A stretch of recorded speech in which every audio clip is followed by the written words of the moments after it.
Welcome, everyone. This is your friend, the DN What If, here with another exciting fanfiction. Today, we're diving into the story of What If Deku Was Raised by an Unprepared Aizawa? If you enjoy this video, don't forget to hit that like button and subscribe for more fanfiction content just like this. Now, let's get started with the fanfic. Shoyuta knew from a young age that he wanted to be a hero. From a young age, he had always looked up to the big-name heroes of the world, old heroes, like Gran Torino, and heroes that were only just making their way into the world, like All Might. When he'd been younger and needed an excuse to get out of the house, he and his older sister, Inko, would go looking for villain fights. When they found one, which was rather easy, what with it being such a big city, they would hide on the nearest roof and wait for the heroes to come. Shoyuta would find himself trying to copy the heroes' moves, throwing out a flurry of punches and clumsy kicks, doing little backflips and cartwheels on the roof, just to get his blood pumping and to see his older sister smile for once. They started this practice when Shoyuta was 4 years old and finally old enough to go outside with only his sister to watch him. His sister was much older, she had been 11 years old when he'd been born, and he couldn't quite remember a time when he'd seen the girl truly smile. That was probably the main reason why the days on the rooftops were so important to him. His sister must have seen the talent in his flips and cartwheels, because she started saving all the money she could. When he was 5 years old, Inko got their mother, gaunt and tired as she always was, to sign Shoyuta up for gymnastics. Inko took on an after-school job to keep him in the program. When asked why, she would just ruffle his shaggy hair and say, "Can't let one of the world's future heroes go in without any training." Shoyuta had taken to gymnastics like a duck to water, as Inko had known he would. By the time he was 6 years old, he would do several flips in a row without any assistance. He went to competitions and he always won. His walls and his shelves were lined with trophies and medals, gold, silver and bronze covering the cracked plaster.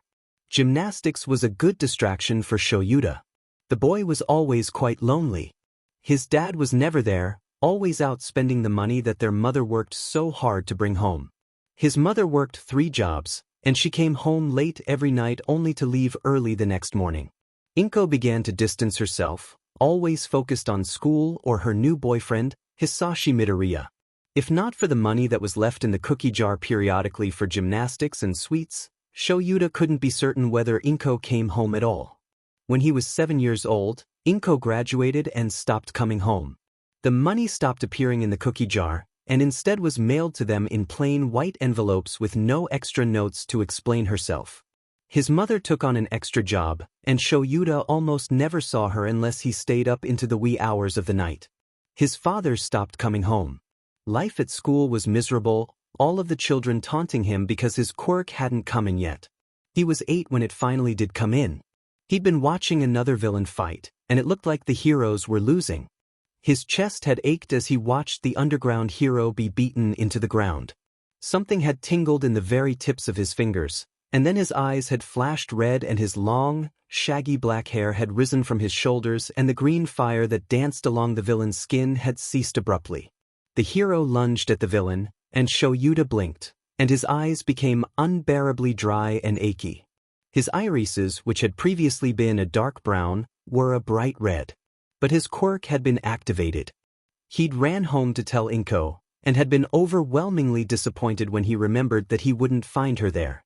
The next day, not knowing what else to do, he told his teacher about his quirk, and how he'd made the villain's power stop working. The teacher had only given him a fearful glance and had backed away. The other students had stared at him with distrustful eyes. The next day, a group of students had beaten him up.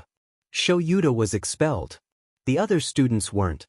His hair, which had been long and unruly and had fallen almost past the middle of his back, he cut short.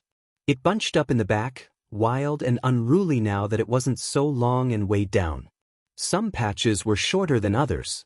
He couldn't tie his hair back for gymnastics anymore, and the hair always fell into his eyes when he did his flips. He had to pin his hair back with his sister's old hair clips, small and bright pink with cats on the end. Shoyuta quite liked them, despite the fact that they were girly. Others didn't, but that was their problem, not Shuda's. Though he couldn't understand why people could never be happy with him. He'd been bullied for his quirk coming in late, But when he got it, everyone was wary around him. They made fun of his hair for how long and unruly it was, saying it made him look like a girl, but when he cut it short and pulled it back with clips, he still got made fun of. How was he supposed to make these people happy? It took a while to find a good school that would take someone like Shoyuta. Turns out, a kid with an erasure quirk who had fighting on his record wasn't a good combination for many of the schools in Japan. He was eventually placed in a cheap public school. His mother was only able to afford one set of the school's uniform, so Shoyuta had to go to school every day in shabby, wrinkled clothes. On the first day of school, his mother took a brush to his hair, which had grown shockingly quickly, just barely brushing the middle of his neck. She was in a hurry to brush it so he could get to school, and the brush's bristles pulled and ripped at his hair roughly.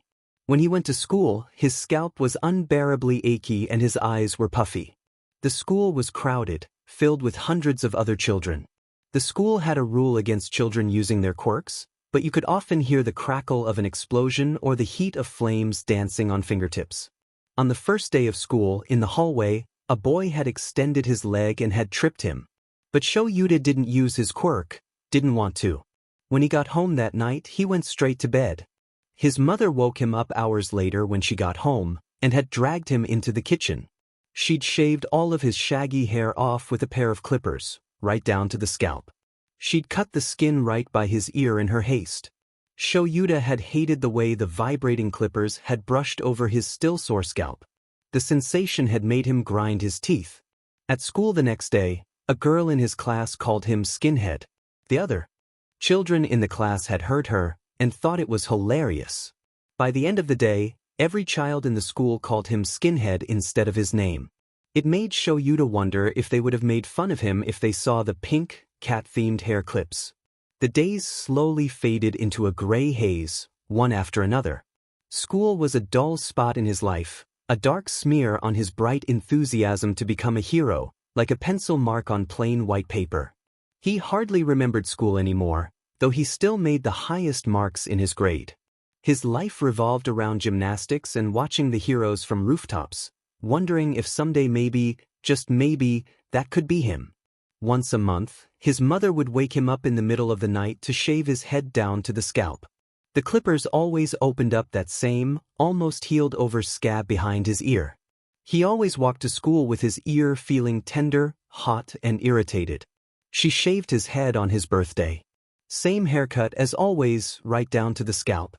When he woke up, she was gone. No festivities. His sister didn't come to visit and his father, like always, was nowhere to be seen. His present was a bloodied ear and a lollipop from the librarian when she looked at his profile when he was turning in his books and had seen it was his birthday. Just before he turned 10, he sent his sister a letter, saying that he missed her, that he wished she would visit, even though he understood why she couldn't, since the return address stated she lived on the other side of Japan. Informed her that it was almost his birthday, and that he couldn't believe he was almost 10. Said he was thinking about mowing lawns so he could save up for self-defense classes along with gymnastics, to prepare him for life as a hero. Said that he loved her and that he, once again, hoped to see her soon. He got the response on the day of his birthday. $300 extra for defense classes and a single piece of white printer paper. On the paper, typed in bold letters, were the words, "Happy Birthday, Shoyuta." He took a mixed martial arts class. He got his but handed to him to boys much older than him, again and again until he finally got the hang of it. He had been on the brink of quitting many times, when the world got too loud, when the lights were too bright, when the shallow bruises that were left by the unyielding fists of those bigger and stronger stung just a little too much. But he couldn't. Because he would be a hero. Because he was a hero. His instructor informed him that he was a master at gymnastics, better than her, and that he should consider taking parkour classes. Shoyuta had no ties to the place, no nostalgia for it, no friends, so he did. And just like with gymnastics, he took to it like a pro. When he was 12 years old, his haircuts became fewer and farther in between as his mother became more and more tired. She cut them every 2 months, now, sometimes longer. The hair was always past his years when he did, sticking up and messy and shaggy. He never combed it because the bristles hurt. When his mother was around to give him his midnight haircuts, The scab behind his ear was always almost completely healed over. But it always split open again under her missed rations. Sometimes his mother forgot to buy groceries, and all Shoyuta ate was sweets with the spare money Inko sent periodically. That was okay with Shoyuta, since the food he cooked with the groceries was never that good anyway, though so much chocolate did make his stomach twist painfully on occasion. But Shoyuta could never seem to find the words to ask for more groceries during their midnight haircuts, because his mother was always so tired and so irritated. So he made do with what he had. When he was 14 and he finally told his instructor why he was taking mixed martial arts classes, he told him to sign up for UA, the greatest hero school in Japan. So Shoyuta did. It was difficult. All the other students had such flashy quirks, ice and sleeping gas, and earth and metal and some loud kid that made his head hurt. Why couldn't he shut up? He was younger than the rest, since he was born during the school year, and shorter, and weaker, and less powerful. But that was okay. Because what Shoyuta lacked in strength, he made up for in determination. Determination, it turned out, wasn't everything. "I'm sorry, Mr. Aizawa," the odd-looking rat-like creature said. Shoyuta couldn't quite respond, so busy trying to figure out what, exactly, this person, thing, animal, was. "I understand you were trying for the hero course, but, of course, you couldn't have gotten in with a quirk such as yours." Shoyuta nodded. He was disappointed. Extremely so. But there were other schools and other ways to get hero licenses. He wasn't out of options. However, Nizu said, cutting off his train of thought. "You showed great promise. Despite not having a flashy quirk, you did well. I have a proposition for you." Shoyuta blinked. Nodded. "We can't put you into the hero course, but we do have room in the general studies program." Shoyuta frowned. Cleared his throat. "Sir," he said, trying to keep his voice from breaking. It was always gravelly, now that he was older, and when it wasn't gravelly it was squeaky. Shoyuta hoped it would find a nice median, someday, because it was truly aggravating to hear. "I appreciate it, but I need to be in a hero course to be a hero." "Let me finish, Aizawa," Nizu said, smiling sweetly, though Shoyuta knew that it hid sharp teeth. In the middle of the year, UA holds an annual sports festival. Many hero course students compete for a chance at getting a good internship with a hero agency, and many students in other divisions compete for a chance at being transferred into the hero course. It's rare that we do, but if you truly impress me, like you did in the exam, I might consider it. This was the chance of a lifetime, he knew. But was it worth it? Was it worth the precious months he would waste in the general studies program, when there was only a chance he would be transferred into the hero course? He ran a hand through his hair.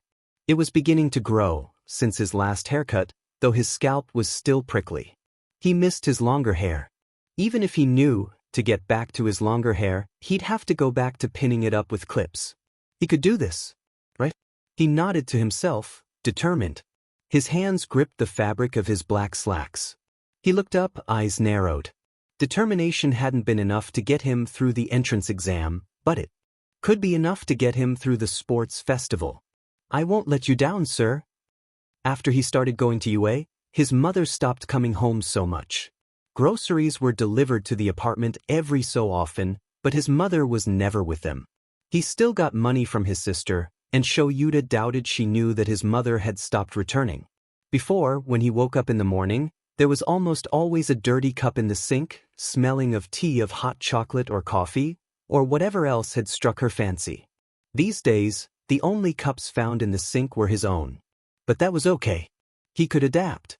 His hair grew longer, ridiculously quickly, now that his mother wasn't there to shave it all away. By the time he was 2 months in at UA, he had to clip his hair back again. He didn't have the time nor the energy to go to the store to buy new clips, so he used the same old pink cat clips. He worked harder in parkour and mixed martial arts, his muscles always straining from overuse. He got taller, eventually, but with all the chocolate he always ate instead of proper food, it wasn't all that surprising that he wasn't very tall yet. When he was 4 months into UA, just a few weeks before the sports festival, he got another letter from his sister. The usual amount of money fell out of the envelope.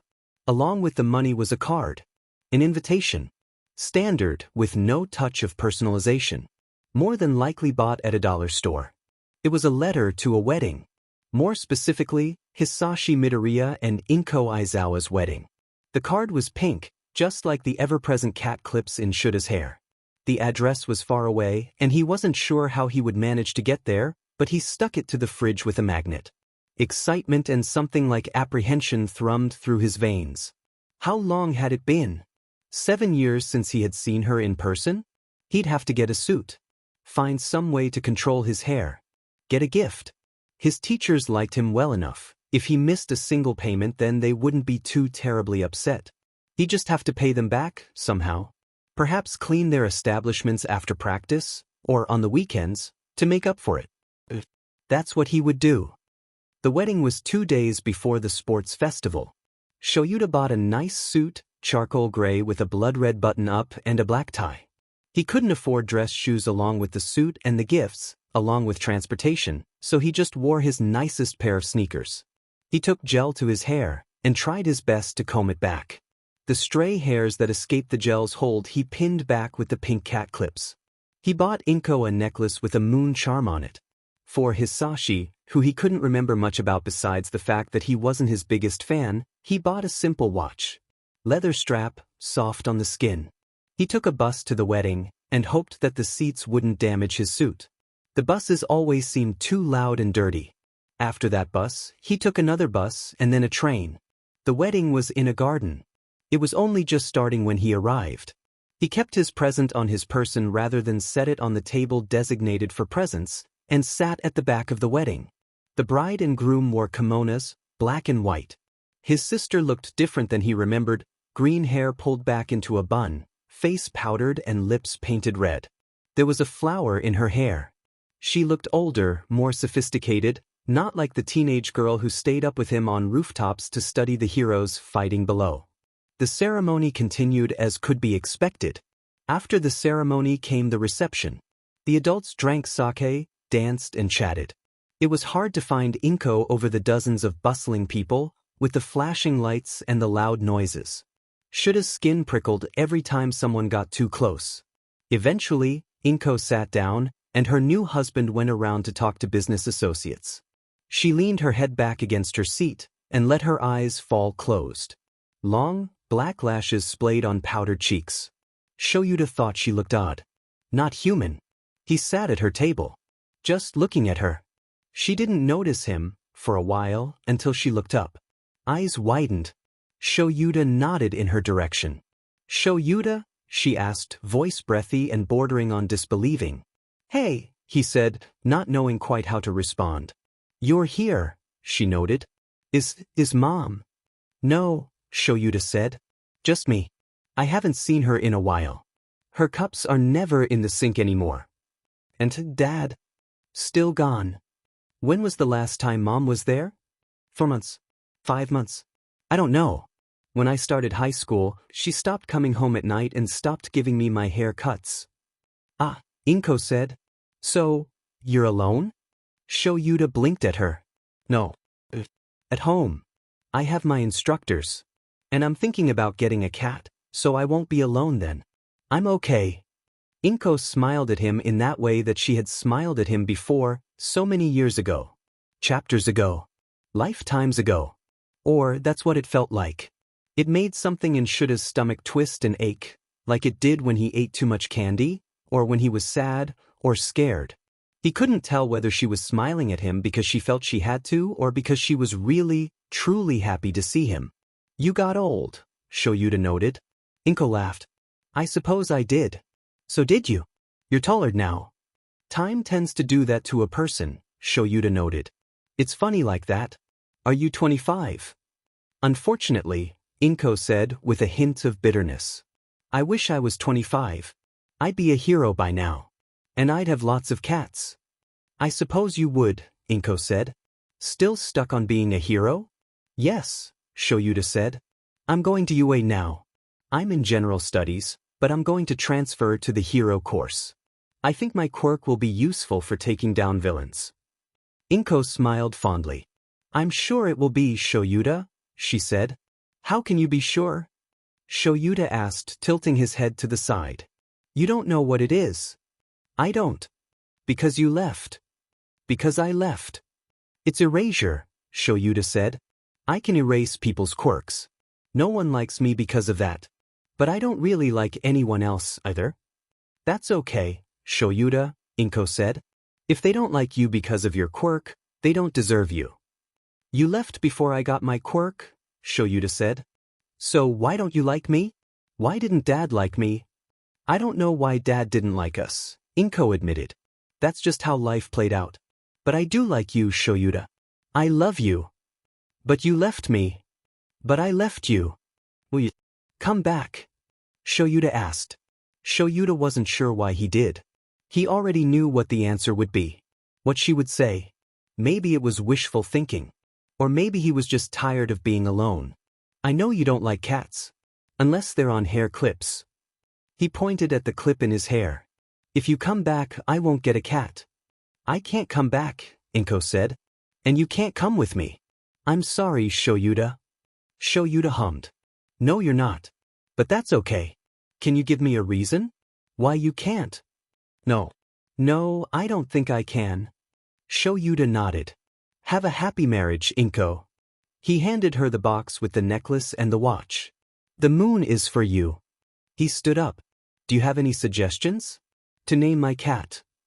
Inko dabbed a napkin at her eyes. Takara, she said. It matches with the owner. Shoyuta nodded.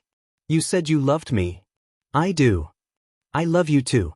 And I hope I see you again, even though I won't. Can you just call? Please? Or write a letter with the money or something. I'm sorry. Shoyuta blinked hard. Why did you invite me today? Because you're family. Did you want to see me? I want to see you every day, Shoyuta, Inko sighed. Then why can't you? Sometimes things don't make sense. You'll understand someday.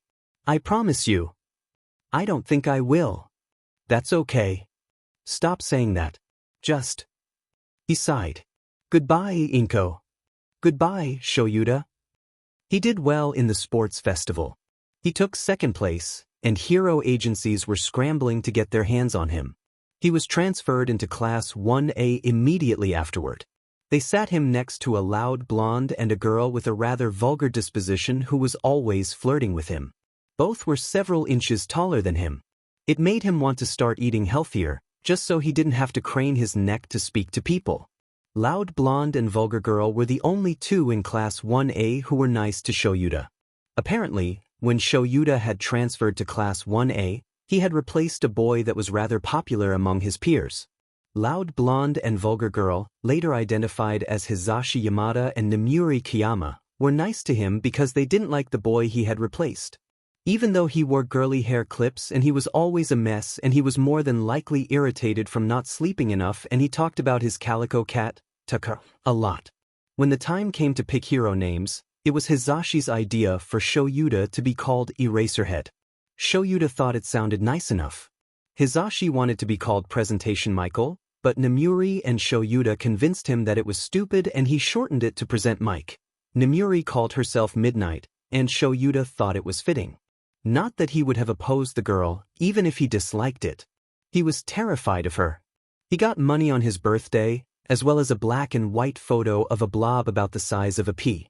Shoyuta thought it looked rather like a kidney bean, though he wasn't sure why Inko would send him a photo of a kidney bean. But he didn't have much from his sister, so he pinned it to the wall with a tack. When he sat at his desk for class that day, he immediately informed his friends of the significance of the date. I am 15 today. Hisashi and Namuri immediately started planning for a party, which Shoyuta had never had someone do for him before. Shoyuta wasn't sure how they would have a party, but he wasn't going to complain, not when Namuri was excited and Hisashi had that smile on his face that made Shoyuta want to smile too. They went to his apartment after school. Namuri frowned at the cracking plaster. Hisashi asked where the TV was, and Shoyuta informed him that there wasn't one. Namuri looked in the fridge, intent on gathering ingredients for a cake, only to find it bare, save for a bottle of ketchup and a couple cans of tuna that was supposed to be a special treat for the fat cat that was rubbing against her calf. It had been a while since his mother sent groceries. Shoyuta wasn't sure what to do for the people in his home, so he reached into the cabinet and took out all his candy stash. He handed Hizashi the gummies and Namuri the chocolate, and crossed his arms, squeezing his elbows. He was anxious, but he didn't know why. Hizashi cleared his throat and started looking around, letting out a happy squeal when he saw the pinned-up picture of a kidney bean on the wall. "Is your mom pregnant?" he demanded, jumping up and down happily. "No. I haven't seen her in 5 months." Hizashi and Namuri gaped. "My sister sent me that," Shoyuta continued. "I think it's a photo of a bean." "No," Hizashi said, "it is not. It's an altus and image show," Namuri said, "and since when does she call him show? It's a photo of a baby. It means your sister's pregnant." "Oh." He blinked. "So she's going to have a baby." "What? Yeah," Hizashi said. "Is it a boy or a girl?" Shoyuta asked. I think it's too soon to tell, Shoyuta," Namuri said. "She got married just before the sports festival. I guess that's when they got a baby." "I suppose so," Hizashi said awkwardly. Do you want to go out to eat, Shoyuta? For your birthday?" "Yes," Shoyuta said after a moment of thought. "I'll change. Do you have clothes to change into?" "I don't think anything I own will fit." "We have clothes in our bags, don't worry about us," Hizashi said. Shoyuta nodded and turned on his heel, heading to his room. He chose a black sweater and gray jeans. He liked them because they weren't scratchy on his skin, like some of his other clothes. He decided to wear flip-flops instead of sneakers, because he liked to go without socks if he could help it, and stepped out of his room where Hizashi and Namuri were waiting, already changed somehow. They were whispering among themselves, but stopped when he stepped into the room. "You look great," Hizashi said. He was wearing a plain black t-shirt and a jean jacket with blue jeans. Namuri was wearing a tight, backless black dress with a neckline that dipped low. "Where do you want to go, Sho?" Namuri asked, already taking out her wallet. "It's on me." They ended up getting ramen with little broiled shrimps on the side. Shoyuta liked it, because it wasn't his own cooking nor was it chocolate, even if he couldn't finish the entire bowl of noodles. They ended the night with a trip to the movies, where they watched a romantic comedy. Hizashi and Namuri gorged themselves on popcorn while Shoyuta ate candy. The two drove him home, each taking a turn to hug him and say goodbye before departing, and Shoyuta felt something warm and fuzzy settle in his chest as he watched them leave. That night, he gave Takara the special tuna for being so good while he was gone, and cuddled with his cat while he fell asleep, dreaming of the smell of buttery popcorn and the taste of Skittles. He went through his internships and made strong connections with a few big-name heroes. He worked and worked until he finally had the highest marks in his class again.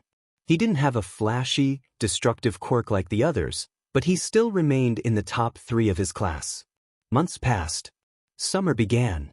In July, when Inko sent him more money for his classes, she also sent a photo of a rather scrunched-up, red baby. Shoyuta thought the child looked rather odd. Its skin was bright red and it looked very irritated at having its picture taken. Shoyuta could share the sentiment. He didn't like having his picture taken either. At the bottom of the photograph was a single word: Isuku. Shoyuta pinned the photo of the scrunched-up creature on the wall next to his Altiris ND photo, not sure if he would ever be able to meet this Isuku child. Probably not, he noted bitterly. He pinned the photo up and tried to cast the child out of his mind. Izuku's unpleasantly red face still lingered. Shoyuta knew he'd had feelings for Hizashi, though he had elected to ignore them until they went away, like he did with most things in his life. It was just one more annoying fly he'd have to swat to go with all the other troubling things. He hadn't expected the feelings to be reciprocated, though he had to admit it was nice. Hizashi kissed him on his birthday. They were at a fair on a Ferris wheel. The lights of the fair, bright and colorful, had danced off his skin. Shoyuta had the fleeting thought, "I want to kiss him," and then Hizashi had. It was rather surprising, quite honestly. It was also awkward, since they were so young, and Shoyuta wasn't quite sure if he had done it right. But that was okay, because it seemed Hizashi didn't know what he was doing either. Namuri had taken a picture of them right after they'd stepped off the Ferris wheel, holding hands, Shoyuta with a confused look in his eyes and Hisashi blushing furiously. Shoyuta had pinned it up on his wall, right next to Isuku. They went on a lot of dates after that. Nemuri came too, sometimes. They went out to eat and to the movies and to the arcade. It was the happiest Shoyuta had been in a while, admittedly. He liked being with Hisashi. Hisashi was kind in a way Shoyuta couldn't quite describe. He made Shoyuta feel warm. He was also quite good-looking, at least Shoyuta thought so. He was funny, in a way, even if he was very loud and when he got overexcited he couldn't quite control his quirk. But that was alright, since Shuta's quirk was erasure. He stayed over at Hisashi's place a lot, and Hisashi's parents never seemed to mind, only made more food to accommodate. Sometimes Shoyuta caught Hisashi's mother sneaking extra food onto his plate. They played video games a lot at Hisashi's house. Sometimes board games. Sometimes they did homework.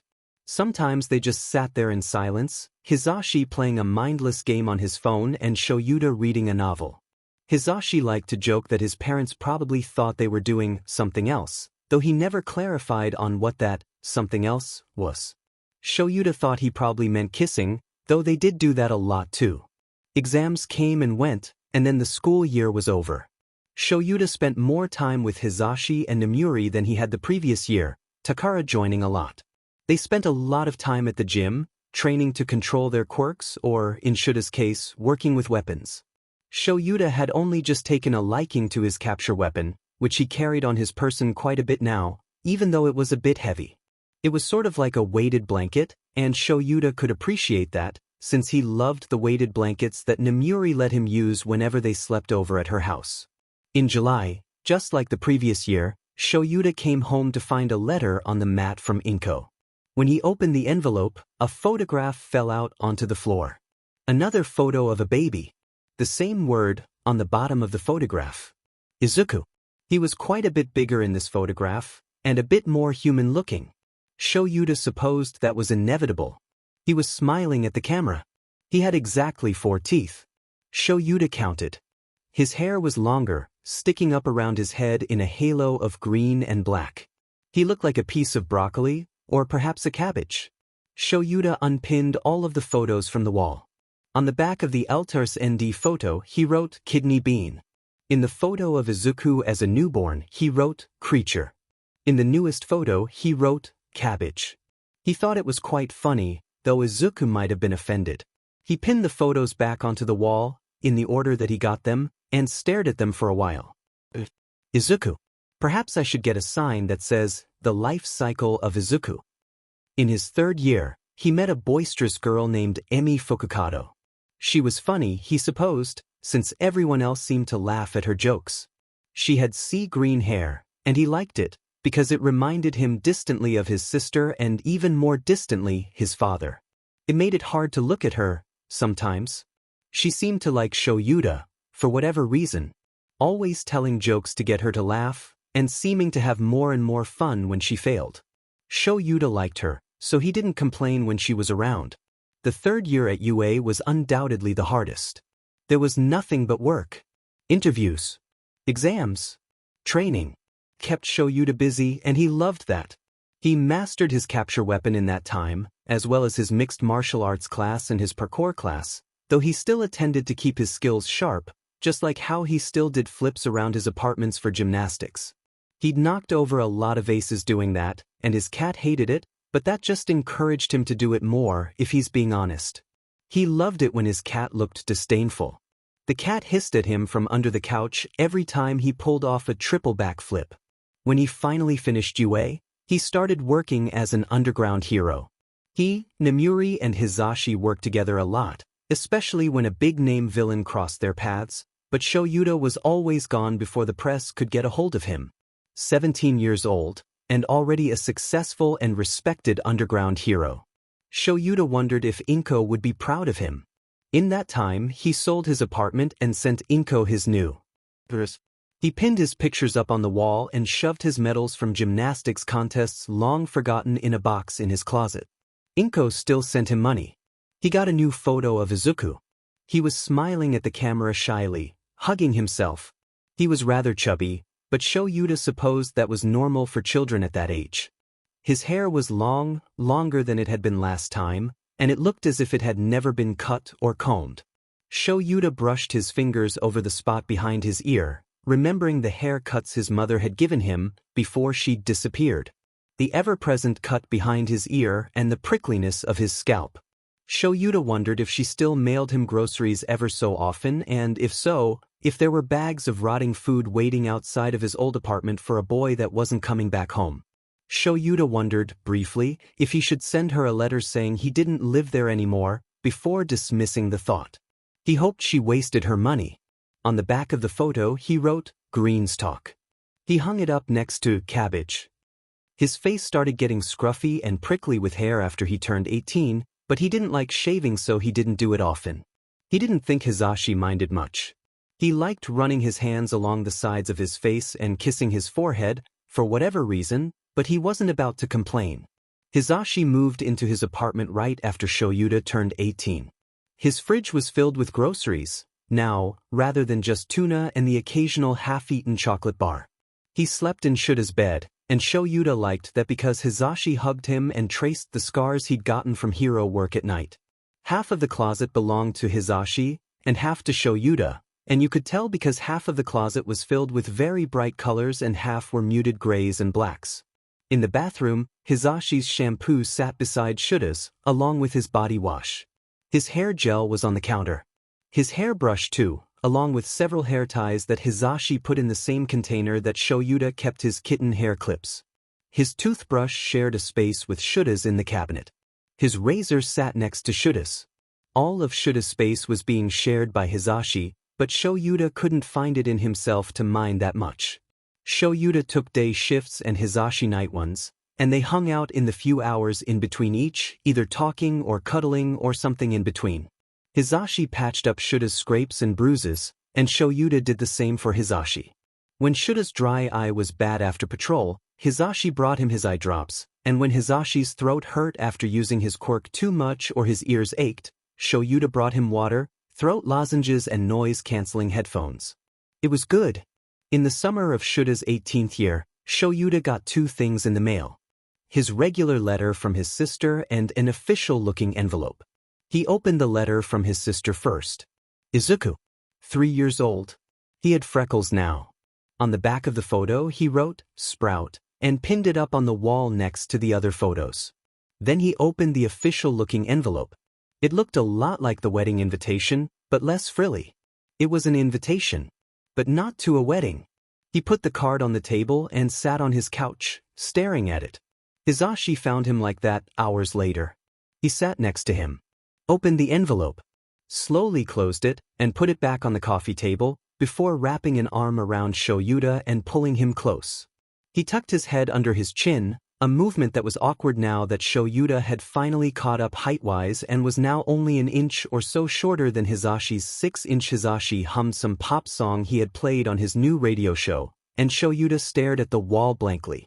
Hisashi called Namuri, and she came with a weighted blanket and 3 movies for them to watch. Shoyuta accepted the blanket and relaxed under its weight.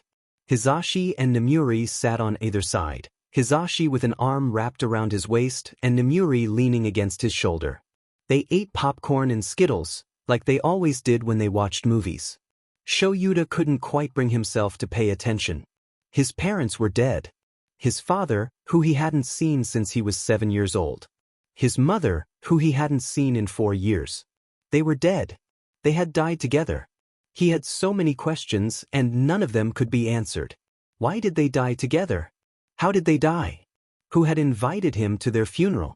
Would his parents even want him there, if they were alive? He felt the strong urge to shave his head, just because he thought it might make his mother happy had she been able to see him, and he tugged at the black strands anxiously. Hisashi took the hand from his hair and entwined their fingers. A funeral. Because they were dead. When people died on TV, loved ones always cried. Why couldn't he cry?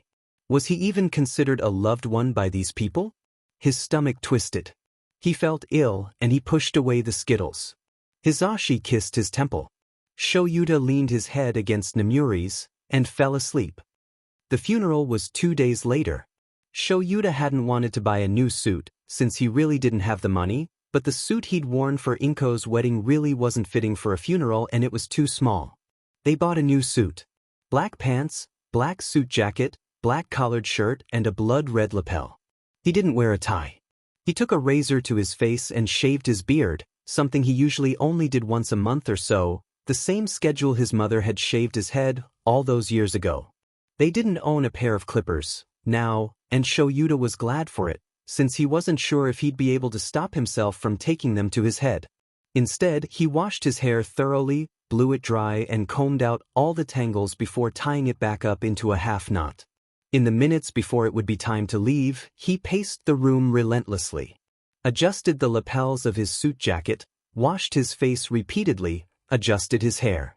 When strands of hair began to fall out of the half knot down into his face, he pinned them back with the pink hair clips and started pacing again. Hisashi watched him pace from the couch, looking worried. They decided he wasn't going to the funeral, since he had never met the deceased, but, "Are you sure you don't want me to go?" Hisashi asked. Shoyuta pressed the heels of his hands to his eyes.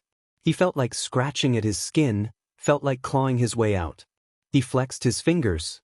Instead, "Would you? Would you be comfortable with that?" Hisashi smiled at him softly. "Of course I would be," he said. "Anything for you, Sho." Shuta's shoulders slumped, and he felt marginally lighter. "Thank you, Zashi." He sat next to him, and Hisashi hooked a finger under his chin, kissing him softly.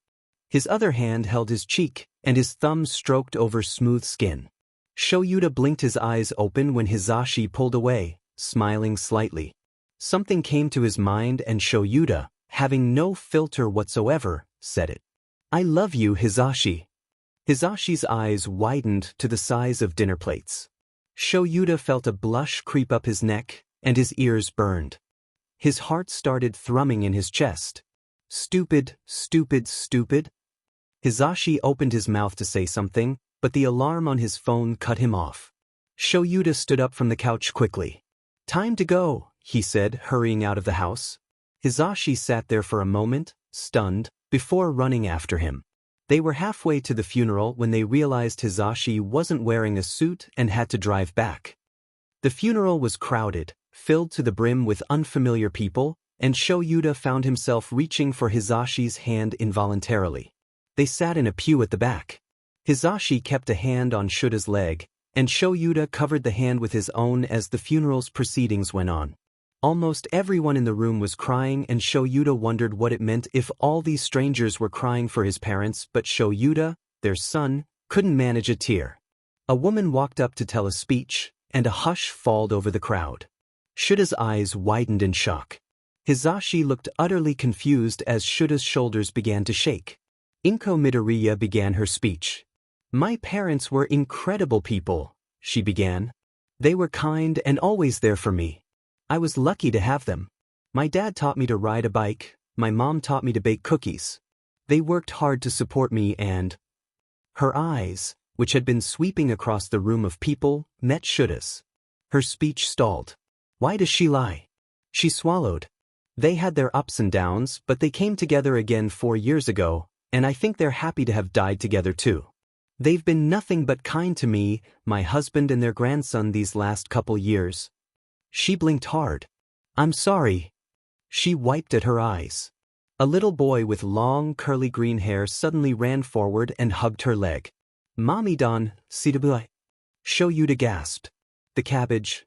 Inko walked down from the stage. The funeral came to a close. Shoyuta stood up from the pew abruptly, Hisashi hurrying to follow and apologize to whoever they ran into. Shoyuta grabbed Inko's wrist and pulled her along, the woman staying quiet as he did, until they were outside. "What? Why did what?" "I'm so sorry, Shoyuta," Inko said. "I didn't know you were coming dash. Effing tell me what's going on, Inko." Tears welled in Inko's eyes. Shoyuta felt nothing but confusion and anger. "When Mom left you, it was because Dad got into contact with her again. I'm so sorry, Sho, she left for Dad. But why wouldn't she take me with her?" "What?" A hand gripped his shoulder, and Shoyuta knew it was Hisashi. "Sho, maybe we should dash." No, I want to know," Shoyuta said. "If she left, Why didn't she take me with her? Shoyuta. Inko swallowed thickly. Dad left because of you.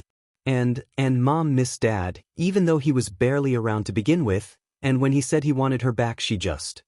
The condition was he'd take her back, so long as you didn't come with her. The world cracked down the middle. Puzzle pieces he hadn't known were missing came together to form the entire picture. Why his mother worked so much, why his dad had never been home, why his mother had always been so distant. Did she blame him for his father leaving? Did she want to leave me? Shoyuta asked quietly. Inko looked down at her feet. Oh. You were always different. Weird, Inko admitted. Dad didn't really like that all that much. And neither did Mom. They just couldn't handle you, I don't think. No one could quite understand how your mind ticked. Is that why you left? Shoyuta asked. No. I left for Hisashi. He wanted to leave, and he didn't like you. But I wanted to be with him, and you didn't really like him either, and... When Dad left, where did he go? His voice sounded empty, even to him. No one really knows for sure, Inko said, wringing her hands nervously. But I think he went to another woman. Shoyuta nodded. And you've been around them the past few years. You. Inko nodded. I think I need to go now, Shoyuta said. Inko nodded. That's probably for the best. Shoyuta nodded. Thank you, he said. Inko blinked. For what? For believing in me. When you were still with me. I'm a hero now, because of you. Underground. Look up, erase her head. I will, Inko said. And I never stopped believing in you. I'm sure you're an incredible hero. He is, Hisashi said, hand dropping from his shoulder to grasp at Shuta's hand. One of the best heroes I've ever met. Good day to you, ma'am. With that, they left. Shoyuta couldn't sleep that night. His mind was too full. The sheets felt too rough, too hot. When he kicked off the blankets, he was too cold. Hisashi lay beside him, an arm across his waist. He still had so many questions. What's wrong with me? He asked Hisashi. Hisashi stiffened slightly. What do you mean? Why did everyone I loved leave me for someone better? Hisashi's hold on him tightened. They're not better than you, Sho, Hisashi said. Those people are idiots. If they had any intelligence at all, they would have seen you for how amazing you are. Shoyuta sighed. Can't be that amazing if everyone packed up and left. Inko said Mom and Dad left because I was different. What's wrong with me? Nothing is wrong with you, Hisashi said vehemently. If they couldn't love you for you, then they weren't worth it. Alright? They're not worth it. If you ask me, you're perfect. There's nothing wrong with you being you. I guess you love me for me, then? Shoyuta asked sarcastically. I do, Hisashi admitted quietly. Oh. It felt like his brain was rewiring itself. Wait, did you just say dash? Hisashi pressed a kiss to the back of his neck. Go to sleep, Sho. Okay. 2 pictures of Isuku later, and Shoyuta was 20 years old. He hadn't gotten any taller, but he'd gotten broader, his chest and arms more defined, the fat from childhood that had remained in his face having melted away to reveal sharp features. He was 20 years old when there was a knock on his door, and a woman in a police uniform waited outside. There was also a woman in a flowery dress and a cardigan standing beside her with a clipboard and a stack of paperwork. Shoyuta frowned at the woman. Can I help you? He asked hesitantly. Hisashi, what did you do now? Yes, you can, the police officer said. Can I come in? Shoyuta nodded, leading the 2 women to the couch, and was that a kid? And not just any kid. A green-haired kid. The cabbage. I'm going to be blunt with you, Mr. Aizawa, the police officer said. Hisashi Midoriya left his family, giving up custody of Isuku as well, and Inko Midoriya is dead. You're his last living relative. Shoyuta felt an odd numbness in his hands as the world around him froze, his body drenched in cold. What? He couldn't remember signing the papers, but he must have, because next thing he knew the police officer and the woman in the floral dress were gone and he was alone with the cabbage. Isuku. Not the cabbage. Isuku. Human child. He stared at the child. The child stared back. He looked weary and tired, like he hadn't slept much the past few days. There were dark circles under his round eyes, something Shoyuta hadn't known was possible for children. His hair, which had already been long and uncontrollable in every picture he'd seen of him, looked as if it hadn't been combed or washed in the past few days. Shoyuta was reminded of a time long ago, when his mother was still alive and she would rip a brush through his hair.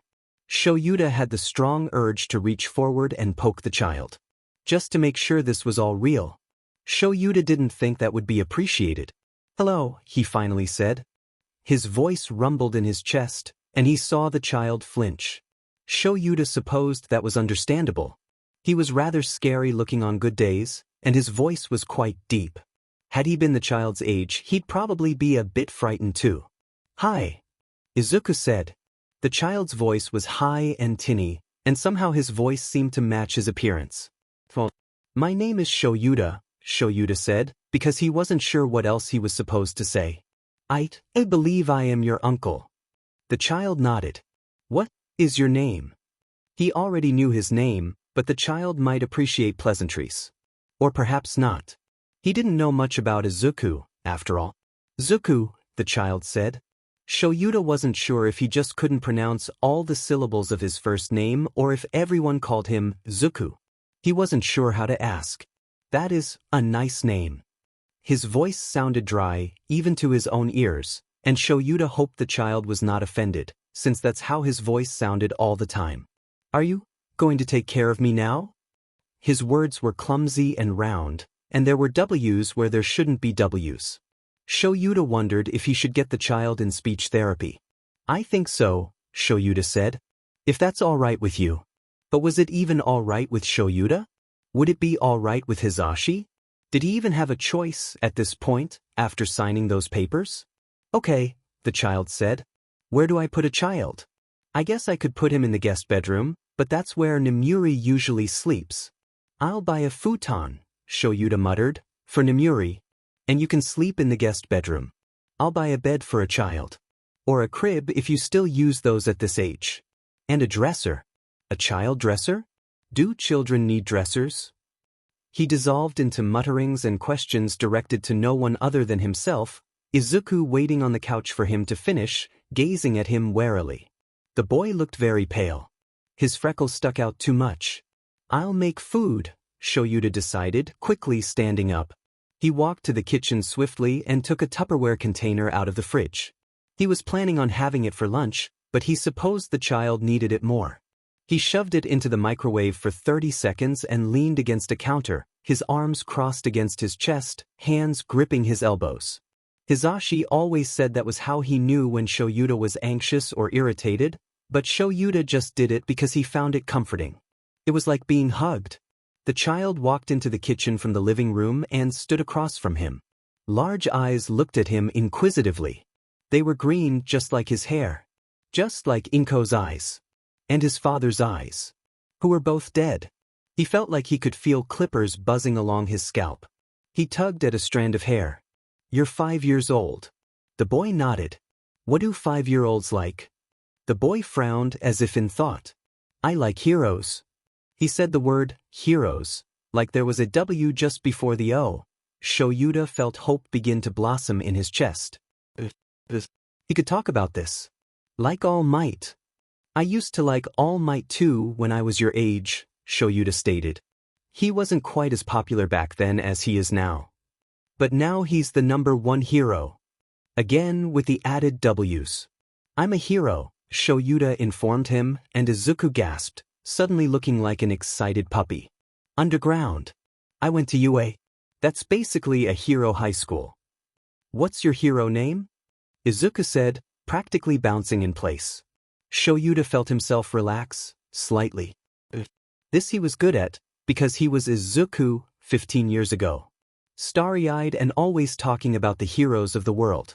"Eraserhead," Shoyuta said, and Izuku looked like he might pass out. "I have a chapter for you in my hero notebook," he informed him. The boy, Shoyuta noted, seemed to add more and more unnecessary W's to words when he was excited. "You can write." Was he even in school yet? "I'll go get it." Izuku shouted, either ignoring his question or not hearing it through his excitement. He ran into the living room, and Shoyuta followed him. He ignored the beeping of the microwave behind him. Izuku was digging through his suitcase, throwing clothes aside in search of his hero notebook. His things scattered across the floor, and Shoyuta couldn't help but wince. He didn't care much for his appearance, really, but when his home was a mess it made him antsy. The boy finally procured his hero notebook and brought it over to him. There were quite a few stickers on the cover, as well as a few drawings done sloppily in crayon. One of them looked like a house. One, he supposed, was supposed to be a horse. He flipped through the notebook until he found a drawing of Eraserhead. The drawing was done in blacks, whites, and muted grays. Black clothing, and the gray of his capture weapon, which looked rather like a snake. Or perhaps a scarf done by a blind grandmother. There were black dots on his face, and Shoyuta thought that was supposed to be his stubble. His eyes were red dots hidden under black hair. The drawing was frowning. At least that was fairly accurate. He looked at the notes on the side. The spelling was dreadful, as was the handwriting, but Shoyuta managed to make out what it was supposed to say. Quirk, erase. Floaty hair. Weakness, dry eyes. Alive. Underground hero. Notes, goes after villains from rooftops. Can do flips and tricks. Good at scarf. It wasn't much, obviously. He wasn't sure if a child could have written more than that, what with children at that age's attention spans being as short as they are. But it was certainly impressive. He tried to keep to the shadows, and do his work quickly and quietly. Not a lot of people knew that a hero named Eraserhead existed. So how had the boy gotten as much information as he had? Had he seen him in action? One thing was for sure. Hizashi would find it utterly hilarious that a child thought his quirk was floaty hair. This is impressive, Shoyuta said. The child positively beamed. He heard a meow from across the room. Do you like cats? He asked the child. Izuku blinked. Yeah, Izuku said. Go play with my cat. Her name is Takara and she's fat. You like her? I have to make a call. He walked into the kitchen, taking out his phone and dialing Hizashi's number. As he did, he took Izuku's food, still warm, from the microwave, dishing it up onto a plate and setting it on the table for Izuku to eat later. Hizashi answered just before the phone could ring out. Babe? I'm at the radio show. Do you need anything? There's a child playing with our cat. What? My sister is dead, her child belongs to me now, and he is playing with Takara. I'm feeding him leftovers, but I'm not sure what to do with him now. Oh, Hizashi said. Okay, sweetheart, relax. The show wraps up in 20 minutes, and then I'll hurry home, okay? We can talk about it then. Is that all right? Yes, Shoyuta said. He paused. My sister's dead. I know, I'm sorry, Hizashi said, and he sounded like he meant it. Just try not to think about that right now, okay? I'll be back before the hour's over. Yeah. Okay, Shoyuta said. I love you, Zashi. I love you too, Shoyuta. I'll see you soon. Shoyuta pressed the end call button. His hands went back to gripping his elbows as he followed the sounds of Izuku's giggles. Izuku was laying on the floor of the hallway, the cat purring away on his chest as Izuku thread his fingers through her fur. Hello, cabbage, Shoyuta said. Izuku's eyebrows furrowed at the nickname. There's food on the table. Hizashi made it, so it's good. Please eat it. Izuku nodded, slowly easing the cat off his chest and standing up. He was rather short, like Shoyuta had been as a child, and he barely came up to Shuta's hip. Shoyuta guided him back into the kitchen, and Izuku took a seat at the table. The cat jumped onto the table to follow the boy, but Shoyuta gave her a gentle nudge and she leapt back down. Shoyuta walked into the kitchen and grabbed 2 chocolate bars from the cabinet before sitting across from Izuku. Finish the food and you get one of these, Shoyuta said, setting the bar on the table and ripping into his own chocolate bar. It had been years since he ate just candy for lunch, but with Izuku eating his food he didn't really have much choice. He didn't trust himself to cook without setting something on fire. But you're not eating lunch, Izuku pointed out. The shyness he'd possessed earlier seemed to have vanished now that he'd encountered the cat. This is my lunch. And I'm an adult.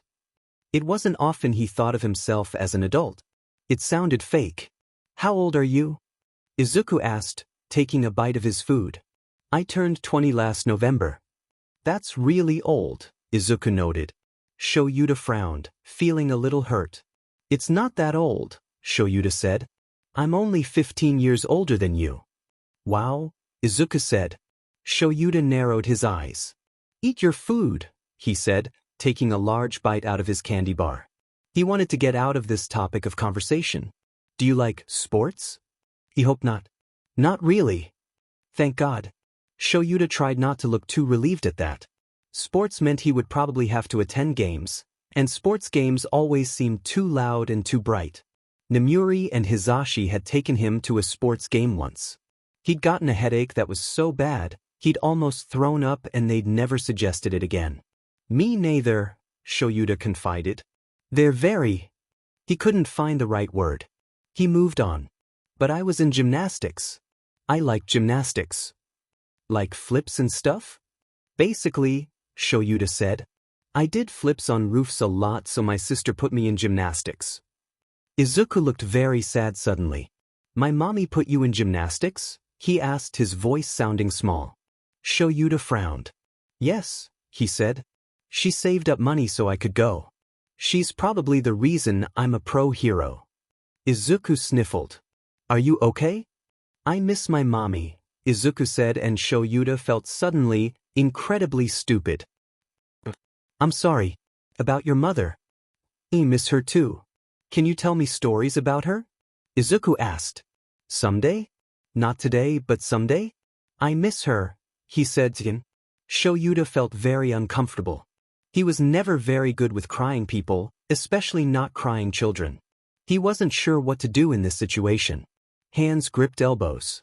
How was he supposed to tell the child stories about a woman he hardly remembered? Yes, he said, because he didn't want the child to cry. Izuku wiped his eyes with the sleeves of his sweater.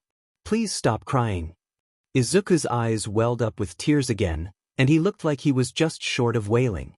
I'm sorry, he said, and he replaced both R's with those ever-present W's. His face was red from trying to hold in his crying, and it made his smattering of freckles stick out all the more. Shoyuta didn't know what to do. He didn't want to hug the child, because it might make Izuku uncomfortable, but what if Izuku wanted a hug? Should he get him water? My daddy says boys don't cry. I'll stop crying. He said in a huge breath. No, that's... Words lodged in his throat. He hated words. He had the words, but they were always too round or too sharp, and he never knew how to shave them down so he could say what he wanted to say.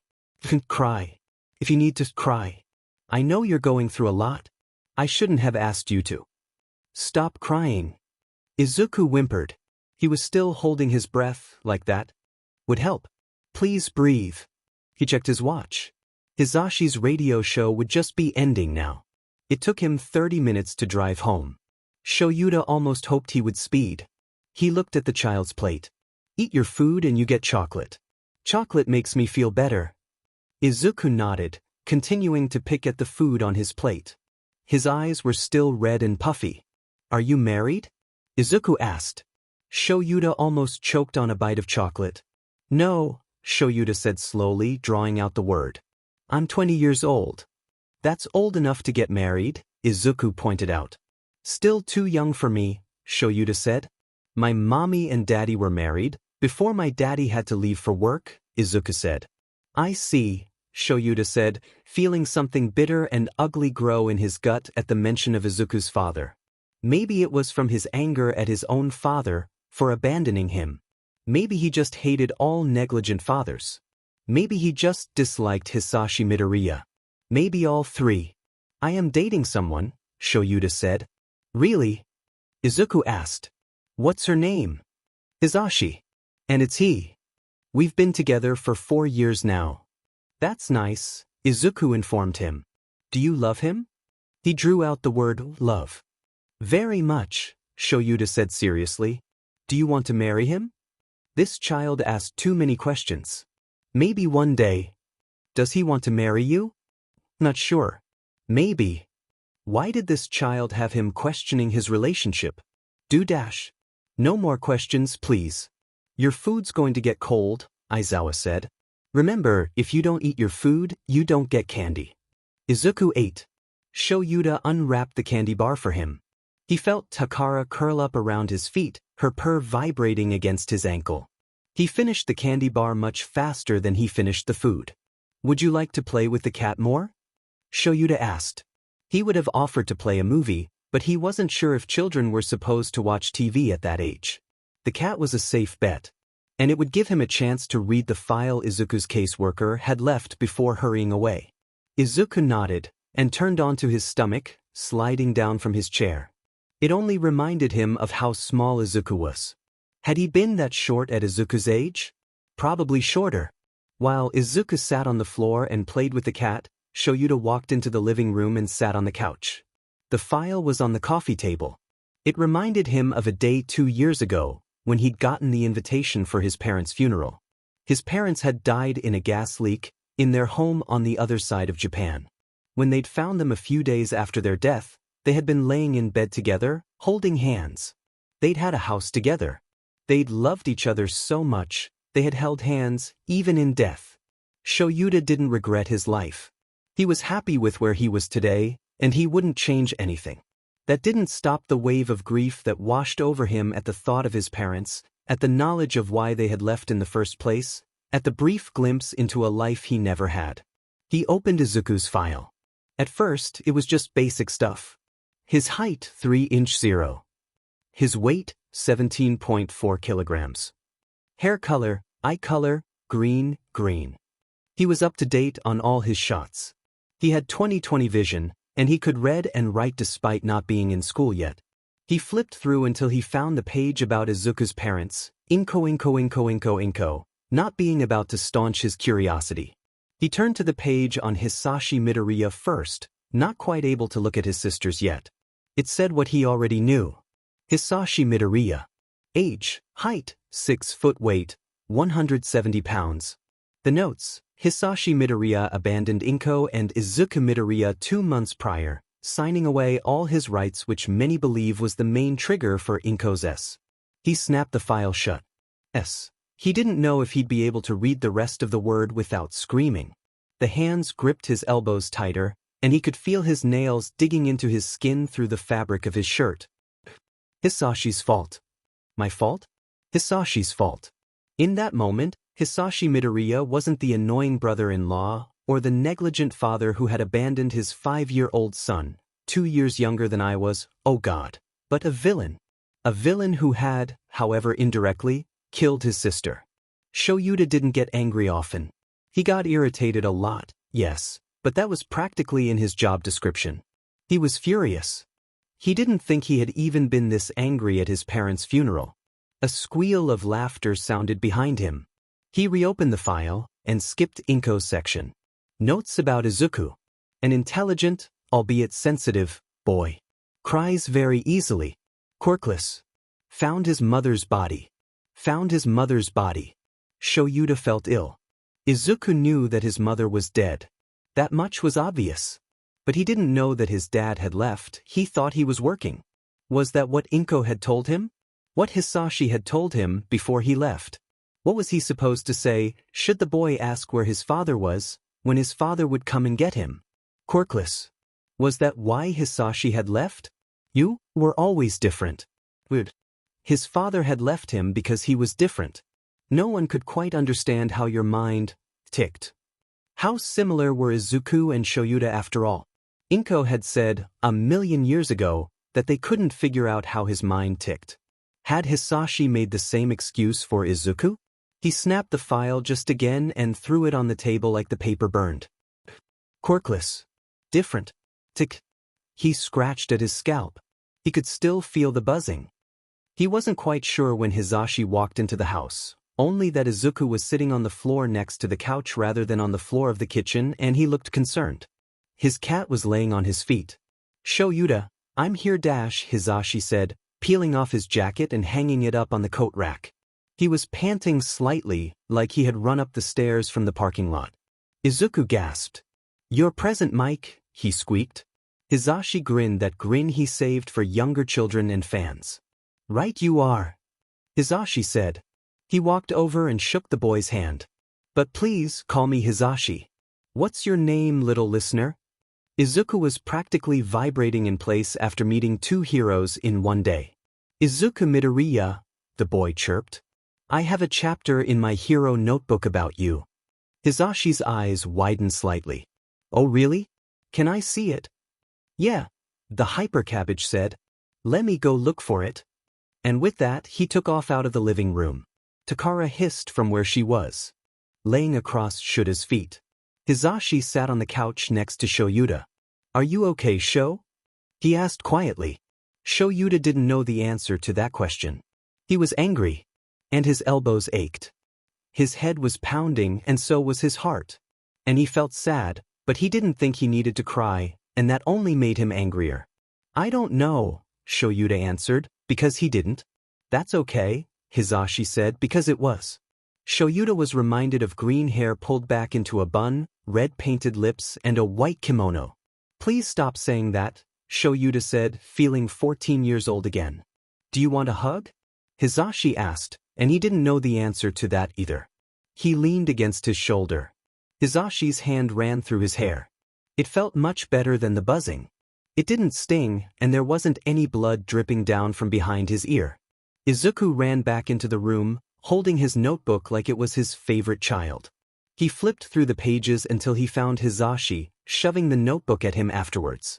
Shoyuta thought the drawing of present Mike looked vaguely like a cockatoo.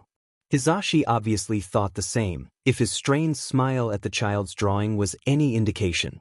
Quirk, shrieky. Weakness, earache. But pro-hero. Notes, yells until people fall asleep. Well, that's accurate, Shoyuta noted. Hisashi whacked him. It's very good, Izuku. Especially for someone your age, Hisashi said, smiling at the boy warmly. You did a great job. I especially like my description. Izuku smiled at them, and it was almost blinding. Do you want to be a hero when you grow up? Hisashi asked, giving the boy his full attention. Yes. Izuku said, bouncing up and down. I want to be the best hero ever, and make everyone smile and feel safe. Well, you're already on the right track. Hisashi said. Shoyuta began to relax into the couch more, now that the child's attention was on Hisashi. Hisashi Yamada was much better with children than Shoyuta was. His mind wandered away from him as Izuku and Hisashi chatted. Inko was dead. Had they already had her funeral? Izuku had found her. Had he watched her die? If they'd already had her funeral, had Hisashi gone? Surely the social worker would have told him about her funeral, had she not had one yet. Had she been that gone, that she felt the need to kill herself, to leave Izuku alone after Hisashi left? She could have called him. They hadn't been on speaking terms. He hadn't even talked to her since the funeral. And he had been hurt, so hurt, after she'd explained herself, but if she had called him, he would have dropped everything, to help her. Inko, why didn't you just call? He sighed, his head falling back against the back of the couch. Why did he keep asking himself questions he already knew the answer to? He looked up. Izuku looked a little upset, and Hisashi a bit awkward, and Shoyuta immediately regretted not following the conversation more closely. Well, that's okay. Hisashi said. You can still make a difference without a quirk. Sho fights quirkless all the time, and he's one of the best heroes I've ever met. Hisashi poked him, looking at him expectantly. Shoyuta blinked. What was he supposed to say to that? Yes, Shoyuta said. It is possible to be a hero without a quirk. Completely plausible. It just means you'll have to work harder than the rest to train, like I did. He thought for a moment. If you'd like to be a hero, I can get you into some gymnastics and self-defense classes. Or if you want, I can just help you myself. It's no trouble. I have too much free time, anyway. Izuku's eyes widened. And then he barreled forward, wrapping his arms around Shuta's waist and burying his face in his chest. Shoyuta gasped, arms lying stiff at his sides. Thank you, Mr. Shoyuta. Something thick and uncomfortable settled into his chest as he remembered a time a lot like this one, long ago. Shoyuta rolled around on the rooftop, doing little cartwheels and flips, panting from the exertion. He looked up at his sister after he rolled onto his back, and his smile was blindly, long strands of black hair falling into dark brown eyes. Inko smiled down at him. "You're getting pretty good at that," she noted, sitting down on the rooftop next to him. The 5-year-old grinned, sitting up and crossing his legs across from her. "Yes," Shoyuta agreed, pushing hair out of his face. "I will be the greatest flipper of all time. And the greatest hero. I will." "I'm sure you will, Shoyuta," Inko said, a soft hand reaching out and pushing a strand of hair out of his face. "So, I was wondering, you have talent." Shoyuta nodded eagerly. "Would you like to take gymnastics?" "Yes, I'd love to." He frowned. "But we don't got the money. Mommy says stuff like that's expensive." She leaned in close, conspiratively. "That's true," she said quietly. "But I have the money." Shuda's eyes widened. "And if you're good, like really good, and you make good marks in school and you're nice for mom and dad, I'd be happy to pay for your lessons." Yes, I will. I'll be the best boy ever. And I'll be super smart at school. And I'll make you proud at gymnastics too," he shouted gleefully, hands flapping in his excitement. Inko ruffled his hair. "I know you will, little hero." Shoyuta, his face looking like it might split from his smile, lunged forward, hugging his sister close. "Thank you, thank you, thank you." Shoyuta swallowed thickly as he slowly patted Izuku's back. "Just call me Uncle Sho, kid." Getting Izuku settled in was overwhelming. They had to buy the boy a bed, first. The child couldn't sleep on the couch forever. And Izuku had told him that he loved All Might, so Shoyuta had gotten All Might sheets for him, but when he saw the sheets on the newly assembled bed he had started crying because they reminded him of home, so Shoyuta had to go back to the loud, bright, crowded store to buy him new sheets. The guest bedroom was painted green. Shoyuta liked the color because it was dark and made the room seem colder at night, and it helped him fall asleep. The rooms being as dark as possible were important for both Shoyuta and Hisashi. Shoyuta because his eyes often ached from his quirk, and when he got overwhelmed, it was quite easy to trigger a headache, and Hisashi because he got frequent headaches from the sheer volume of his own quirk. But Izuku didn't like green because it reminded him of Inko, and whenever he was reminded of Inko he cried, so Shoyuta had to go back to the Demed store to buy new paint for Izuku's, and after Izuku had so kindly pointed out the color's resemblance to Inko's hair, his own room, light blue and dark navy. He, Hisashi, and Namuri, who was utterly delighted to meet the newest addition of the household, had to spend the entire weekend painting, and the smell of the paint was too sharp and too chemical like that Demed cologne that the boys at UA used to wear, which brought him right back to the headache issue. Then, after looking through the child's things, they discovered that Izuku needed new clothes and an armoire to put things, so Shoyuta, Hisashi, and Izuku had to go back to that Demed, godforsaken store to buy him pajamas, jeans, t-shirts, and formal clothing. And the worst thing was, they would have to go back to the hellscape that was the store in the next few months to buy Izuku his uniform for school.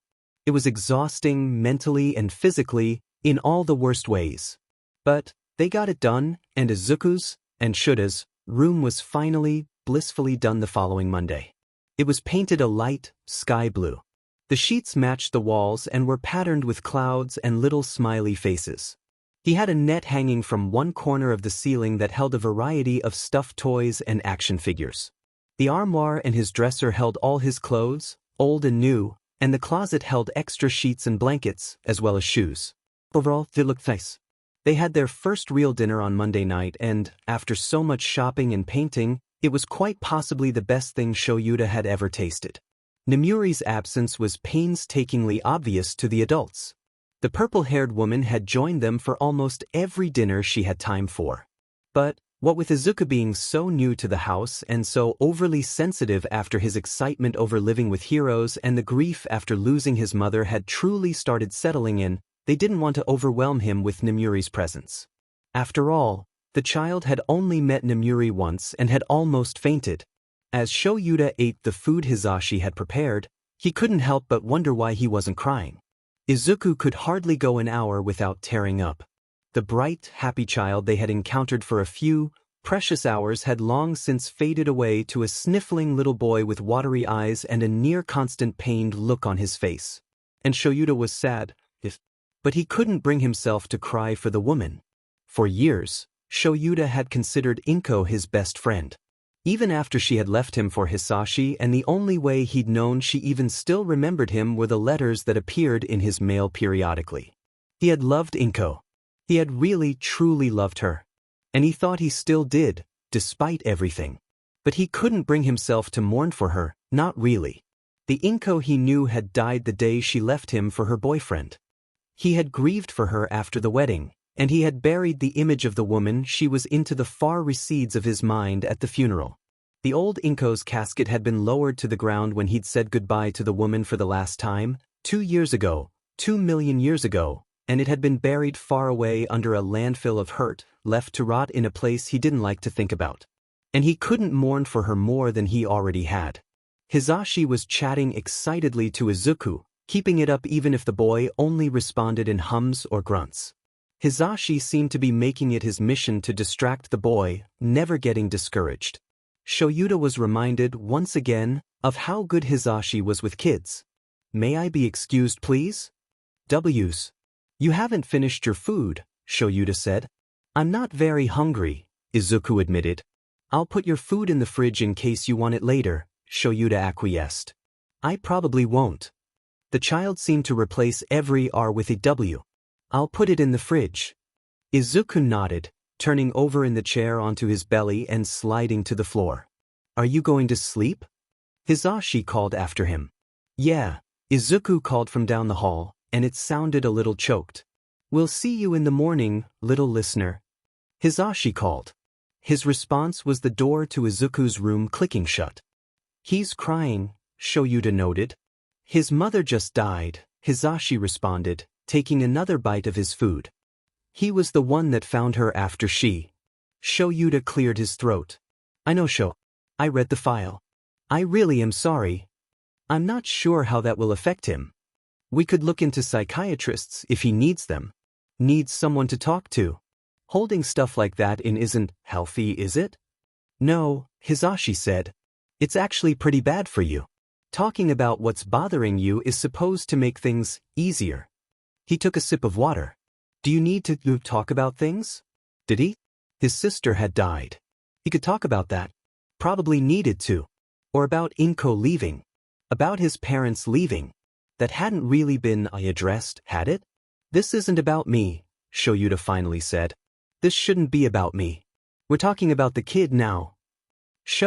There's no shame in talking about what's bothering you. "We need to talk to Isuku," Shoyuta said. "Soon. Not tonight. But tomorrow. Or the next day.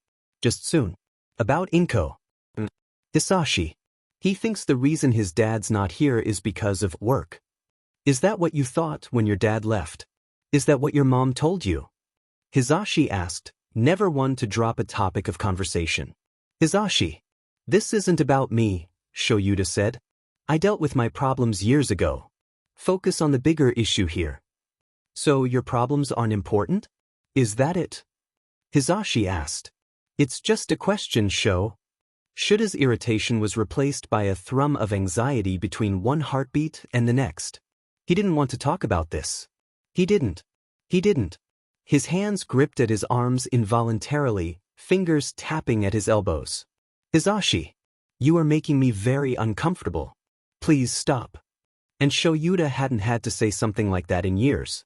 At UA, not a lot of kids liked Shoyuta. He'd replaced one of the most well-liked kids in the school with his transfer to the hero course. Of course they didn't. They liked to tease him, and shove him around in the hallways, and go just a little too far in hero training because they knew it would bother him, and knew that he got overwhelmed easily. On one such occasion, they pushed him over the edge so far he'd ended up screaming at a student, head pounding with a headache and stomach twisting like he was about to be sick. Shoyuta had regretted the incident, since the rumors. After the events had spread like wildfire afterwards, and everyone seemed to walk on eggshells around him, even his best friends. It was far worse than being teased. But he, Namuri, and Hisashi had worked out a system. If a person was overwhelming him, beginning to push him into that state where it felt like an ice pick was splitting into his head and his heart was racing and he felt like he was about to be sick, then all he'd have to say was, "You are making me uncomfortable. Please stop." And if they didn't, Nemuri or Hisashi would step in to help him. He hadn't had to say anything along those lines in over 3 years. And never to Hisashi. Hisashi's eyes widened. "Okay," Hisashi said. "I'm sorry. I'll stop." "Thank you," Shoyuta said, running a fist over his sternum, as if that would make his chest stop hurting. "Don't thank me," Hisashi said. "You didn't want to talk about that, and I pressured you. I shouldn't have done that." "No, you shouldn't have," Shoyuta said bluntly. Hisashi smiled sadly. "It won't happen again." "It probably will," Shoyuta said knowingly. "Then I'll make an effort not to do it again." Shoyuta nodded. Sighed. "I'm tired," he said. "Okay," Hisashi said. He checked his watch. "It's pretty late, so, how about you go to bed now? I'll keep my patrol tonight short, and I'll be back by morning?" "Okay," Shoyuta said. He and Hisashi grabbed their plates, placing them in the sink to be washed later, and walked toward their shared bedroom, Shoyuta to get ready for bed, and Hisashi to get dressed for patrol. "Be safe," Shoyuta said as he pulled a sleep shirt over his head. "Always," Hisashi said. They hugged each other. Hisashi pressed a kiss to his cheek as he did so, before Hisashi walked out of the room, closing the bedroom door behind him. Shoyuta heard the front door click shut across the apartment. Shoyuta sat on the edge of his bed, hands stapled together in front of him. The aching in his chest was gone now. Only sleepiness pulling at his eyelids, though that, admittedly, was fairly normal. It was only 8. Was Isuku asleep yet? He stood up quickly, shaking the jitters out of his hands and walking to Izuku's room across the hall. He eased the door open slowly, hinges creaking. "Are you asleep?" Shoyuta called. He got a sniffle in response. Awake and crying. The night was going splendidly. "Would you like water?" "Yeah," Izuku said after a moment of silence. Shoyuta walked away from the room, returning a moment later with a small bottle of cold water, which he opened before handing to the child. "Drink. Crying makes you dehydrated, and it'll help you sleep." Izuku nodded, taking a small sip of the water. "Where's Zashi?" Izuku asked between sips of water. "Patrol," Shoyuta said. "I was about to go to bed but I thought I should check up on you. So I did." "Thank you," Izuku said. Shoyuta frowned. "Don't thank me for looking after you," Shoyuta said. Izuku blinked. "Okay." There were still tear tracks on his face. "You should probably wipe your face." Izuku wiped his face with the long sleeves of his pajamas. "Better. Are you actually tired or did you just leave because you needed to?" Izuku shrugged. Shoyuta nodded. "I'm tired," Shoyuta said. Izuku looked guilty, for a moment. "But I can't sleep until you sleep. So I'll read to you." Isn't that what parents do in movies? His parents had never read to him, but maybe it would help Izuku get to sleep? Or would he start crying again? "What books do you like?" Shoyuta asked before he could start questioning his choices more. "Comics," Izuku said. "You do not think it's possible to read a comic book out loud," Shoyuta said. "I think Hisashi has children's books. He likes to read them at hospitals. I'll look for them."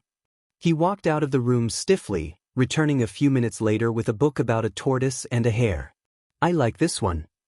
They read together, Izuku asking a few questions as they went along. Shoyuta was leaning against the headboard of Izuku's bed as he read, and the child sat beside him. Eventually, the child leaned against him so he could see the pictures better. Shoyuta was uncomfortable at first, but the child was warm and he relaxed soon afterward. It didn't take long for Izuku to fall asleep, leaning heavily against Shuta's side, the pro-hero's arm pinned under the child. He sighed. He couldn't move now, not after just getting the kid to sleep. He put the book aside, looking up at the ceiling. Hisashi would free him when he got home. Probably. Izuku's hair was long. He'd have to take the boy to get it trimmed at some point.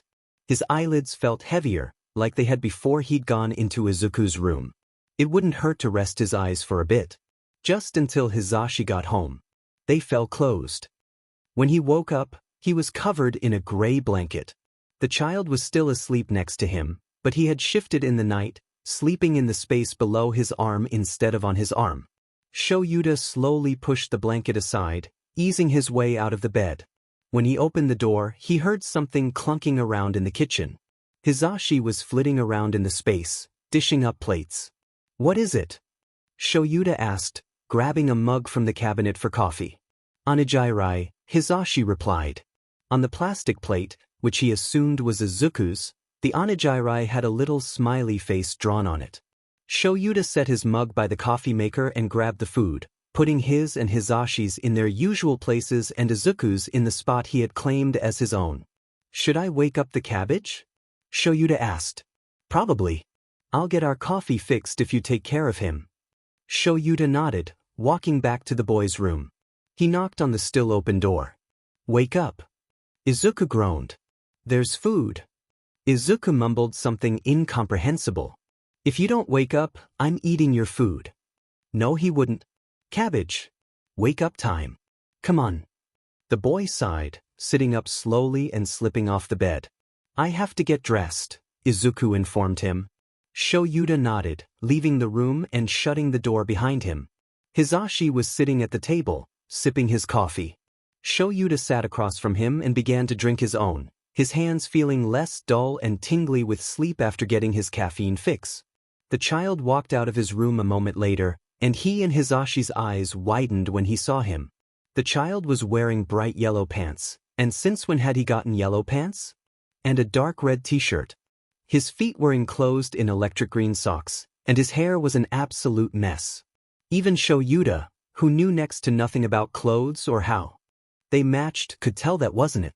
"I think I should have picked out his clothes," Shoyuta said. Hizashi nodded slowly. Izuku climbed up onto his chair, leaning his head on his hand and taking a big bite of his food.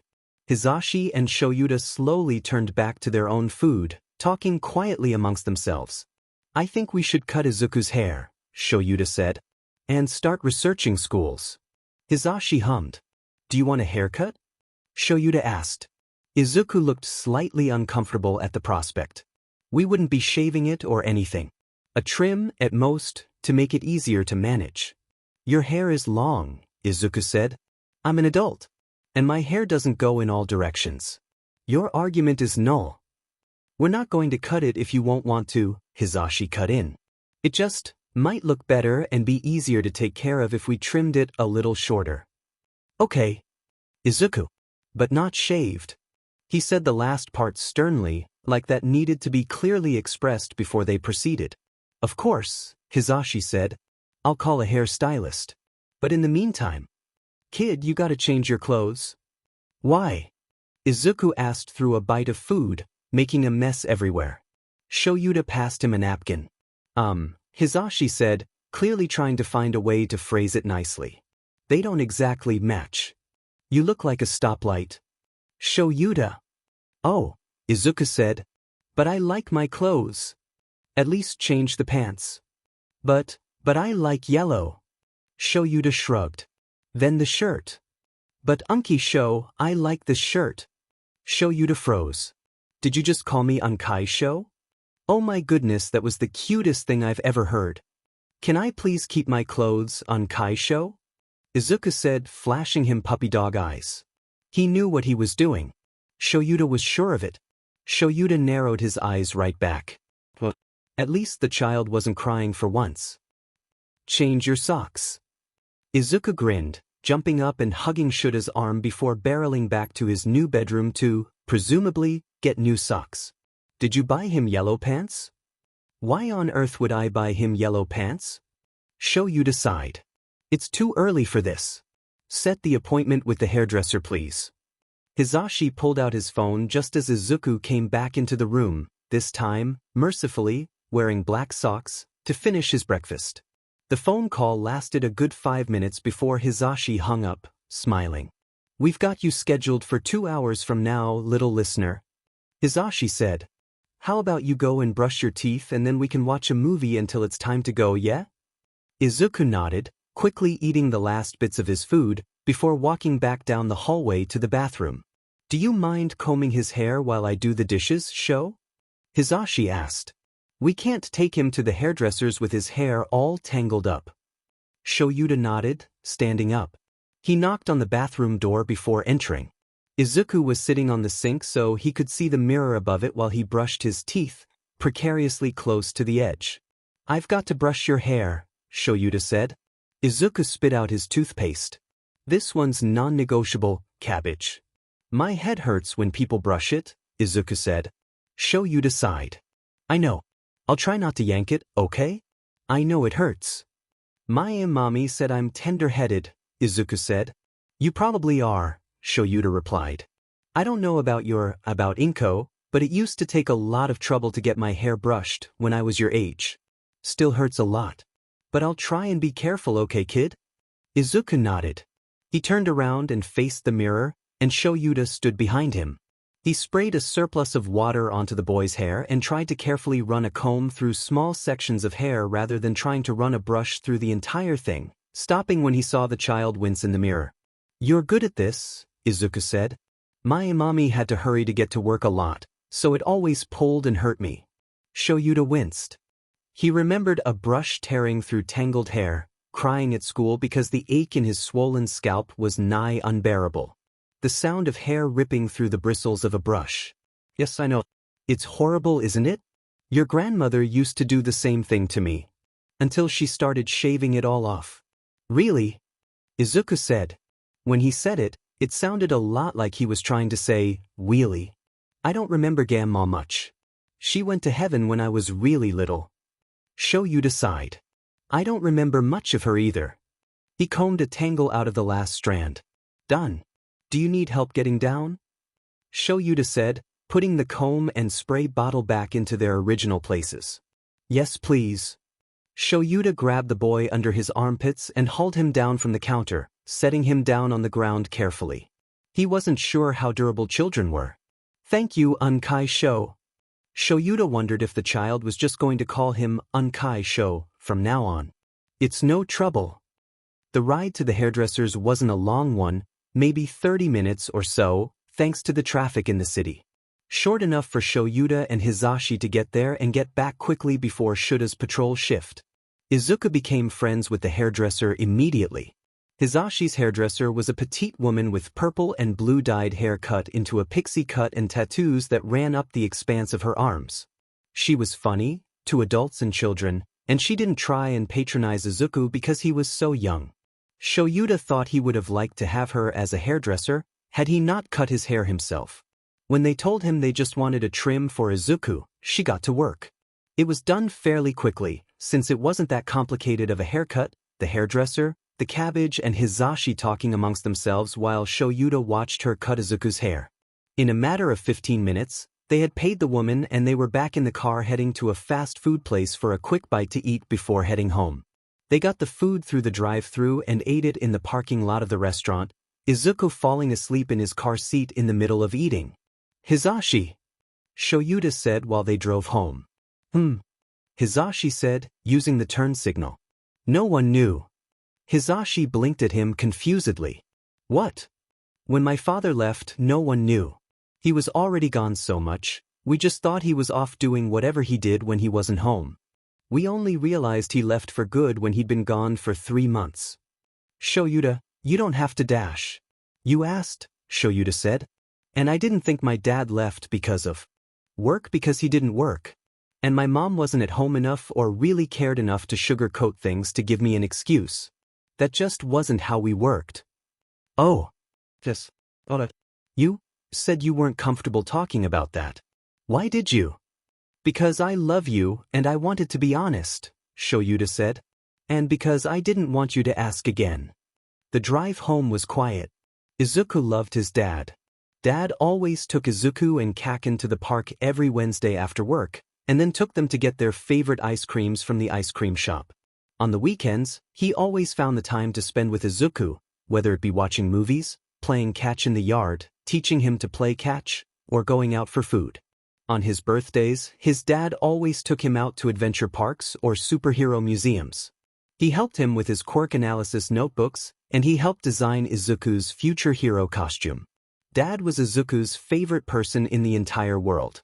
Sure, there were some things that Izuku didn't like.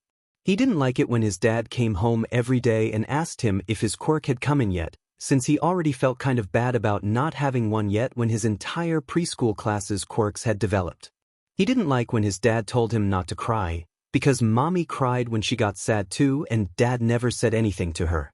He didn't like when dad had to go on business trips because mommy was always extra sad when he did, and he didn't like the days after his birthday, when dad got all mad at mommy and mommy hid in her room.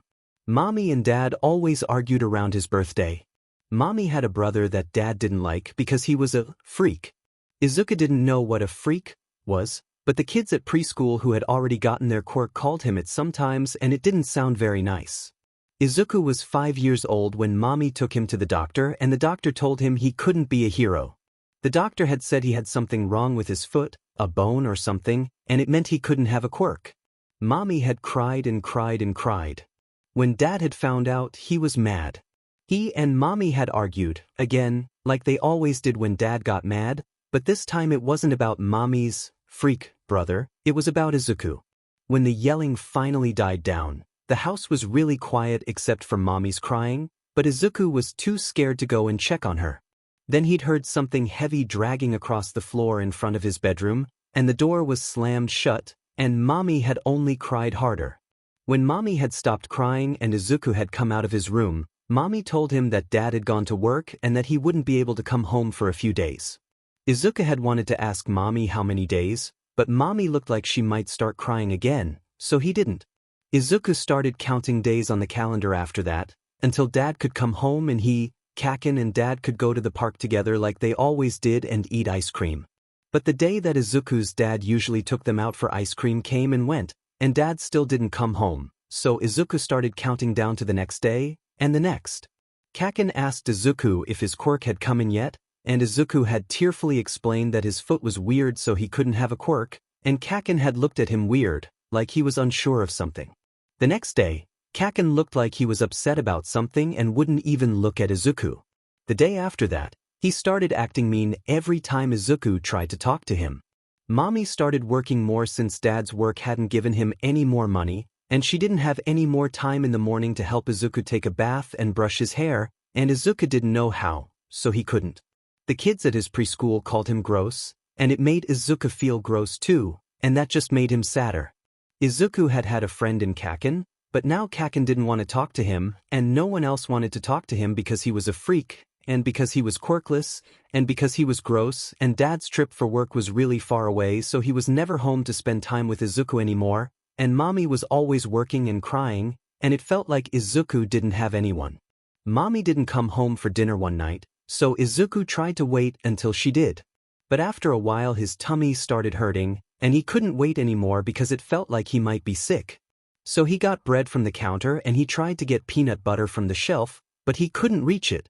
All he had for dinner that night was bread, and since mommy wasn't around to see him do it, he ate it on the floor in front of the TV while he watched cartoons. Mommy had come home, but she was really tired and had fallen asleep in front of the TV and wouldn't eat any of the bread Isuku brought her for dinner. Isuku had curled up next to her and fell asleep, because he was lonely and it looked like mommy was too.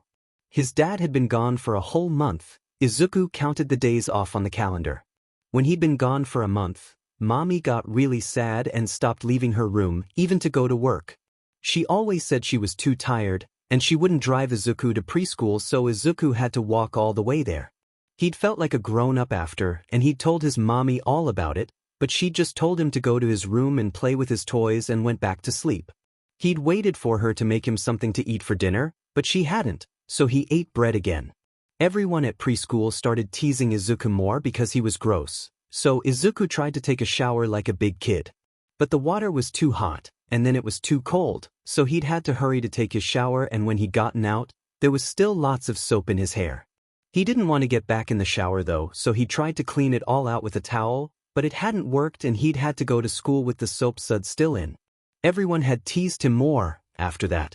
Isuku thought mommy was so sad because dad had to go on the business trip to make lots of money. Only, he must not have made that much money, because every time he came home from school he'd find lots of bills on the mat marked urgent, and since mommy was too sad to go to work and dad's job never gave them any more money, they went unpaid. It made Izuku scared, because he'd watched a cartoon on the TV where a family wasn't able to pay their bills, and they'd ended up homeless and living outside. Izuku had been camping once. But that was in the middle of the woods, not the city. And he didn't know if he'd like to go camping outside forever. Mommy slept a lot, now, instead of crying. Sometimes Mrs. Bakugo would visit his mommy, and at first she tried to help, but then she was yelling at her, and after she yelled at her she yelled at him, and said that it was his fault Dad had left. Izuku wondered if it really was his fault Dad had gone on a business trip, and his fault Mommy always cried now or slept. At preschool, he decided he wanted to make Mommy feel better, so he'd made a card. He'd made it with pink and blue construction paper and lots of glitter.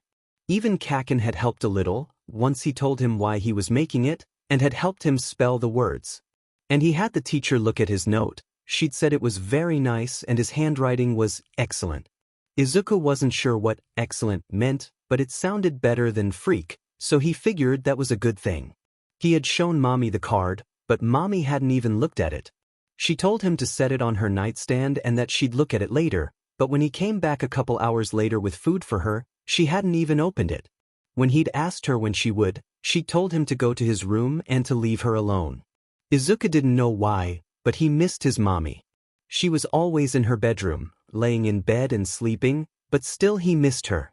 She didn't act like she used to, she didn't make him dinner anymore, or help him with his drawings. She didn't tell him stories about superheroes, or watch movies with him. She didn't smile at him and ruffle his hair anymore. She didn't do anything. It was like with his toy robot. When he was all charged, he was able to play and do tricks and walk around, but when his battery was low he got slow and glitchy. Maybe he just had to find Mommy's charger. Until then, however, he would focus on his hero analysis notebooks. He had just started a chapter on Present Mike, and he loved Present Mike. He didn't find Mommy's charger in time. In the next couple weeks, while Dad was away on his business trip longer and longer, Mommy had said weeks ago that he'd gone to America, but America couldn't be that far away, could it? And Mommy's batteries got lower and lower. She didn't talk to Izuku anymore when he tried to get her attention, barely moved. The most he could get her to do was sip some water. At first, Izuku had thought Mommy's charger might be food, so he'd brought her dry cereal. The bread had long since gone dry and moldy. But Mommy didn't want the dry cereal, and how was Izuku supposed to get her up and moving and playing with him if she wouldn't eat? So he'd looked for another way to charge Mommy's batteries. He'd tried to play Mommy's favorite songs on pots and pans with wooden spoons, singing an off-key version of the music. Mommy had just told him to go away. He'd tried reading to her, and he had done a good job too. He even knew most of the words, but Mommy didn't like that either. She was getting skinny, and when she opened her eyes they always looked so tired and sad. Izuku wasn't sure how to get Mommy back to normal. How was he supposed to get Mommy back to normal if she wouldn't even look at him? He tried to call Mrs. Bakugo, but she'd hung up on him. He tried to talk to Kaken at school, but he just frowned at him sadly, looking uncomfortable to be near him, before yelling at him when he wouldn't go away. He'd gone to his teacher, because everyone said you were always supposed to go to your teacher when you had problems, and he'd told her that Mommy's batteries were low and she wouldn't even eat anymore, but the teacher thought he was telling stories and told him to go sit back down at his table. How was he supposed to help Mommy if no one would help him? He remembered his uncle, the one Mommy and Dad liked to argue about, the one that Dad always called a freak, and he thought it might be an okay idea to call him, but he couldn't find his contact number. He didn't even know his name. So, he grabbed Mommy's phone and he called Dad. The phone had rung. And rung. And rung. It had rung and rung until it left at a voicemail. He tried calling again. No response. Why wasn't Dad answering? But he remembered what his teacher had once said about Americans sleeping on a different schedule since they lived so far away. So he waited until it was really late, midnight. That was the longest he'd ever stayed up in his life. And tried to call again. If he was right, then it would be 6 a.m. in America and Dad would be getting ready for work. But he got the same response. So he'd waited an hour and he'd called again. And again. And again. He'd left voicemails too, dozens. Some of them he was saying hi, some of them he was begging for help, some of them he was just crying because he couldn't get any words out. And he'd regretted it too, after he did it because Dad had told him over and over again. Boys don't cry, Aizu, stop crying, you're not a girl, are you? But he couldn't stop crying because there was something wrong with Mommy and please pick up the phone, Daddy please. And Dad didn't pick up the phone. He fell asleep listening to Dad's voice, Dad's ringtone, and the deep timbre of it was almost comforting, almost like those nights when he was little when Dad would sing him to sleep. Almost. But that was just a recording, and Dad wasn't there. Mommy got up one day, and Isuku thought he'd finally gotten her batteries charged again. She'd walked into the living room, and she'd sat at the table, and she'd looked so tired and so sad, but Isuku could work with that because at least she was moving. Isuku had brought her dry cereal and a cup of water. All the other food, the milk, the eggs, the cheese, the leftovers, had all gotten gross and slimy and smelly, and Isuku had had to throw it away. Mommy had eaten the cereal, and she even thanked Isuku and smiled, just a little, but she had smiled. And Isuku felt so happy. It was the happiest he'd felt since Dad had gone on his business trip and Mommy's battery had started dying. Isuku had run to get Mommy the mail when it was delivered, and brought it to her with a grin on his face, just happy to be helping now that Mommy was up. Mommy seemed to get more and more tired as she looked through the envelopes. Her face had gotten paler too, and she'd looked a lot like she had a couple days ago. Battery dying. Laying there. Except worse. She'd smiled at him, kissed his forehead, commented that he really needed a shower. My goodness, Isuku, you'll have to take one this evening, won't you? There's no time now, and sent him off to school. Isuku had asked Mommy to drive him, but Mommy said she couldn't, said she had to take care of something, and, you're such a big boy, Aizu, Mommy's great strong boy, now, you can take yourself to school, can't you? So Isuku walked. The school day had passed by quickly, since he was so happy. He'd grinned at Kaken, and Kaken had smiled back, just a little, before frowning and turning toward his coloring sheet. The teacher had said good morning to him. The school had had Izuku's favorite for lunch that day, and not even his classmates' teasing could dim his mood. He'd practically skipped home, excited to see Mommy's batteries charged, excited to play, and watch movies and just spend time with Mommy. When he came home, he found Mommy back in bed and his heart sank. But maybe she was just taking a nap? He'd reached over to shake Mommy's shoulder, and her skin was ice cold. He let out a startled yelp. He didn't know what to do, because Mommy was so cold. Why was she so cold? What could he do? He'd ran into the hallway and grabbed as many blankets as he could carry, and he'd dumped them onto Mommy, tucked her under them. Mommy was still sleeping, and when he touched her face she was still cold. Why couldn't the blankets get her warm? He ran out of the apartment, heading to his next-door neighbor's house, telling her that his Mommy was cold, she won't wake up, Mommy won't wake up, and I can't get her warm. The neighbor called an ambulance and gave him a cookie to nibble on. And he'd relaxed, because the ambulance people were supposed to help people who were sick. They would help Mommy, and they'd make her feel all better again. He had nothing to worry about. They'd wake her up and give her hot cocoa to get her warm, and they'd figure out why she was so sad and tired now and why her batteries kept getting low. After an hour, a lady in a flower dress and a police officer came to pick him up from the neighbor's house, the neighbor sending him off with another cookie. The lady in the flower dress said they were going to drive for a long time and that they'd drop her off at his uncle's house. Because Mommy's batteries were dead. Shuta's phone rang just as they walked through the front door. Hizashi was holding the child. Izuku braced on his hip, little head leaning against his shoulder. His hair was shorter, obviously so, but it still looked nice. In Hizashi's other hand, he held a large cup of soda that he'd gotten from the fast food place they'd just gotten back from. Shoyuta raised an eyebrow. Who's calling you? People never call you. Shoyuta thought he should be offended, but it was true. The only person who could reasonably be expected to call him was Namuri, and she hardly did because she knew he didn't like talking on the phone. He checked the number, it was unknown, but it wasn't marked as spam. He sighed before answering. Shoyuta Aizawa. Yes, hello, Mr. Aizawa? A woman on the other side of the line said. Yes. This is Izuku's social worker. I was just calling to check in and ask some questions. All right. How's he settling in? Fine. He just got a haircut and he likes the cat. That's good. That's great. Have you gotten him everything he needs? We've arranged his room. He has a bed, a dresser, and an armoire. He also has lots of toys. That was Hisashi's doing. Is that all? Not quite, the woman said cheerfully. Has Izuku attended his mother's funeral yet? No, Shoyuta said. I thought that had already taken place. Mr. Aizawa, Izuku's mother died the day before he came to live with you, the woman said.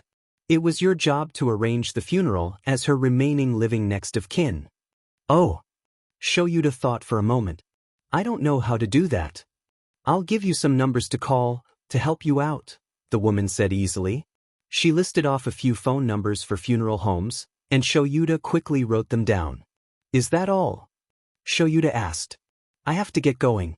I'm busy and I'm already behind schedule. Yes, Mr. Aizawa, that's all I wanted to know, the woman said. I'll be going to your house soon, though, to check up on Izuku personally. It's protocol. I'm aware, Shoyuta said. Goodbye.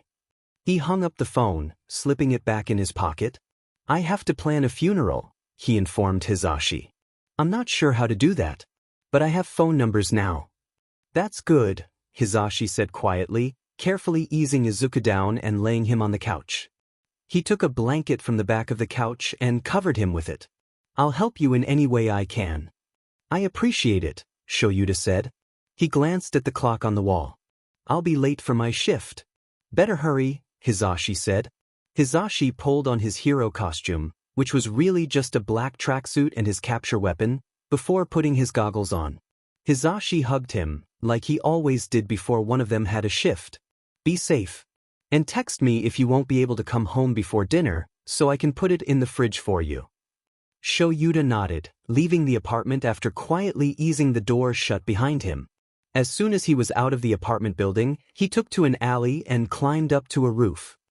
When Shoyuta returned home hours later, adrenaline still thrumming through his veins and sporting a few scrapes and bruises from a scuffle with a robber, Hisashi and Izuku were watching a movie on the couch. There was a bowl of popcorn sitting between them. His shoulders slumped as soon as he got inside the apartment and his arms felt like lead as he lifted the heavy capture weapon from his shoulders and hung it up. Hi, Unkai-sho. Izuku called from the couch. Hisashi called, Hey babe, at around the same time.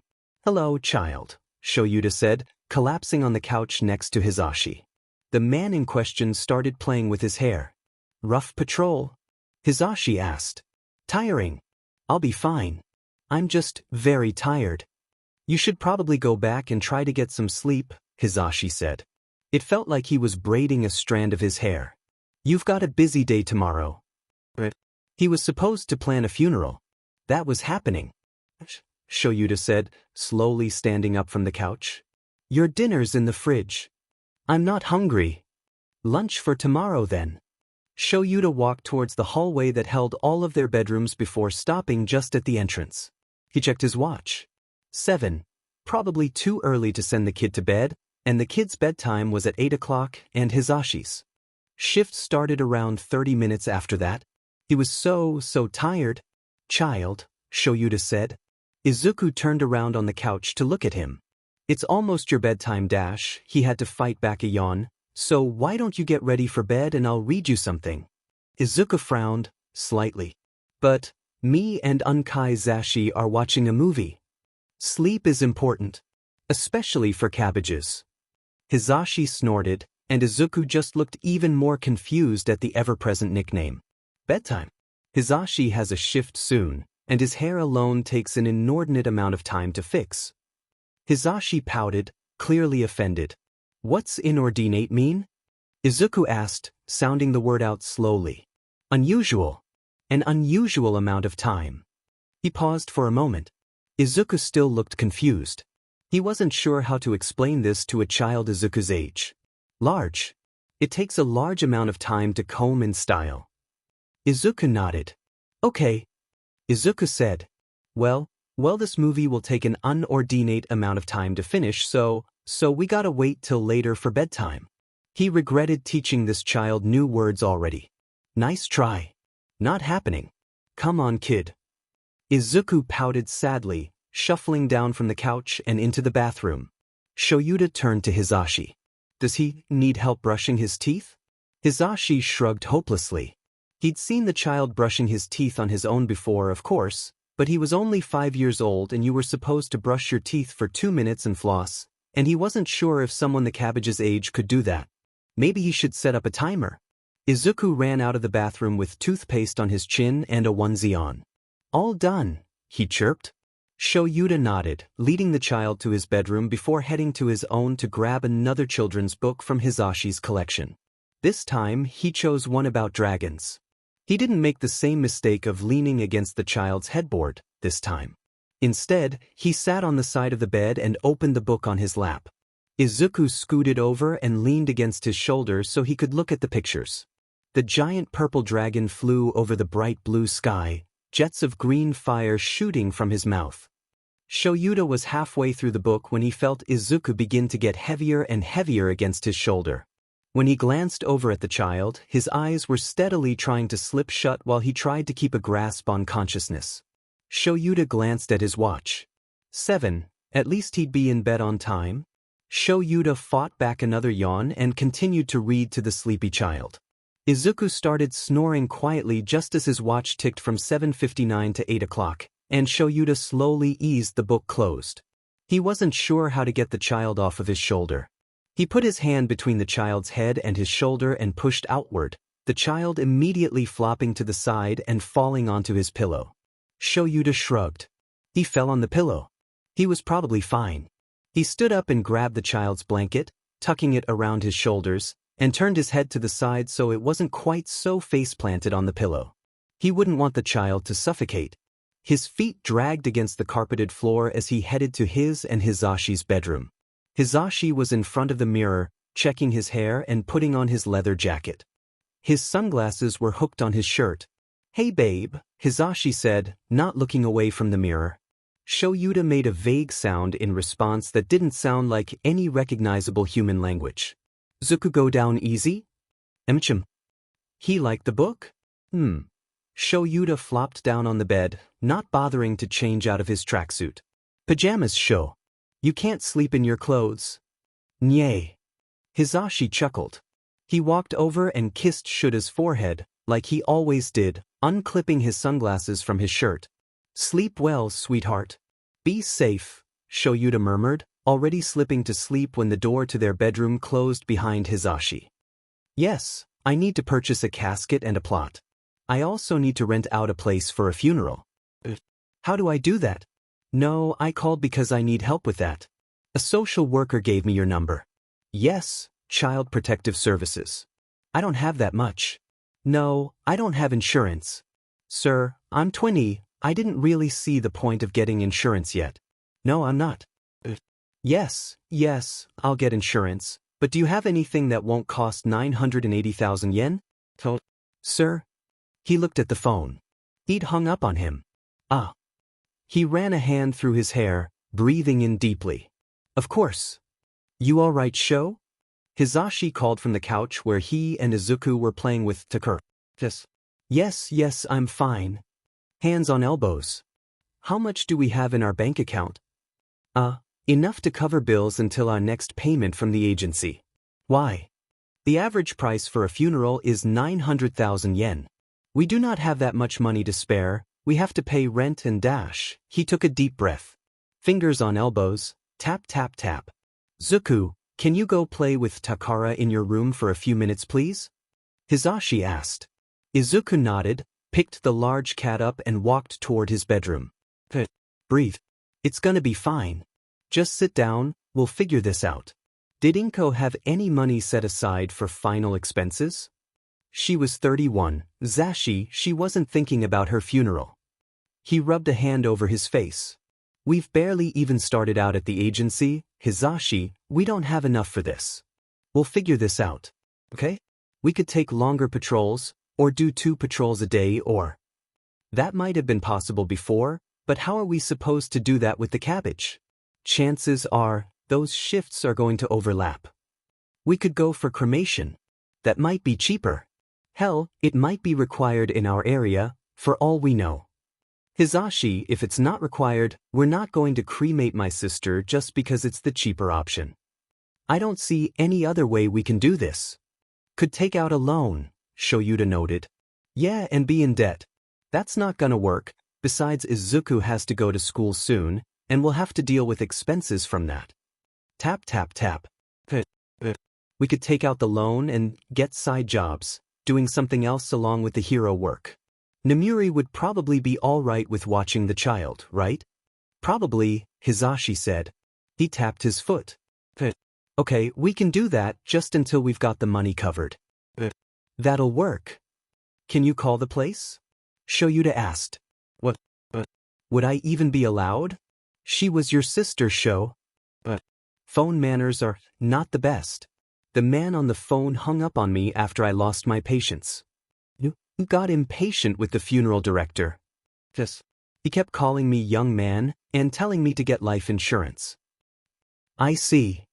Hisashi managed to keep a straight face for a solid 5 seconds before it cracked, and he let out a single, booming laugh that made the plates in the cabinet rattle. Shoyuta activated his quirk just before anything could shatter. I'm sorry, it's just... Ha! What's so funny? Nothing. I'm sorry, sweetheart. Give me the phone, I'll redial the funeral director dash. Hisashi dissolved into cackles again. God, I'm so sorry, Sho. I really shouldn't be laughing, it's not decent dash.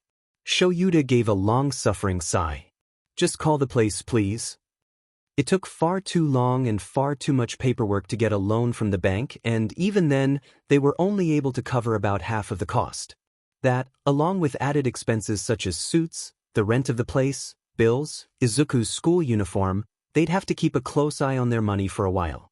They ended up getting a simple wooden coffin for Inko, both because it was cheaper and because, from what Shoyuta remembered of his older sister, the woman probably wouldn't want anything elaborate. Then they'd had to get a list of people Inko was close to out of Izuku, which proved difficult since he couldn't seem to remember a lot of their names. The main people he listed were the Bakuga family, Izuku's father, and Shoyuta wasn't sure how he was going to deal with that, and a few work associates. Then they'd had to worry about where to have the funeral. He knew that Inko and most of his family had been Christian, but they'd never really followed the religion strictly, and he'd never gotten the chance to get into the habit of following the religion, or any other religion at all, really, because of the rift between him and his parents. He considered himself to be agnostic, but he didn't want to disrespect Inko, so he decided to try and find a church that would be willing to hold the funeral and a pastor to officiate. Then he'd had to worry about getting Izuku his suit. He and Hisashi's suits from his parents' funeral were still in good condition, as they weren't used often, but Izuku didn't have one, and once they'd told Izuku why he needed a new suit, the tailor could hardly take the boy's measurements because he was crying so hard. They'd had to stop quite frequently so Hisashi, because Shoyuta didn't know how to deal with a crying adult, much less a crying child, could comfort the boy. They'd ended up buying a white button-up, a black tie, plain black slacks, and a suit vest. Then he and Hisashi had to worry about getting invitations to people, since they didn't know any of their addresses and Izuku, a 5-year-old boy, couldn't remember them. So they'd spent hours poring over the phone book, looking for these people's names so they could call them, and when they did find them, half were too busy crying for Shoyuta and Hisashi to get a word in about where the funeral would be held, and the other half had yelled at them, and that, along with everything else, was so stressful it had made Shoyuta want to go in his bedroom and hide under a weighted blanket and sleep for 100 years. Eventually, Hisashi had taken over phone calls for the both of them and Shoyuta had finished up everything else, and that was perfectly fine with Shoyuta. Maybe Hisashi, being a pro-hero who was in the public eye a lot, was just more used to dealing with people than Shoyuta was. They'd ended up finishing everything the night before the funeral was scheduled. Dinner was a subdued affair. Hisashi had tried to make quiet conversation with Izuku at first, but the boy hadn't responded, and Hisashi had fallen into an awkward silence. They all went to bed early that night, even Hisashi taking off of patrol for the day. Shoyuta had read to Izuku a story about a princess locked in a tower, and Hisashi had run a hand over Izuku's hair as he fell asleep. It had taken far too long to fall asleep that night. Usually, when Hisashi didn't have a shift and was in bed with him when he fell asleep, usually on the weekends, it was easy to fall asleep. But it had been difficult that night. Hisashi liked to sleep close to him at night, and that usually consisted of using Hisashi's arm as a pillow while Hisashi held him close. And he couldn't stop tossing and turning, so he knew that Hisashi was just as awake as he was. "I can't sleep," he said in defeat. "I noticed," Hisashi replied dryly. "Are you nervous?" "No," Shoyuta said. He paused for a moment, and Hisashi waited patiently. "Just maybe. I don't know. Talk me through it, Shoyuta nodded. "I haven't seen her in a while." Hisashi hummed. "Last time I saw her I was 18, at my parents' funeral. And now I'm going to see her again at another funeral, but it's hers. I haven't seen her in years, and when I finally do she's not really there. I never really knew her. I don't know how much she changed in the 11 or so years she was gone, and she might have been an entirely different person, for all I know, and I can't really remember much of her from when she was around, but she was family, and she was the only person in my family that liked me, that loved me, even though I'm strange. And now she's dead. The last person in my family who didn't hate me is dead. And I don't know how to feel about that. And I'm trying to figure that out." "You're wrong," Hisashi said. Shoyuta glanced up. "What?" "You're wrong," Hisashi said simply. "You're very, very wrong." "How so?" Shoyuta asked dryly. "Who do you think Isuku is?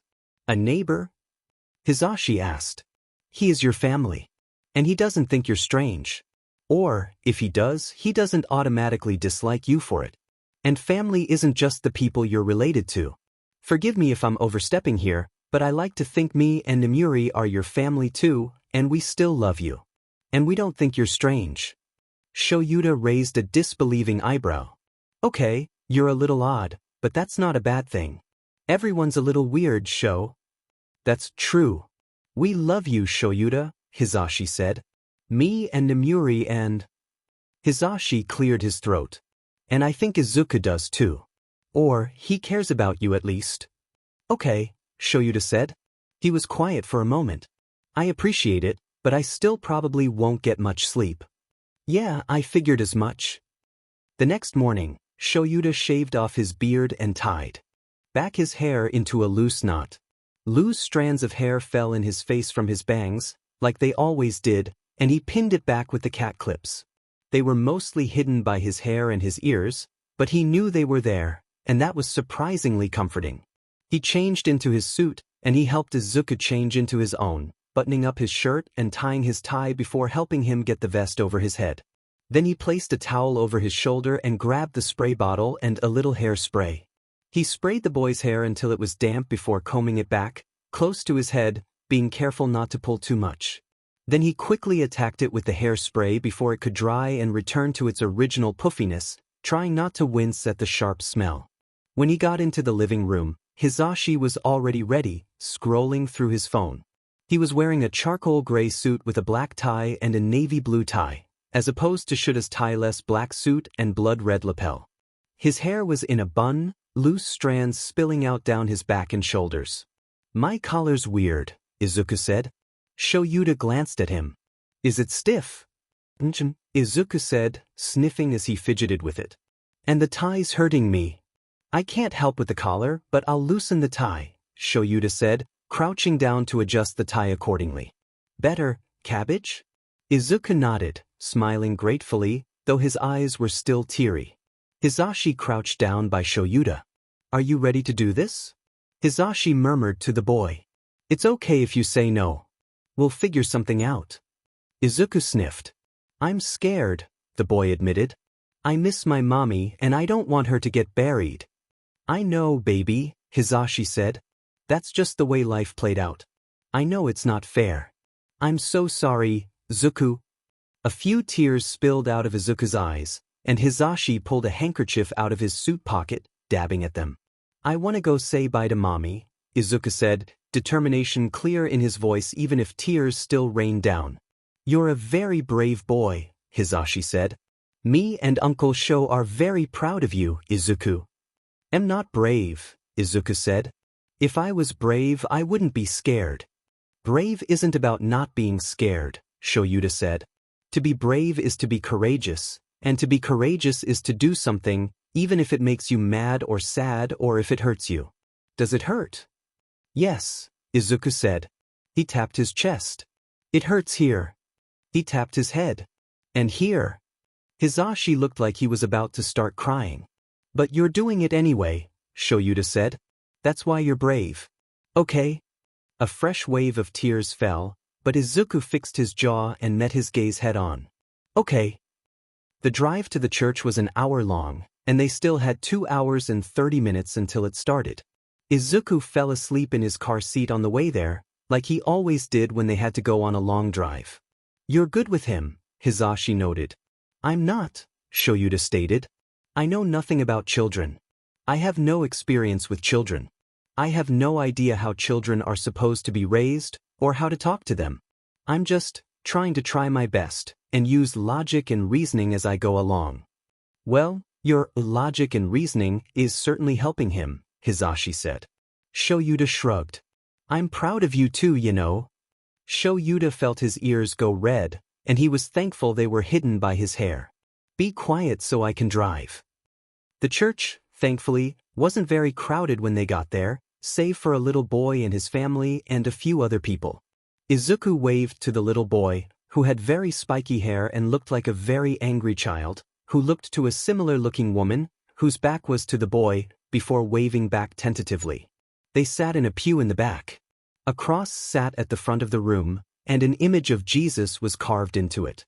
Shoyuta felt like its eyes were digging into him, and he tried not to look at it. The funeral went about as well as could be expected. The woman with the spiky hair came forward to speak, which Shoyuta hadn't been expecting or planning, but he preferred her talking about the deceased than him having to. She probably knew her better.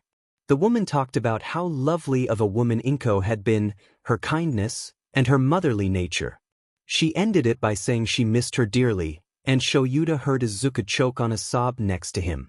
When the pastor called for everyone to say goodbye to Inko and everyone started walking toward her open casket, Izuku turned quickly and hid his face in his side, shoulders shaking. I don't want to look, Unkai, I don't want to look, please don't make me look, I don't want to see it again. You don't have to look, Shoyuta said, rubbing the boy's back awkwardly. Izuku, Hisashi said upon seeing his partner's helpless expression. Do you want to leave now, and head to the cemetery? Izuku sobbed and nodded. They left the building quickly, Hisashi carrying Izuku to the car and strapping him into the car seat.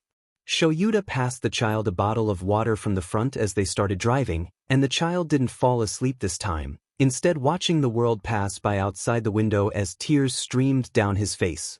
They pulled into the cemetery and waited for those from the funeral to arrive.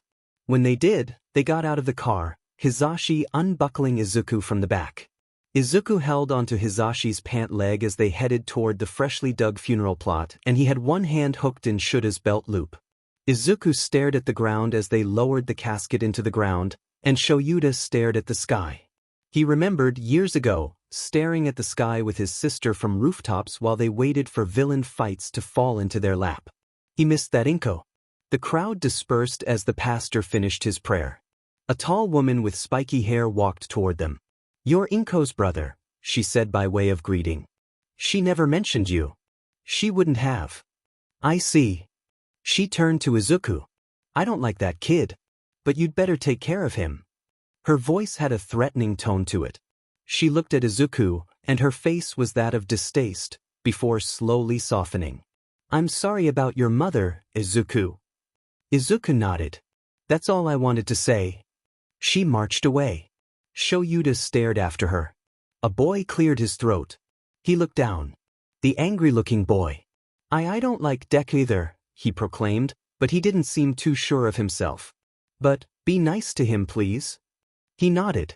Looked at Izuku. I miss you, Kaken, Izuku said. Will you go to the park with me again? With me?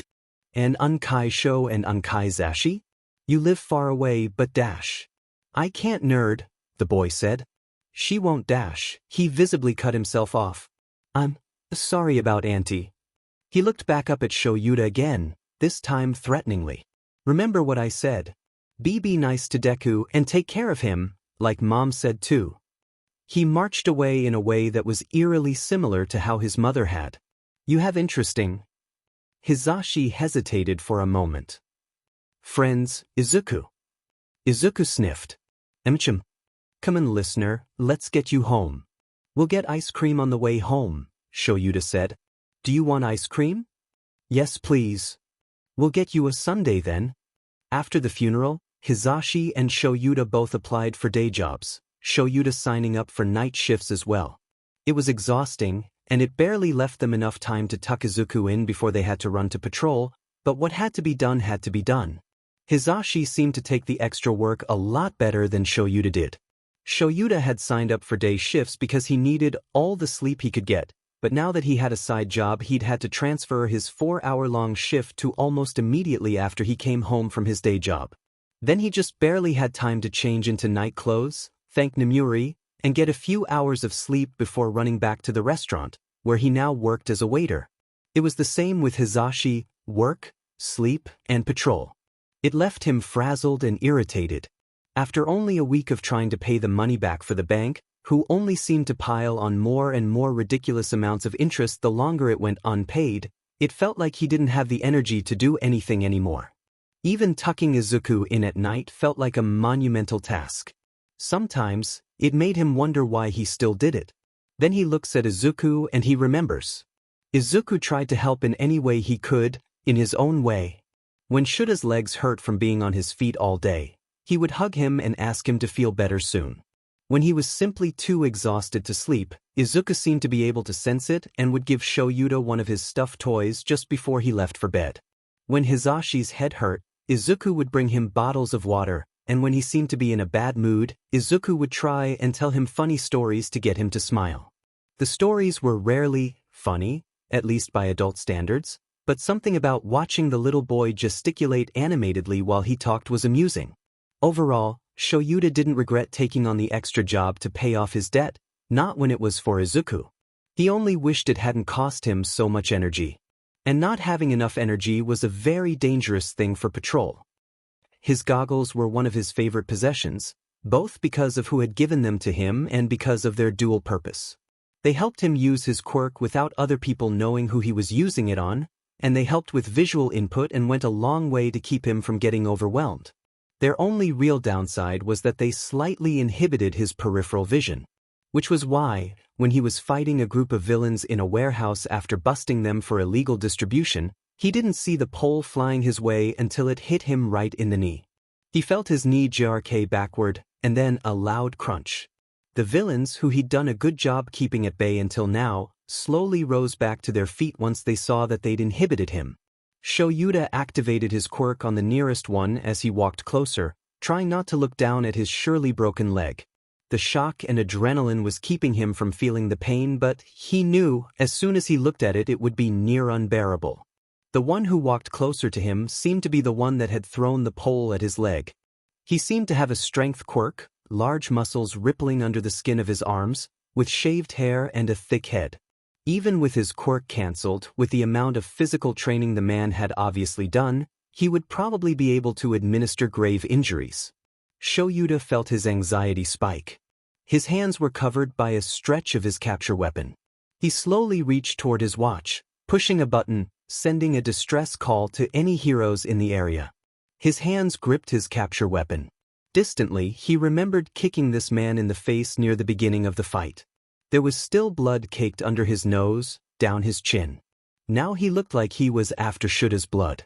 Behind the man with the strength quirk, there were 3 other villains. One with bat wings, another with tubes fused to the sides of her face. An acid quirk. The last had scales running up and down his body, shimmering and changing colors every few seconds. Chameleon. It should have been a fairly easy fight, if not for his dead leg. If not for his reflexes, muddled by exhaustion. The best course of action would be to try and escape, but Shoyuta wasn't sure how with the strength villains so close.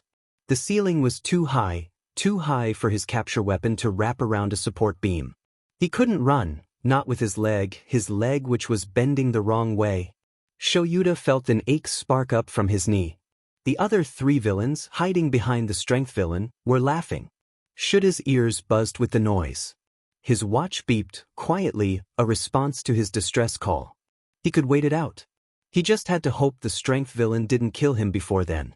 The strength villain glanced at his leg, tooting. Shoyuta did not look. He would not look. He would not look at the leg. He could not look at the leg. The strength villain picked up the pole, lying near him, and tossed it aside. He lifted his foot, easing it down on his knee slowly. Shoyuta gasped in pain as the pressure slowly increased. Not even adrenaline could keep him from feeling that. So fragile, for a hero, the man said. So easy to break. Shoyuta tried to keep his quirk activated. If the villain tried to use his quirk on him, on his leg, it was a goner. The villain picked up the pole again, never easing the pressure, and looked at it. It was hollow, but it was heavy, made of metal. The villain squeezed it, and it gave way under his hand, making finger-like indents.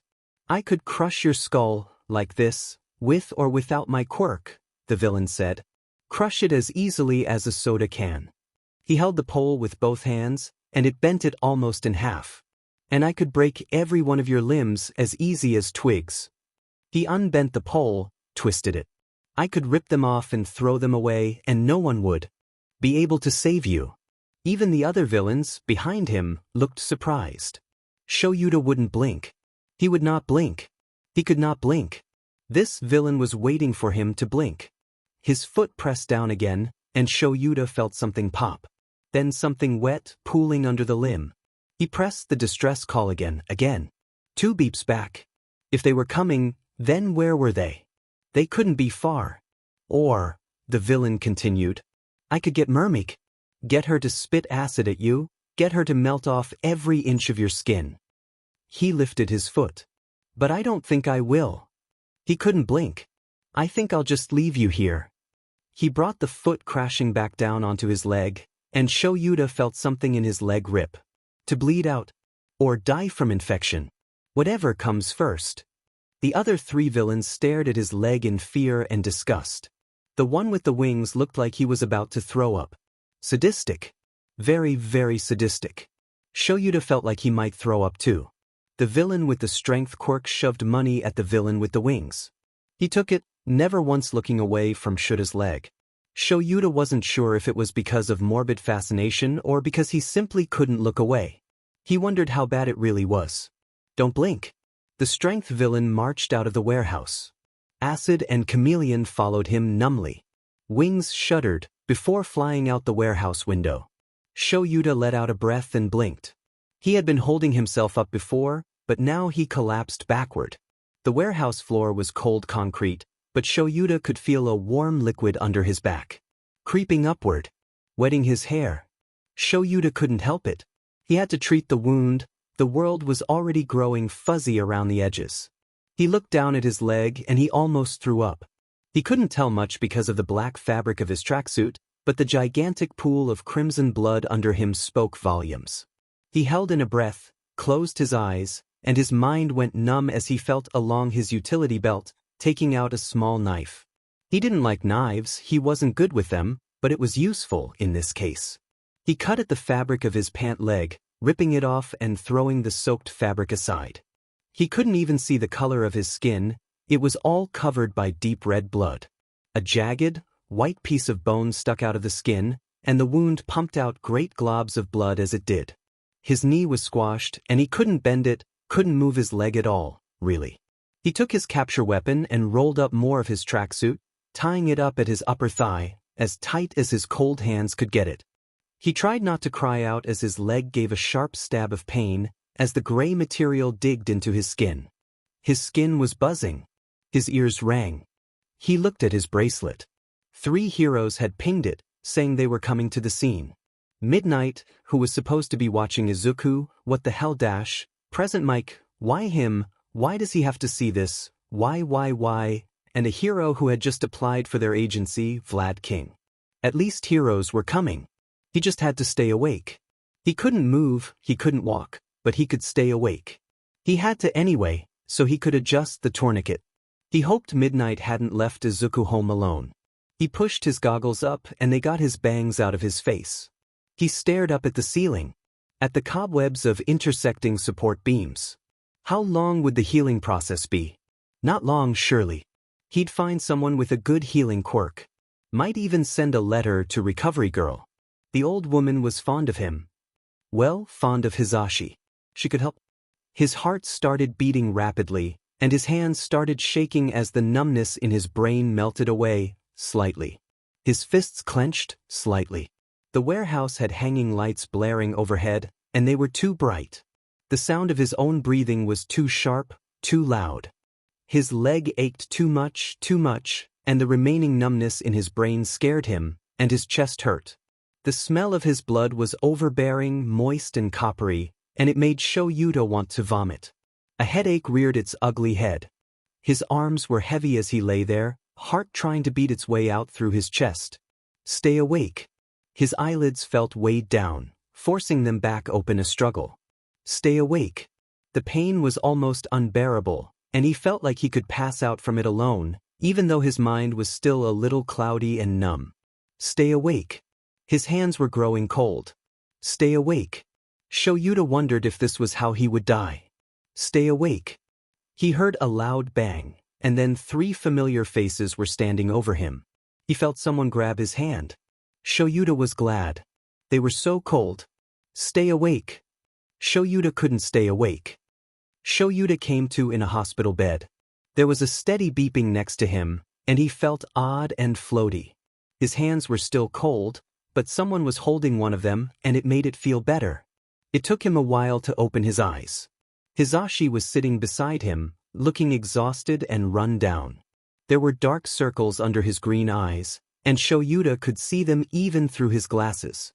Isuku was curled up on the chair on the other side of the bed, wrapped in a blue blanket, green head of curls peeking out.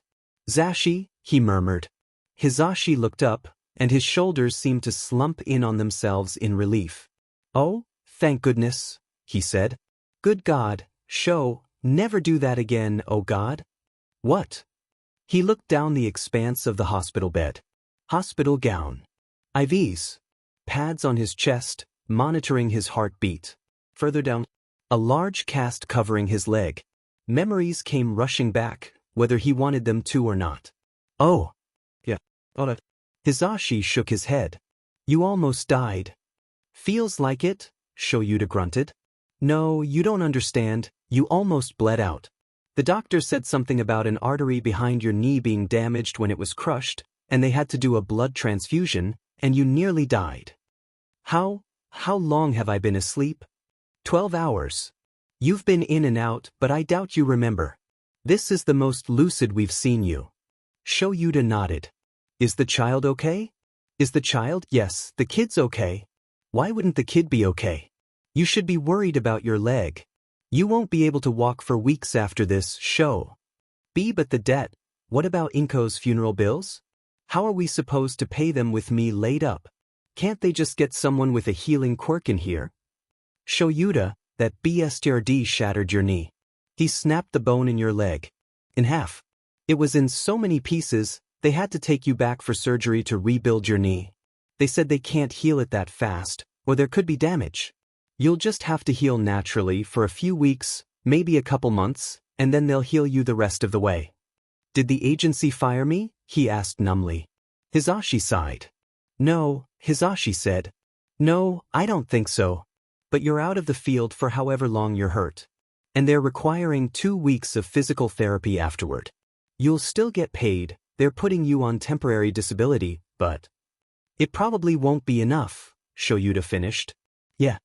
And the restaurant? Can't wait tables with one good leg, Hisashi said. They let you go for the time being." "I'm sorry, babe." Yuta nodded. "How is this gonna affect my work?" he asked instead. Any physical problems after it's healed?" "The doctors aren't sure yet," Hisashi said. "Might have some chronic pain. You'll probably have to go easier on your shifts at first. They'll probably prescribe you some pain medication. And, yeah, physical therapy to strengthen your leg again. It's gonna be a bit of a process." Yuta sighed. He was right. "What? Who was right?" "I should have gotten insurance." The agency paid for his medical bills and promised to pay for his physical therapy, once he was healed enough to start it. He was given strict instructions from a rather frightening nurse to stay on bedrest for the next week. At the least, a nurse would be coming by every day or so to check on his injury and his bandages. After 3 days of observation in the hospital, he was given a prescription for a strong pain medication and a wheelchair and pair of crutches and sent on his way. They gave him his ruined tracksuit, his stained capture weapon, and his goggles on the way out of the hospital. They reached their first challenge upon entering the car. Izuku didn't want to sit in the back. He wanted to sit with Shoyuta. I want to protect you from the bad guys, Unkai Sho. So Shoyuta had to sit in the back seat with Izuku to compromise. It was awkward with his cast, so he ended up leaning with his back against the door and his legs sprawled out in front of him, wincing every time they hit a bump in the road, and it sent a spike of pain to pierce through the pain medicine. Izuku traced little shapes and figures on Shuta's cast as Hizashi drove, and asked if he could draw on it when they got home. Hizashi helped him into the wheelchair provided by the hospital, pushing him into the apartment building and into the elevator, which they very rarely used, since both preferred the stairs.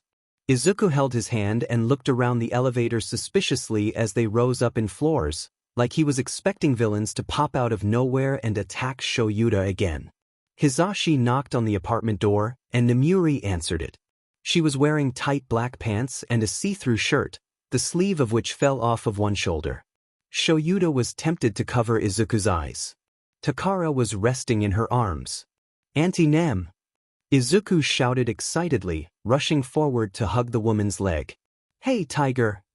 Nemuri said, ruffling the boy's hair. She turned to Shoyuta. "How do you feel, handsome?" Shoyuta rolled his eyes at the nickname. Hizashi snorted. "Fine." That was a lie, but she didn't need to know that. "Thank you for watching my cat." "Oh, it was no trouble, she's a sweetheart," Nemuri said offhandedly. "Auntie Nem." "Auntie Nem," Izuku said excitedly, bouncing in place. "Yes, Zuku? I'm gonna protect Unkai Sho from the bad people, in case they come back." "Is that so?" Nemuri said. Izuku nodded sagely. Like Shoyuta would even let Izuku protect him. If the villains came back to attack him again, which he doubted, Izuku was going out of the nearest exit. "Well, I'm sure you'll protect him valiantly. You're like a knight in shining armor." Izuku looked confused. "What's valiantly mean?" "It means you're doing something with courage or determination," Shoyuta explained. "You remember what courage means? Doing something even though it hurts?" "Exactly. It basically means you do something with courage." "Okay," Izuku said. Then I'm a valiant knight." "Yeah." He pronounced valiant like valiant. "Close enough." Nemuri snickered. "That's right." Hizashi cut in. "Can we get in the apartment, please, Nemuri?" "Oh, right, of course," Nemuri said, stepping aside. Hizashi wheeled Sho into their bedroom and adjusted the pillows against the headboard, easing him back against it. Nemuri and Izuku followed them into the room. "Can I draw on your cast now, Unkai Sho?" Izuku asked hopefully. "Yeah, Sho," Nemuri said, smiling evilly. "Can we sign your cast?" He was going to regret this immensely. "Just go find a marker." Izuku ran to his room to get a marker, returning a minute later with a black Sharpie. He climbed onto the bed carefully, knee-crawling his way over to Shuta's side, bringing the marker to Shuta's bright blue cast. "Give me a turn after you're done, little knight," Nemuri said, sitting on the best beside Izuku. "Yes, ma'am." Izuku drew smiley faces and what Shoyuta assumed was supposed to be his Eraserhead persona. He also drew rainbows, turtles, and a cat face. Shoyuta decided he liked that one best. "Give me a turn, kid," Nemuri said. Nemuri turned away from the drawing to talk to Hizashi, Izuku and Nemuri piping in every once in a while. "Auntie, what's that?" Izuku asked after a few minutes. Shoyuta looked down at his cast. "Nemuri Kiyama, oh my god," Hizashi gasped. Shoyuta thought his mouth was hanging open. Nemuri was snickering. "What is it?" Izuku asked again, looking a bit concerned. "It's dash," Nemuri began. "Don't you dare." "Scissors." "It's scissors," Nemuri said. It was in fact not scissors. But Izuku didn't need to know that. "Cabbage," Shoyuta said. I'm thirsty. Get me water, please. That wasn't quite a lie. The pain medicine was making him a bit dehydrated, and he hadn't drank water all day. Izuku scrambled out of the room to get some water. Really? Honestly, really? I have to wear this for the next few weeks. Did you expect anything else? Nemuri asked. Sho Yuta wished he could say he had. There was a child in the room. Nemuri shrugged. He thinks it's scissors. Sho Yuta dragged a hand across his face. Izuku returned to the room with a bottle of water, which Sho Yuta opened and drank from. Hisashi checked his watch. Okay, who wants lunch? Hisashi asked, standing up. Izuku gasped. Me. Me. Let's go. Then listener. I'll teach you how to make yakitori. Hisashi and Izuku left the room, Izuku babbling away excitedly. Don't you guys usually order in for lunch on weekends? We can't afford it right now. Something in Nemuri's forehead pinched. You guys doing okay? She asked, face awash in seriousness. We're fine, Sho Yuta said, sinking back into his pillows. Don't worry. We've just got to pay off a loan. How are you going to do that without you working too? Especially with all the bullshit banks play. Sho Yuta didn't say anything. You know I can help you, right? Sho Yuta looked at her. I appreciate it, Sho Yuta said. I do. But we'll be fine. Just don't hesitate to call, if you need anything, Nemuri said. Sho Yuta nodded. I mean it. We've known each other for 6 years now. I know I tease you a lot, but you're basically like a little brother to me. Don't think I won't drop everything to help you and Zashi. Like a little brother. Sho Yuta didn't think he was the best at being a brother to anyone, not even his own sister, but he didn't comment. I know, Kiyama, he said. Why did it take Hisashi and was it Vlad King? Nemuri nodded. Why did it take them so long to get there? They got in trouble with a big-name villain. They had to wait for backup from another patrol section before they could come to get you. Why did you come? Because I care about you, dumbass. You were supposed to be watching Izuku, Sho Yuta pointed out. Yeah, Nemuri said sheepishly. But he was fast asleep, so I just asked your neighbor to watch him. He was, pretty freaked out when I came to drive him to the hospital. It was pretty touch and go for a while whether or not you would pull through, or even if you'd be able to use your leg at all. The blood loss was really bad, Sho. I didn't know what to tell him, and he started crying and shaking and... Sho Yuta remembered when Izuku woke up and saw him up and talking to Hisashi. How the little boy had looked so relieved. How he'd ran forward and wrapped his arms around Shuta's neck, almost knocking his fore out when he jumped on the bed, and how Sho Yuta had patted his back slowly as the boy calmed down. Hugging Izuku had felt a lot more natural then than it had the first time. Oh! Sho Yuta added another item to the list of things he needed to do for Izuku: research primary schools, research potential speech therapy, and get the child a physiatrist. The smell of grilled chicken floated in from the open bedroom door. So, Nemuri said, drawing out the word. What do you want to do for your birthday? My birthday is in November. So what? No shame in planning early. Sho Yuta shrugged. Probably the same as always, he said. Restaurant, movies, maybe go to the adventure park if it's not too crowded. But that's what we do every year. Nemuri protested. Yes. Don't you want to do something new? Not really. Boring, Nemuri stated. Sho Yuta frowned. But you and Hisashi like my birthdays. Of course we do, Nemuri said. I'm sorry, I shouldn't have said that. I guess we can do something different, if you and Zashi want to. Now that he thought about it, they might have to, since the child would probably want to tag along. I was just joking, Sho, Nemuri said. Do whatever you want. It's your birthday. Sho Yuta hummed. What are we going to do about Izuku? I think he can go with us, but we'd have to get a G-rated movie. Nemuri shuddered. We'll figure it out, Nemuri said. They heard Hisashi call for her from another part of the house. I think that's my cue.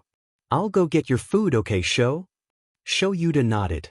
He didn't think he liked people waiting on him. Nemuri returned with 2 plates of steaming yakitori, sitting next to him on the bed to eat. Zashi's at the table with Izuku, she said. He didn't think he could eat in bed without making a mess. Shoyuda nodded. That was fair. Izuku was a bit of a messy eater. They finished eating, and Hisashi and Izuku returned to the bedroom. The three friends talked long into the night, Izuku eventually getting bored with their conversation and falling asleep between him and Nemuri at around 8.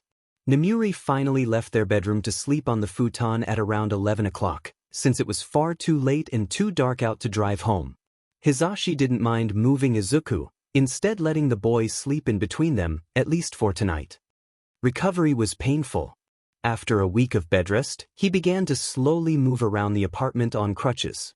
It was definitely a workout for his arms, but he had to get used to walking with them. He couldn't rely on the wheelchair. After a few tries, he was able to get up from bed on his own without assistance. Then he worked on standing from the table, and then on standing from the rather low-standing couch. Then he tried to do some household chores around the house to help out Hisashi, but quickly gave up after his legs started aching from standing in one place too long. Izuku was happy to help with chores, anyway. The nurse brought a waterproof cast protector and a shower chair so Shoyuda could shower on his first visit to the apartment. Recovery was painful, but he was getting there. At least he thought so.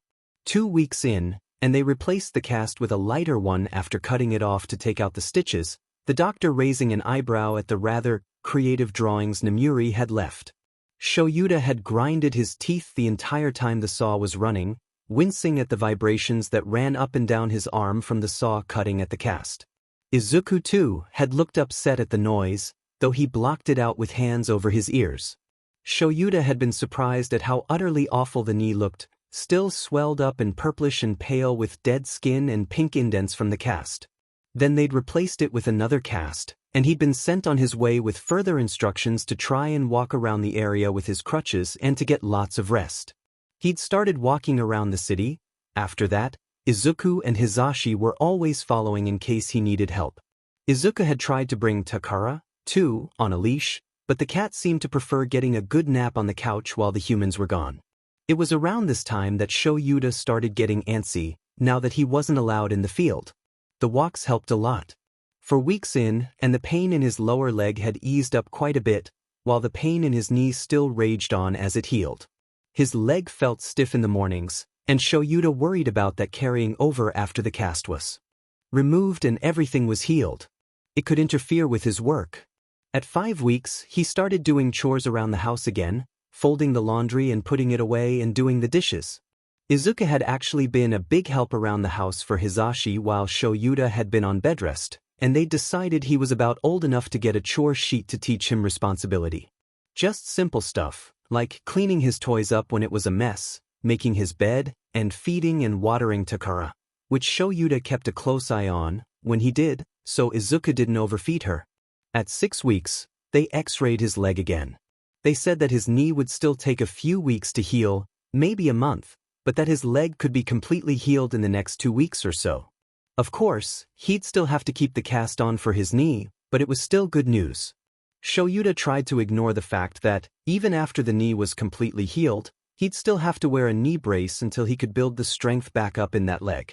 The doctors had said that he might have to wear that knee brace again in the future if there were other consequences to the injury, such as bad chronic pain. At 8 weeks, they checked the break in his leg and decided that it was as healed as it was going to get. Upon looking at the knee, they saw that it was healing up nicely and was arranged in all the right places. They scheduled a time for him to go to a doctor with a healing quirk so they could hurry the process a bit, get the pins out of his knee and leg, and get his knee in a brace. 3 days later, he was at a specialist. The man had neon green hair and purple eyes, and he looked a little frenzied, but he seemed nice enough. He explained everything before he did it, which was especially helpful when he healed his leg and sawed off the cast. He still hated that saw. It was like a silver spike drilling through his skull.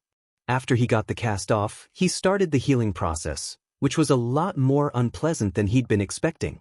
Unlike with Recovery Girl, it wasn't quick or painless. When he touched the hurt area, he could feel the broken bones slowly melt and fuse back together, achingly slowly. But at least, when he took his hand away, the healing stopped immediately and it hurt far less than it had before, not a sharp pain, and more like a throb right in the middle of his knee. Then he took the pins out. Hisashi had to cover Izuku's eyes and comfort him when he started crying. Shoyuta really couldn't blame him. He'd started covering his eyes as soon as the doctor administered the lidocaine. After numbing the areas with the pins, and it still didn't feel like enough, not really, the doctor had to cut through the skin to get some of the pins. And when he got to those pins, he had to ease it out slowly, twisting and pulling and nudging all the while, the long silver pin bumping against bones and raw skin as it slowly made its way to the surface. It only took 15 to 20 minutes to get all the pins out, but it felt like longer. The doctor sutured the small cuts he had left after he was done, using his quirk to subtly speed up the healing process. After that horrible experience was over, the doctor gave him a leg brace and told him to use his crutches for the first couple days afterward, warning him about all the chronic pain he would more than likely experiencing in the future and that, should the knee hurt after it's been healed, the knee brace should help a lot. Then he told him what steps to take going forward for his physical therapy, gave him some numbers to call, gave both Izuku and Shoyuta lollipops, and kicked all three out of his office. Shoyuta would have run out if he could. Another 3 days later, while Hisashi was at work, Nemuri drove him to the physical therapist, mainly because Shoyuta wasn't sure if he was allowed to drive, and because Izuku refused to let him sit anywhere but the back seat anymore. "I gotta protect you from the bad guys, Unkai. I'm your knight in shining armor." Before he got inside, he tied his hair back and walked inside without his crutches. He hated that he still limped slightly when he walked. The main physical therapy they did that day was bending his knee back and forth and moving his legs in a bicycle motion. And it felt like something was stabbing up under his kneecap the entire time. As the days progressed, the pain in his kneecap lessened as well. It stopped feeling so stiff when he walked, his limp was getting much better, and he was finally able to start training for his patrols again. The first thing he did when his physical therapy sessions were finally, blessedly over was wrap his capture weapon around an outcropping of a roof and yank himself up onto it. He'd spent the entire day hopping from building to building, the pain in his knee a mind jab whenever he landed a bit hard, doing flips and cartwheels even when he didn't have to, like when he was younger and still took gymnastics.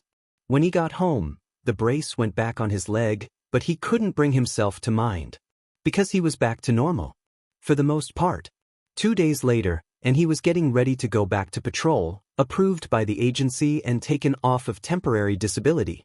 The next day, he'd have to try and get his old job back, hopefully with shorter hours, so an accident like that didn't happen again, but that was a problem for tomorrow.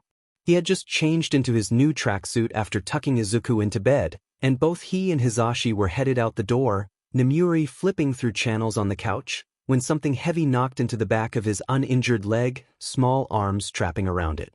"No!" Izuku wailed. "You can't go." Shoyuta looked down at him. "Child dash." "No!" Izuku shouted. "I won't let you." "Izuku, I don't have time for this, my shift starts in 20 minutes. You can't go, Unkai Sho." His voice sounded mournful. "You can't leave. I won't let you leave."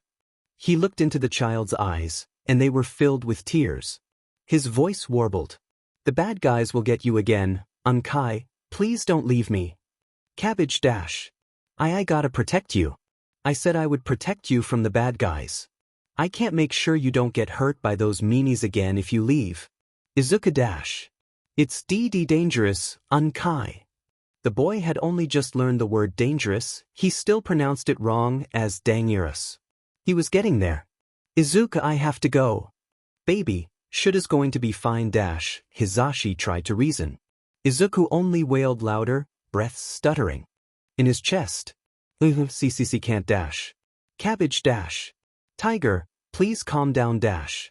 It's all right, baby, Uncle Sho's all right, oh my god, Izuku breathe." Izuku screamed, shoulders and arms trembling as his wails increased in pitch and volume. His face turned blotchy and red. "Why you are?" Shoyuta fell to his knees in front of the little boy, placing his hands on his shoulders. "Izuku." The boy didn't respond. "Child." "Izuku." "Cabbage." The boy looked up, sobbing. "I know you're upset, and you're confused, but I need you to breathe. You're scaring Hisashi and Nemuri, okay?" Hisashi and Nemuri nodded. "So you have to breathe and you have to calm down, okay?" Izuku nodded, and tried to SEK in a deep breath. Hisashi crouched down beside him. Like me, Zuku, he said. Deep breath in. Izuku did. Hold it. Izuku did. Deep breath out. You got this, Zu, it's alright. Come on. Izuku started breathing again, and the red of his face slowly slipped away. He started crying in earnest, however, and Hisashi opened his arms. Izuku ran into them without a second thought, hugging the man's neck. Shoo, it's okay. I've got you, Zuku, it's okay. Izuku sniffed and slowly pulled away. His face was covered in tears. Better. Izuku nodded. Good. Now, explain to us what's wrong. It's okay if you don't mind, just talk it out with me, Izuku. Hisashi said that to Shoyuta a lot, when he was confused or overwhelmed or angry and he didn't know why. He knew it worked pretty well. Yuankai Sho could get hurt, Izuku said. Like last time. He choked on a sob. It's alright, Zu, just take your time, Hisashi said. I don't want Unkai Sho's batteries to die like mommy's. Shoyuta frowned. Batteries? What? Hisashi seemed to understand what he meant, however. That's not gonna happen, Izuku. Okay? It's not gonna happen. Shoyuta knew that was a lie. Anything could happen on patrol. He could leave one day and not come back. That's what made life as a hero so dangerous, so unpredictable. But they'd been warned about that since day one, since the day they signed up for UA's hero course. They knew the risks. Maybe that's why Izuku was so worked up. He hadn't known. Why you don't know, Unkai Zashi? Izuku shouted in frustration. Unkai Shoji got hurt last time. But he also got better, because your Uncle Sho is a very strong man. Okay? No one's gonna kill him but him. I don't want him to do that either. Nemuri covered her mouth, like she was swallowing back a laugh. This is just Sho's job, Izuku. That's all there is to it. I'm sorry it scares you, but he's gotta do his job, okay? And I promise you, I'll watch him and make sure he comes home safe. Does that sound alright, Zuku? Well, will he watch you and keep you safe? Izuku asked. I don't want you to get hurt either, Unkai Zashi. Hisashi looked like his heart was about to melt. Yes, I will, Shoyuta said. Always. There's nothing to worry about, Cabbage. Izuku frowned and slowly nodded. But can you come say hi to me after you get back? So I know you're okay? Hisashi and Shoyuta nodded. Of course. Whatever you need. Okay, Izuku said. He yawned. I'm sleepy. Go to bed, Cabbage. We'll see you in a few hours, alright? Alright. I love you, Unkai Zashi, Unkai Sho. He walked to the hallway, before stopping. You too, Auntie. We love you too, Cabbage. It appeared as though Hisashi's heart did melt, that time. When Shoyuta got home from work that day, niece smarting angrily and ready to collapse in bed under his weighted blankets and hide from the world for a while, he immediately noticed how quiet the apartment was. Not that Shoyuta minded quiet. He quite enjoyed it, really. It's just that it wasn't a common thing in the Aizawa Yamada Midoriya household, not since Izuku had come to live with them, since the child wasn't in school yet, that would have to wait for 2 more long weeks, and the child was always doing something and making some kind of noise. It was rare that you couldn't hear the pitter-patter of little feet running up and down the hallway, or Izuku talking to himself in his room, or Izuku trying to climb something, or crying, or watching cartoons, or cuddling and cooing at the cat or something. But no. Dead silence. Tense dead silence. The only good thing about his schedule now was the hours. The job was grueling, picking up heavy boxes and parcels and loading them into DLVY trucks, carrying merchandise into the stores, constantly covered in sweat and achy muscles, and so much noise, the sound of DLVY trucks beeping blaringly as they backed up, metal grinding against metal as their back doors opened, the yells of drivers and suppliers and all the moving. He was lucky his boss allowed him so many breaks. Half the time he was hiding in the break room, sipping coffee and taking Tylenol and praying to a god he didn't believe in that his headache would go away, and the other half he was bent over a toilet, trembling and puking because so much noise made everything ache. But, despite the painful work and the even more painful surroundings, it had shorter hours, He'd show up early in the morning and leave at about noon, showing up at the apartment around 5 minutes after Hisashi left for his radio show. It made everything a lot easier on them, and Nemuri, of course, she still stopped by to watch Izuku every night so Hisashi and Shoyuta could patrol, but now she could do her own day shifts without having to worry about Shoyuta and Hisashi calling last minute for her to babysit the child. It was working out well so far. And since it was the middle of the day, Izuku was almost certainly awake. He always was. The child never seemed to take naps, and Shoyuta and Hisashi never enforced them since he was hard enough to get to sleep at 8 every night as is, what with all his boundless energy. Shoyuta sighed, quickly taking off his uniform shirt and his shoes, leaving himself in a gray t-shirt and a pair of black jeans. He hated his uniform shirt, and he was always happy to take it off. The material was too itchy and scratchy, and when it rubbed against his skin it felt like millions of little cactus spikes prickling his nerves. Not to mention the uniform shirt had tags on it, which he hated with a burning passion, but his boss said he wasn't allowed to take the tags off in case other workers had to use his shirt should he quit. The socks got pulled off as fast as the shirt. He hated socks more than he hated tags. "Child," he called, looking around the apartment. Hisashi probably would have called him if he'd lost the kid, and Izuku couldn't have gone far if he'd decided to leave. Probably. He walked down the hallway, pushing Izuku's room open. Toys scattered around the room. He'd have to get Izuku to clean those up later, but no sign of the child in question. He moved on to the bathroom. No child. The closet. No child. Though there was a very vibrantly colored jacket. He heard a small rustle come from his and Hisashi's room. Shoyuta frowned uneasily. Why would the child be in their room? He eased the door open. The child was kneeling by their bed, looking through an old, battered shoebox. On the side of the box in Sharpe, in Hisashi's swooping, curly handwriting was "Memories." The boy was holding a photo of him and Hisashi, back when they were kids in UA. The Ferris wheel photo, right after he and Hisashi had gotten together. Purple, pink and yellow lights danced off the skin of the kids in the photograph. Shoyuta still remembered how red Hisashi's face had been after they'd walked off that Ferris wheel, and how confused Shoyuta had felt, still trying to work out what had just happened. It was a good memory, the image of it captured in time with Nemuri's old Polaroid camera. That's why it was saved in the box. "Cabbage," Shoyuta said. "It is not polite to go through other people's things." Izuku's head shot up, and he looked very guilty for a moment, then suddenly, inexplicably nervous. "I'm sorry, Unkai Sho," Izuku said. "I was looking for my toy so I could play heroes with my action figures, and I thought they might be in here." Shoyuta crossed his arms. "How did that lead to you looking through boxes?" "I got Seer. Curious," Shoyuta supplied for him. Izuku nodded vigorously, green curls bouncing. "Yeah, that." Shoyuta sighed. He really shouldn't scold the child, he was so young, but there was something about him looking through his room that made him distinctly uncomfortable. "Cabbage. How did he say this?" "Tap tap tap. If you want help looking for something, if it's in Hisashi and I's room, ask. Don't just go in. Okay? And don't go through people's stuff. It's not nice. If you get curious about something, just ask if you can look through it.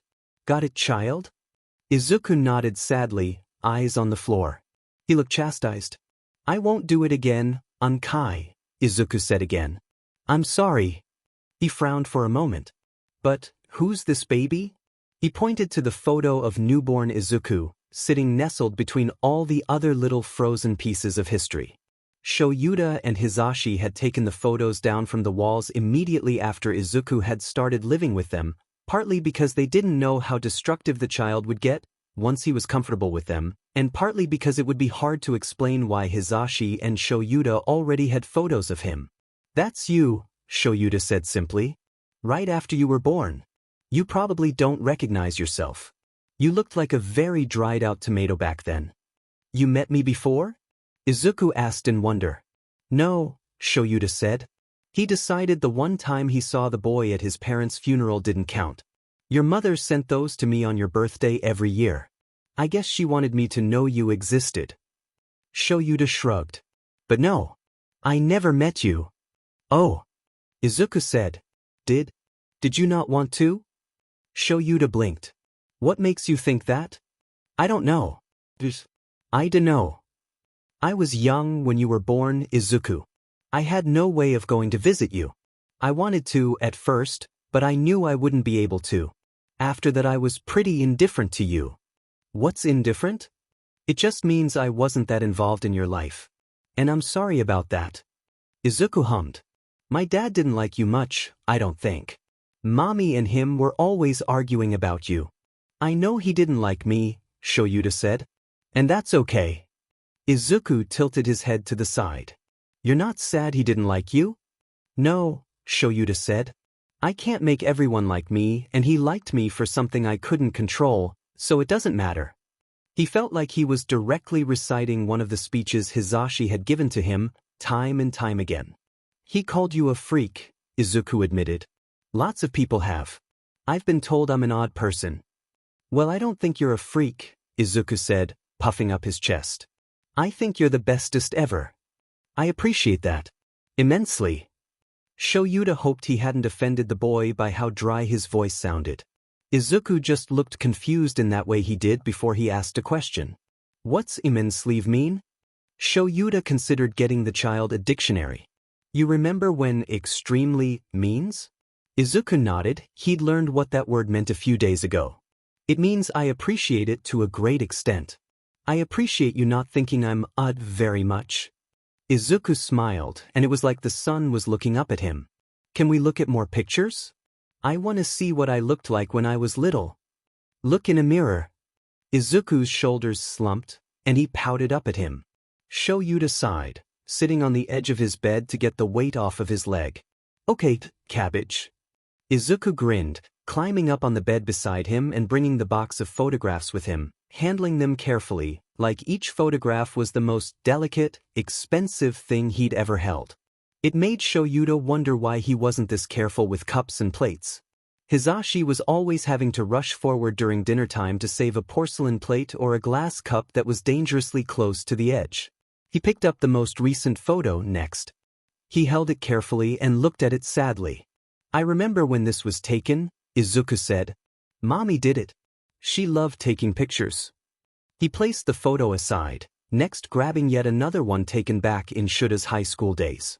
In that one, they were at a diner. Hisashi had burst into laughter at something Shoyuta couldn't remember, and the milkshake was running out of his nose. Shoyuta could be seen in the background, giving the blonde a disgusted and affronted look. Hisashi's face was red and tears were falling down his eyes despite the fact that he was clearly laughing, not crying. Shoyuta could remember how concerned he'd been for the boy at the time, before remembering how inclined for the dramatic he was. Izuku giggled at the picture. Izuku grabbed the next one. This one was taken in a selfie-like way. Hisashi and Nemuri were both on the couch, Shoyuta sitting between them, wrapped in Nemuri's weighted blanket and completely dead to the world. It had been taken at Shuta's old apartment. Is that Auntie? Izuku asked excitedly. She looks different. We all look different, Shoyuta stated. We were younger. Izuku grabbed the next photo. He gasped. Is that a kitty? Is that Takara? He squealed. Yes. She was still a baby. She was skinny. She was a healthy weight, Shoyuta rebuked. Before I started feeding her tuna fish all the time. Izuku grabbed the next photo. Who's that? Shoyuta looked at the photo. It seemed, the farther down Izuku dug in the photo-filled box, the older they were. That photograph held a picture of Hisashi, a reluctant-looking Shoyuta, and Tensei Ida. It looked like it had been taken after the exams for first year, judging by their appearances. Shoyuta still had that shorter hair. That's a friend of mine. His name is Tensei. He's the pro-hero ingenium. Izuku looked like his eyes might just pop out of his head with how wide they were. He has a little brother named Tenya who's about your age. You might meet him someday. Oh, please, please. Izuku said, bouncing in place excitedly. I want to meet Tenya and Mr. Ingenium. Please, Unkai, please? Shoyuta felt very uncomfortable and very manipulated as a pair of bright green puppy dog eyes fell on him. I already told you might be able to, Shoyuta said. Please stop. The eyes did not cease. I'll work something out with your Uncle Hizashi. Yes. Izuku nodded frantically. Good. Now calm down. Izuku reached for the next photograph, digging his hand deep into the box. That's Hizashi's family, Shoyuta said before Izuku could ask. And there were his parents, who might as well have been Hizashi's carbon copies. Tall, blonde hair, though his father had blue eyes while his mother had green. Shoyuta was in the photo too, because after he and Hizashi had gotten together it wasn't often he was away from Hizashi's house. You look tiny, Izuku said.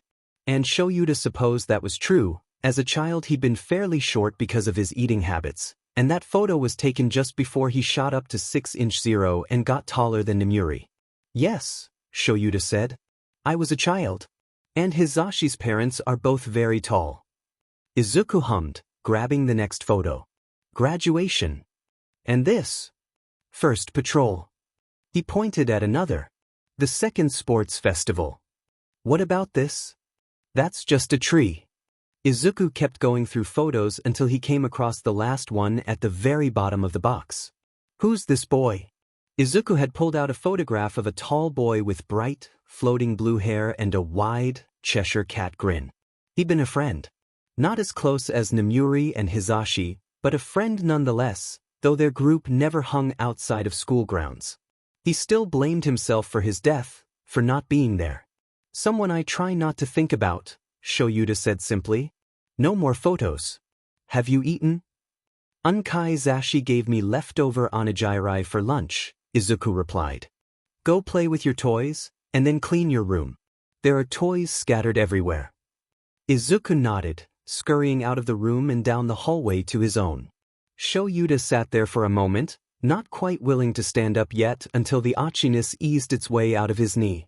He glanced down at the box of photos again. It was still open, and the boy's photo was resting on the rest. He stared at it. The photo stared back. I'm still sorry. Then he put the lid on the box and slid it back under the bed.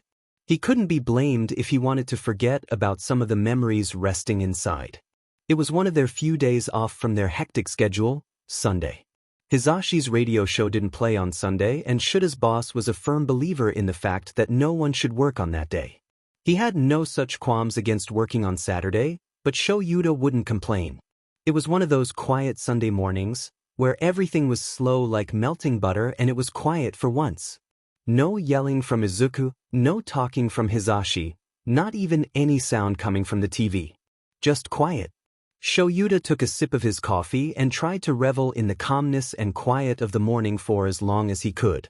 Izuku was, presumably, still asleep, and Hizashi, not wanting to wake the boy up, had put his breakfast in the microwave before joining Shoyuta at the table. And it was nice, because Hizashi held his hand while they ate and smiled at him warmly every once in a while, like he was happy just from seeing Shoyuta, and it made something nice and warm spring up in his chest. And then it was broken by a single, piercing shriek, followed by stuttered crying. It didn't take long for Hizashi and Shoyuta to quickly push away from the table. Shoyuta, fearing the worst, had a villain snuck in? Was he hurt? Would he be able to take him to the hospital if he was hurt? When they crashed through Izuku's bedroom door, they found the boy on the floor. He was pouting, and frustrated, and pain tears were running down his face. He was holding a spot on his forehead, which was bright red, but other than that he looked fine. What happened? Hizashi asked, moving Izuku's hand away from the spot before tilting the boy's chin up and glancing at his pupils. Izuku sniffled and let out a choked-off sound. Shoyuta knew that the boy always made that sound before he started crying. Calm down, child, Shoyuta said. You're all right. Tell us what happened. I was trying to do flips like you, he wailed. And then I hit my head on the dresser. The 5-year-old glared at the piece of furniture. You were trying to do flips? Shoyuta asked.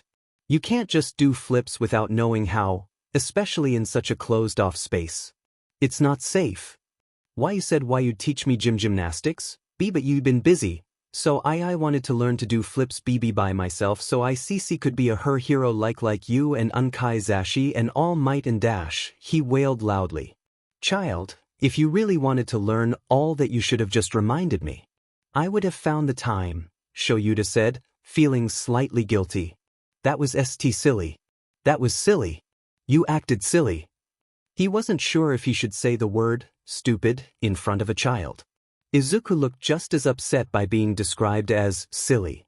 But you're always tired, he said. And you're always working, 'cause mommy's funeral cost so much and… He looked down and rubbed at his eyes. I didn't want to bother you. Shoyuta frowned. Bother him? Why would Izuku asking to learn about gymnastics bother him? He'd made the offer in the first place, a few months ago. Shoyuta looked over to Hisashi. Hisashi looked close. To dears. Shoyuta looked back at Izuku. I apologize, Shoyuta said, for calling you silly. And I apologize for making you think that you asking me to teach you gymnastics would bother me. Izuku frowned at him. You don't gotta say sorry, Izuku said. That's not dash. No, child, Shoyuta said. If I did anything to make you feel like you asking me to teach you gymnastics would bother me, then I'm not doing my job right. Because my job, above all else, is to take care of you. That's why I signed all those papers, and why I got all those other jobs, to take care of you. And if teaching you how to do a flip, or a cartwheel, or anything, is a part of taking care of you, then that's what I'll do. Shoyuta shrugged. His hands gripped his elbows. He rarely shared what he thought like that, and never to Izuku. He didn't do heart-to-hearts much. Except with Hisashi, occasionally. He hoped he'd gotten his point across. He saw Hisashi shaking in the corner of his eye, and knew that his boyfriend was crying now. Because of course he was. So you'll teach me flips and cartwheels? Izuku asked hopefully. Shoyuta had to stop himself from rolling his eyes, because of course that's the part a 5-year-old would focus on. Yes, child, Shoyuta said. That is what I said. Izuku grinned, darting forward toward him. Careful dash, he heard Hisashi cry out, just before Izuku crashed into him and wrapped his arms around his leg. The wrong leg. Shoyuta had to stop himself from crying out as he felt the familiar pain start sparking up in his knee. Izuku, of course, was utterly oblivious as Shoyuta started leaning against the doorway slightly to keep from falling. Zoo, baby, maybe you should dash? No, he's… Shoyuta cleared his throat. He's fine. He patted the boy's curly green head, and Izuku let go of his leg and smiled up at him sweetly. How about you help go eat your breakfast with Unkai Zashi while I go do something, Shoyuta said. But you said dash. I will, child, Shoyuta said. He needed to sit down. Just later. Not right now. You have to eat first. Yes. Izuku nodded. That makes sense. Okay, Unkai. He darted out of the room, headed toward the dining room. Shoyuta heard a chair drag across the floor. You alright, Sho? Hisashi asked. His eyes were still red, and he had his arms outstretched in front of him, like he was expecting Shoyuta to fall. I am fine. I'm perfectly fine. Don't worry about me, Zashi. Really? Because you look like you're about to? I'm fine, Shoyuta said through gritted teeth. I think I just need to sit down. Okay, if you say so. Shoyuta walked out of the bedroom, past the kitchen, where he tried not to make it obvious to Izuku that he was in pain, and into the living area. He practically collapsed onto the couch, Takara jumping on beside him.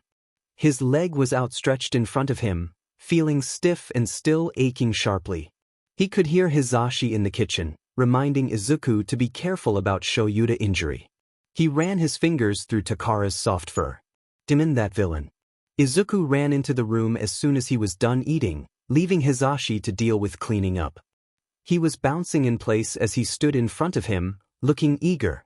All right, said Shoyuta, sitting up slightly. I need you to clear a space in here, move the table, the chairs, all that. Izuku nodded, moving the coffee table against the far wall as well as the armchairs. Shoyuta took him through all the steps Shuta's instructor had taught him, safety, first and foremost, before moving on to the actual physical part of gymnastics. By the time they were done, Izuku could manage a roll across the floor, and the beginning of doing it backwards, without much trouble. The boy looked up at him directly after completing the roll. I did it, Unkai Sho, he crowed excitedly. I really did it. Did you see that? That was so fun.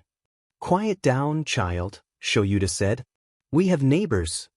And the yelling was starting to make his ears hurt, but he didn't say that. Izuku looked a bit more subdued. But yes, you did do a good job. Hizashi ran forward from where he was standing in the doorway, grabbing the boy and spinning him slightly. You did such a good job, Izuku, Hizashi said. The boy giggled madly as Hizashi held him, gripping the man's neck tightly. Hizashi set him down. Whoa, Izuku said, tilting back and forth slightly.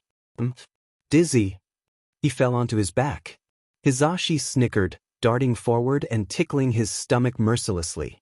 There were tears streaming from the boy's eyes. Stop. To stop Unkaizashi. What's the magic word, little listener? Hizashi asked, continuing his assault. Please. Please, this is stop. Oh, fine, Hizashi said, baking up. The boy curled up onto his side on the phone, holding his stomach and still giggling. Shoyuta saw Hizashi quickly take a picture with his phone. Izuku slowly sat up, wiping at his face, shoulders still shaking with the remainder of his laughing. He looked up at Shoyuta and smiled happily. Unkai Sho, can we keep learning? I want to learn another flip. You have to learn that one first, cabbage, Shoyuta said. You did good, but there's still stuff you need to work on. You want to be a hero, right?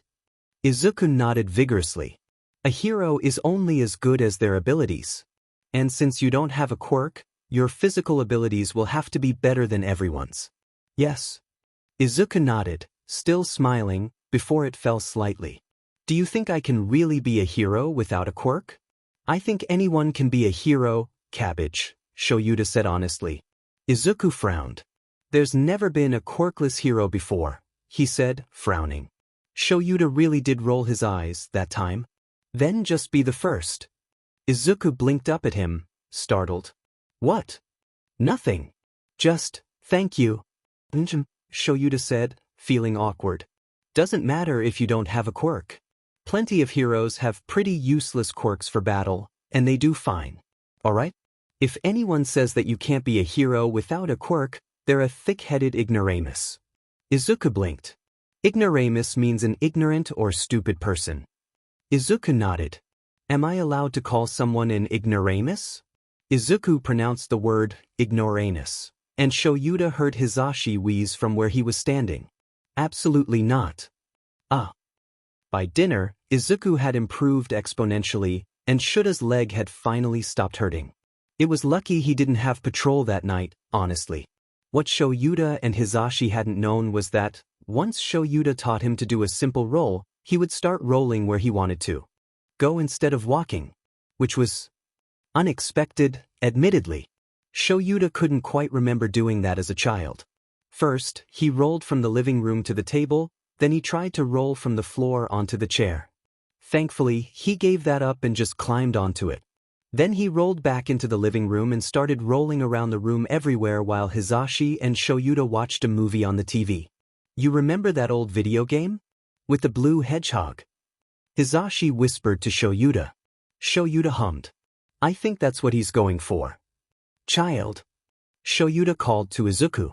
Izuku stopped rolling and looked up at him. Please stop rolling everywhere. Izuku pouted at him. You told me to practice. Izuku protested.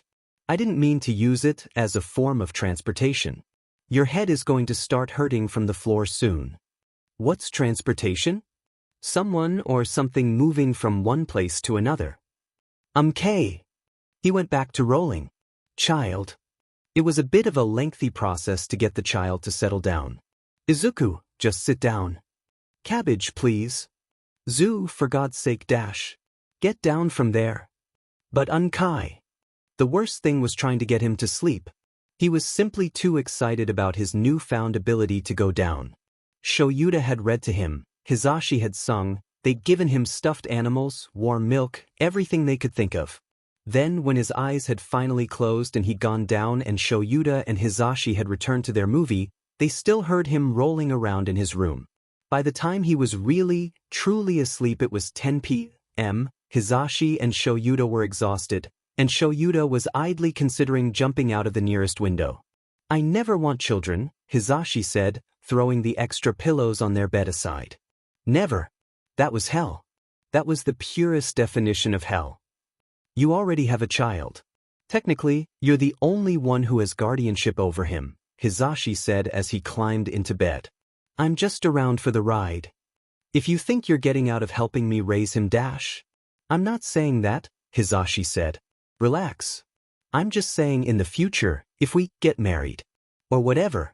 Please no more children. That I can agree with, Shoyuta said, climbing into bed beside Hisashi. Getting custody of a 5-year-old changed the way we do things. Imagine another one. Hisashi snickered. Yeah, like, we can't drink anymore. Can't watch movies that aren't above PG. Our schedules are different.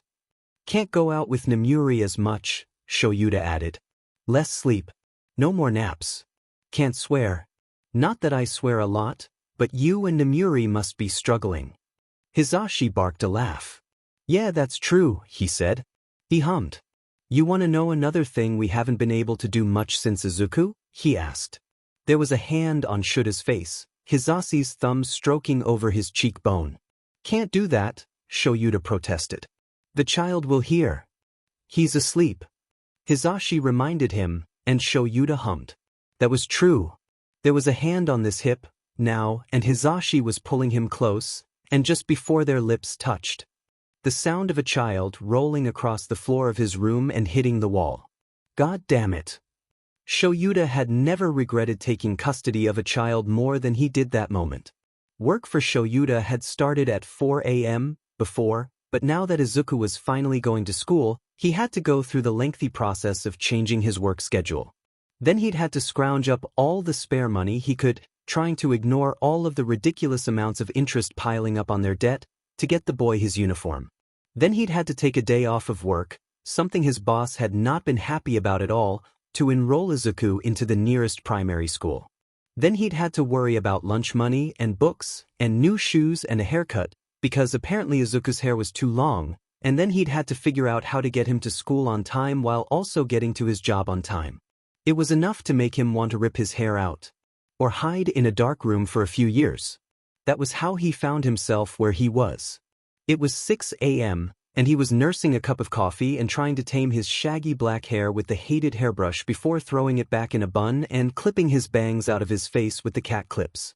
Then he got to work on fixing the child's lunch. He decided to just throw some leftovers from the previous night in a brown paper bag, because surely the school had a microwave somewhere, and finally, the part he was dreading most, getting the child up and moving. Hisashi couldn't be there because the agency had assigned him desk work along with his nightly patrols and his radio show, so he was already gone, leaving Shoyuta to do most of the work with Izuku himself.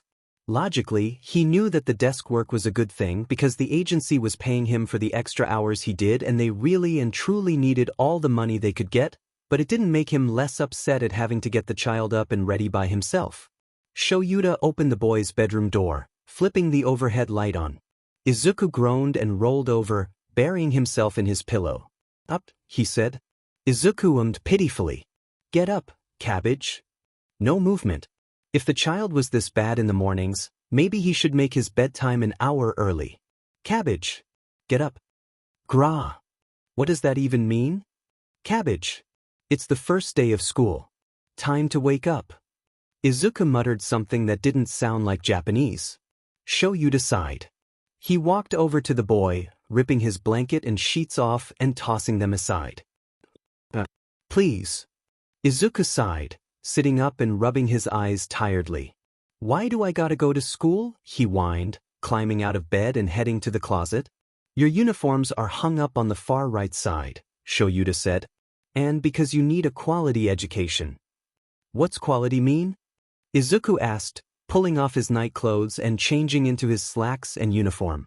Do you need help with the buttons? Shoyuta asked, and Izuku nodded. And quality basically means good. You need a good education. Yes. Izuku nodded before frowning. If I need a good education, then why am I going to public school? We're also poor. Oh. Shoyuta helped Izuku button his shirt before Izuku pulled on his blazer. Shoyuta then helped the boy with the tie. All right, all done. Is the tie comfortable? Not too tight.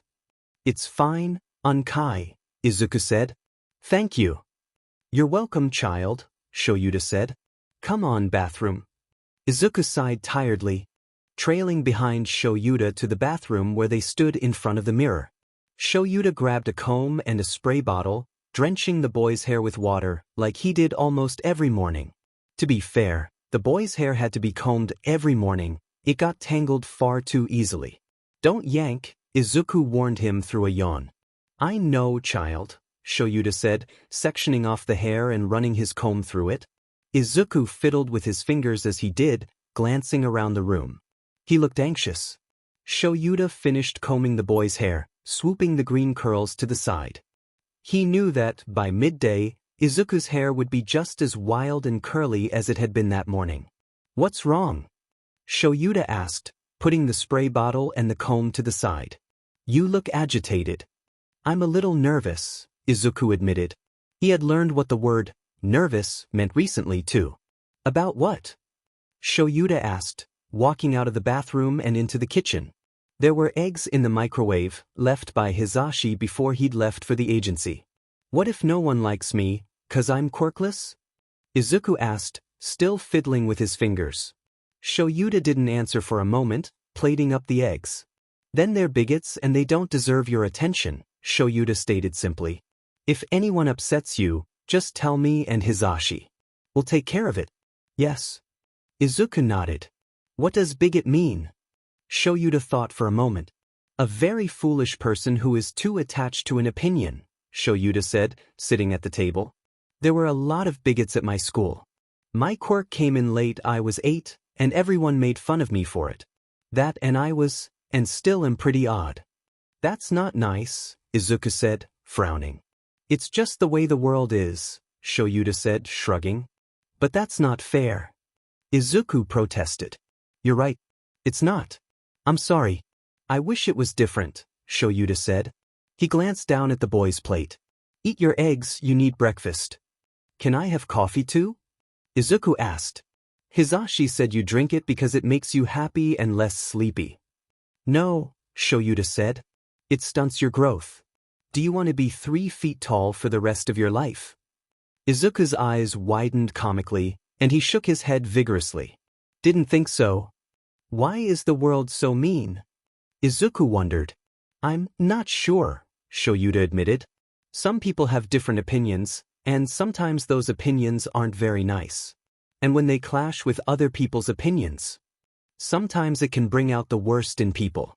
It doesn't make a lot of sense, but you'll understand someday, okay? I'm never gonna be mean like that, Izuku said resolutely. My opinions, Shoyuta supplied.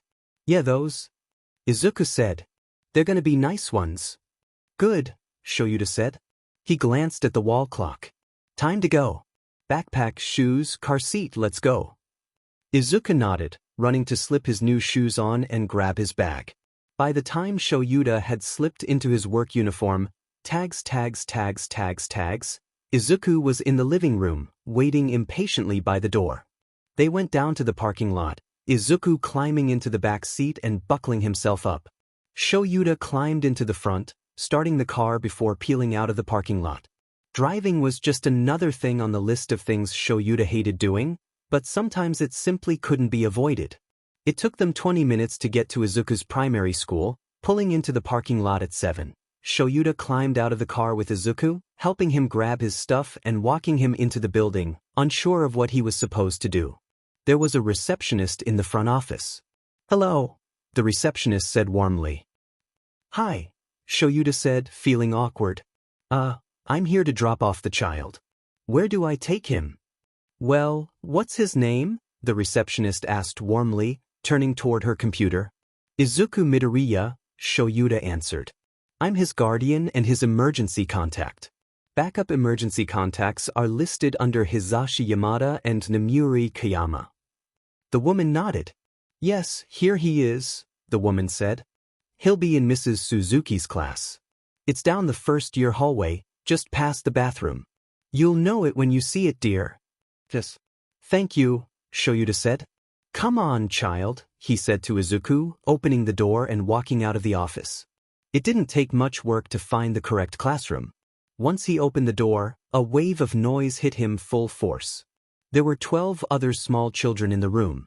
A lot of them were crying and clinging to their parents. One was standing on a bookshelf, screaming when anyone got near him. A couple were acting fairly civil, playing with toys near the back. One little girl had bright pink hair and was running around with a toy, screaming. Shoyuta felt Izuku hide behind his leg.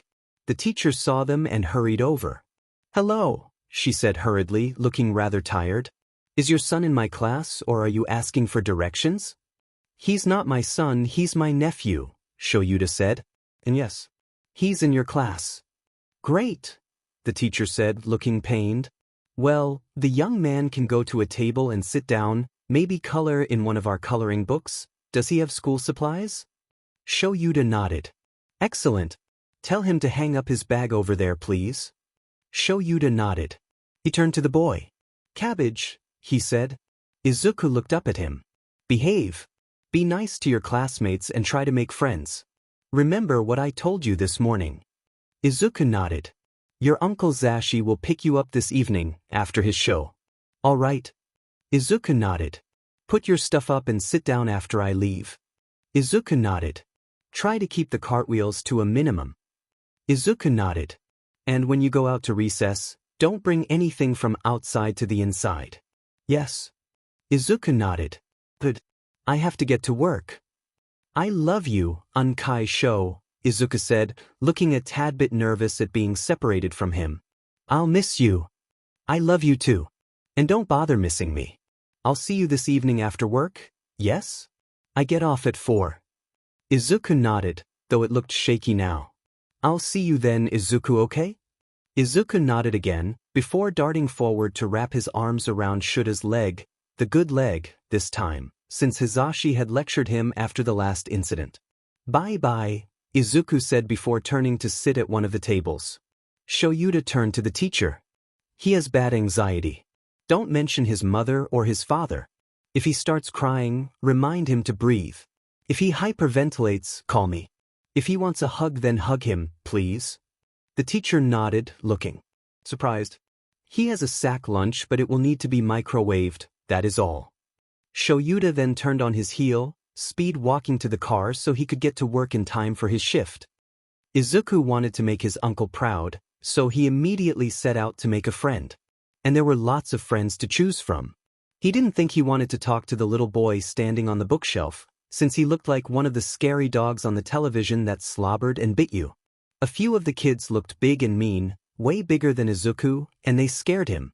There was a tiny little girl around the same height as him that looked like a very nice person, but she was coloring and he didn't want to bother her. The pink-haired girl was loud and scary, and she seemed pretty happy to run around screaming with her toy. Which left the purple-haired boy.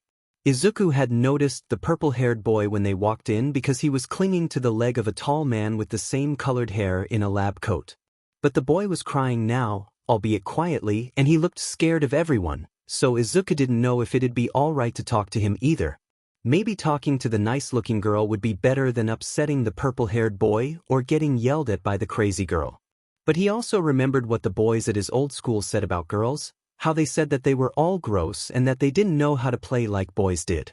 And his dad had always gotten upset when he cried because he said that only girls did that, and he made it sound like girls were bad, even though mommy was a girl and she was alright. Auntie Nem was a girl too, and she never acted weird and she wasn't gross like the boys said.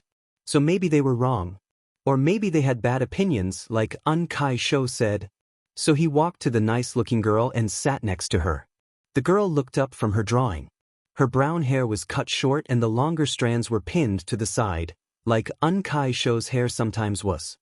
"Hi," Izuku said, feeling a little shy. "My name's Zuku." The girl smiled at him. "My name's Ochako," she said happily. "Do you like crayons? You can share mine if you want." Izuku gasped. He did like crayons. "Yes, please," he said happily, and the girl handed him a purple crayon. On the coloring sheet was a snowman, and Izuku colored his top hat dark purple. "Are you happy about school?" "I am," Ochako asked, looking like she was about to start bouncing in her seat. "I'm gonna get real smart in school. I can become a hero and make money for my parents." "I'm gonna be a hero too." Izuku said excitedly. If heroes made money? Did that mean he could make money for Unkai Sho and Unkai Zashi, so they didn't have to worry about the bank anymore? That sounded like a good idea. My quirk is called zero gravity. Ochako said happily. It means I can make stuff really light, but it makes my tummy sick if I use it too much. I'm gonna be a rescue hero. Izuku felt slightly uncomfortable. I don't have a quirk, he admitted. So I'm gonna be the first quirkless hero. You don't have a quirk? Ochako asked. How? The doctor said that my foot's weird so I can't have one, Izuku admitted. But that's okay. That just means I'll have to work harder than everyone else, and I can do that. That sounds like a good idea. Ochako said, hey, maybe you and me can be a hero team. You can fight the bad guys while I rescue people. That could be cool. Izuku's eyes lit up. Yeah, that'd be so cool. I can't wait. Ochako giggled, and Izuku's smile felt too big for his face. Maybe if we make more friends they'll want to be in our hero team too.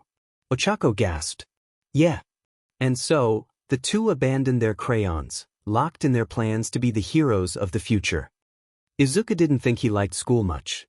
There wasn't a lot in school that he hadn't already learned, so it was really easy. But he'd made friends with Ochako, so that was nice, and recess was a good time to practice with her quirk and plan for their hero team, even if the school said they couldn't use their quirks too much. During recess, the pair had walked around the place rather than play on the playground much, since it was so crowded. Some other kids walked around too. The purple-haired boy laid in the grass and stared up at the clouds the entire time. The mean-looking boys stole seats on the swing sets from other kids, and Izuku wanted to stop them because that's what heroes do, but Ochako convinced him not to. We're really tiny, Izuku. They might hurt us. We gotta get bigger first. The crazy pink-haired girl from earlier ran around the playground with her toy. It was silver and it was shiny, and she never seemed to let go of it. She talked to it and squealed about it a lot. Recess ended really fast, and they went back inside for lunch. After lunch, which Izuku's teacher let him microwave in the teacher's lounge, they had afternoon lessons where the teacher taught them all about numbers and shapes, and that was a little harder for Izuku since he hadn't learned a lot about numbers yet, except how to count to 10. Ochako was really good at numbers. She said it was because her parents worked in something called construction. He'd have to ask Unkai Sho what that meant later, and they had to use math a lot, so they taught some of it to Ochako. Ochako didn't know how to read as well as Izuku, but she could add and subtract and even do something called division, and Izuku didn't know what that was either, but Ochako said it was really hard. Izuku didn't think he liked his teacher much. She had let him microwave his lunch, but then, as a game, they'd had to say what their quirks were in front of the whole class, and she'd looked at Izuku weird when he said he didn't have one. A lot of the other kids looked at him weird too. What if no one likes me, 'cause I'm quirkless? Then they're bigots and they don't deserve your attention, Shoyuta stated simply. If anyone upsets you, just tell me and Hisashi. We'll take care of it. Yes. Izuku hoped they weren't bigots. They looked like nice people. After the quirk game, which turned out to be a game where people were supposed to act like they had each other's quirk and how they'd use it, the bell rang. After a while, a lot of kids' parents came in to pick them up, and lots of them pointed at Izuku. It made Izuku want to hide under a table. The purple-haired boy's father came to pick him up. He was still wearing a lab coat, and as soon as the purple-haired boy saw him, he ran at him and jumped into his arms and hid his face in his neck and started crying again. The doctor man had shushed him and rubbed his back and said sorry to the teacher before leaving. Izuku's dad would never have held him if he was crying. He would have said he was acting like a girl. But Unkai Zashi always hugged him when he cried, and Unkai Sho always reminded him to breathe, and that was nice. Maybe he could ask his dad to do that when he came back from America to take Izuku home. Maybe, when Dad came to pick him up and take him home and he asked him to hug him when he cried instead of calling him a girl, he could also tell him about how great Unkai Sho was and he'd let Izuku visit him. That would be nice. Izuku looked at the door when Unkai Zashi walked in. Unkai Zashi had his glasses on and his hair was ungelled and pulled up, and he was wearing a bright blue t-shirt and black jeans. He didn't look a lot like Present Mike. Maybe that was on purpose. Ochako, my Unkai's here. I gotta go. Okay. Zuku. See you tomorrow. Ochako said. Izuku hugged Ochako and ran toward Unkaizashi, who picked him up and gave him a big hug once he saw him. Hey, little listener. Unkaizashi said. Are you ready to go home? Your uncle's show will be there by the time we get back, and your auntie is already there and she wants to hear all about your day. Izuku nodded and Unkaizashi grinned at him, carrying him out of the classroom and putting him in his car seat. So, I saw you hug that girl. Is she your friend? Unkaizashi asked while they drove back home. Izuku smiled. Yeah, he said, bouncing in place. Her name's Ochako, and we're gonna be heroes. Shoyuta woke up and immediately knew he wouldn't be getting up that day. Last night's patrol had been difficult, mentally and physically. He had overdone his leg and now his knee was aching terribly, reminding him of his ever-present injury, and Shoyuta reached under his bed to grab his leg brace and, hopefully, alleviate some of the pain. The patrol, by an underground hero's standards, had been easy. But there was one incident near the end that had shook Shoyuta to the core. There had been a man and a woman, both wearing matching wedding bands, and the man had been screaming the most awful things at his wife. Shoyuta had listened for a moment, unsure if he should intervene, before the man raised his hand up and the woman flinched violently, and Shuta's capture weapon shot forward outside of his own volition. It had made him so unbelievably angry. But the woman hadn't wanted help. She'd yelled at him until his ears hurt and his fingers were digging into the skin of his elbows and he was sure he'd have bruises later, angry at him. And she demanded that he let her husband go, release him. So Shoyuta had and the man had alternated between glaring at him and glaring at his wife the entire time they walked away. And Shoyuta didn't even know what he did wrong. When things got too loud or too fast or too sharp or too stressful and Shoyuta got overwhelmed, he had these moments that Hizashi liked to call the quiet before the storm. Moments where he was quiet and drawn and pale and his fingers were tapping away at his elbows and everything ached and it felt like one more thing on top of everything else, one more grain of sand would tip the scale and he would break. When Hizashi had seen him, he'd made him go straight to bed and had fitted the sound-blocking headphones that Hizashi usually used over Shuta's ears, digging the weighted blankets out of the closet and tucking them around Shoyuta along with the blanket and comforter. Then he'd drawn the curtains in their room so no outside light could get in, turned off all the lights in the room so it was completely dark and had climbed into bed beside him, throwing an arm across his waist and massaging his knuckles as he fell asleep. Shoyuta was lucky to have him. But that didn't help him the next morning. Hizashi must have predicted something like this happening, because there were 4 bottles of water on the bedside and a package of Oreo cookies as well as a bottle of Tylenol. The noise-blocking headphones were still fixed firmly over his ears and the room was dark. His phone was charging on the nightstand. He checked it. 5. Hizashi would have left for office work at the agency not long ago. Shoyuta sighed. His skin was prickling unpleasantly, the pain in his head reaching a crescendo just from the faint sounds of his own breathing. The fabric of his nightshirt felt scratchy on his skin, so he took it off, but then he was cold so he burrowed under his blankets and tried not to get too frustrated. He needed to think. Everything hurt but he needed to think. It was difficult. His mind kept bringing him back to the prickling feeling in his skin. Shoyuta felt like clawing it out. Breathe. Tap tap tap. He couldn't go to work. That much was obvious, too rough, too scratchy, too loud, tags, and he didn't trust himself to drive to get Isuku to school. So he had 2 options. He could call Isuku in sick, or he could get Nemuri to drive him. Nemuri would gut him. Shoyuta wondered if it would hurt less. Shoyuta sighed, burrowing farther in his blankets. Nemuri? Would Nemuri even be awake? She liked getting plenty of sleep for her night patrols. Through the small crack in his pile of blankets, he saw a wedge of light and he groaned. Then, a tiny silhouette, Isuku.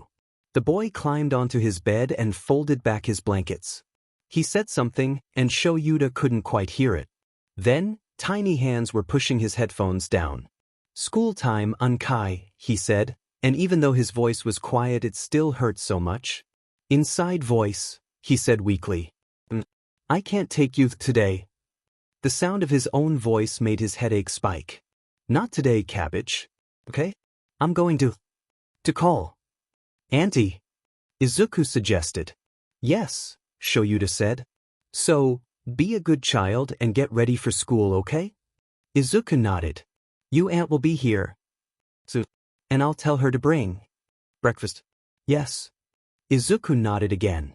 Good child. Izuku reached down and hugged him, wrapping little arms around his shoulders. Are you sick? He asked him softly, pulling away. He was whispering. The world is very loud, Shoyuta said. It could be worse. It really could be.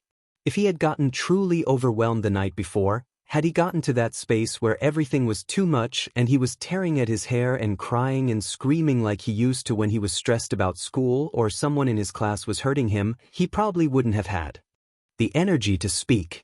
Izuku frowned. He leaned forward again, and Shoyuta thought he was getting another hug, but instead he felt a wet smack on his cheek. He couldn't decide whether he was disgusted or not. My mommy used to give me kisses when I felt icky, Izuku informed him. He looked sad for a moment, before quickly moving on. It chases the aois away. Did it work? A little bit, Shoyuta said. It had not. Thank you. Just go get ready and sit in the living room. Okay. You're welcome. Izuku clambered down from the bed, running out of the room and closing the door quietly behind him, cloaking it with darkness once more. He was sorely tempted to put his noise-blocking headphones back on, but instead he fumbled for the phone on his nightstand, sighing as he clicked Nemuri's phone number. He turned the brightness and the sound onto the lowest setting. What the F do you want? Nemuri snapped, voice thick with sleep.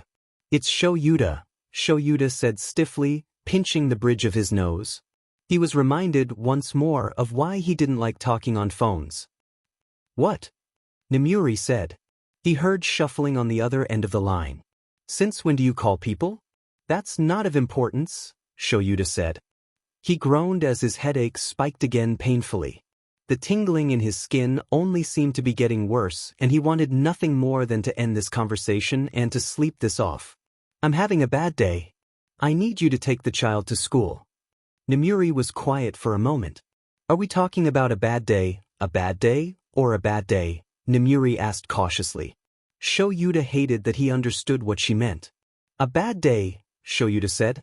Look, I just got overwhelmed on a patrol, and I have some kind of migraine and I need to sleep it off. Can you take the cabbage? I mean, sure, of course, Nemuri said. There was more shuffling from the other end of the line. Just send me the address. Thank you, Nemuri, Shoyuta said. It's not an issue, Nemuri said. Just feel better, all right? Yes, Shoyuta said. Goodbye.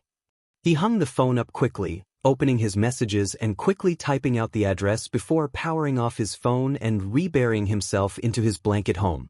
He just had to sleep it off. Izuku didn't know how to button his shirt.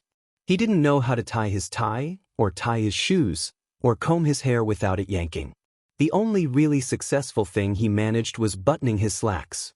So there he sat in the living room, his shirt completely unbuttoned and his tie sitting over one shoulder, his blazer doing little to hide this fact. He'd gotten hungry waiting for Auntie Nem, so he was also eating cookies.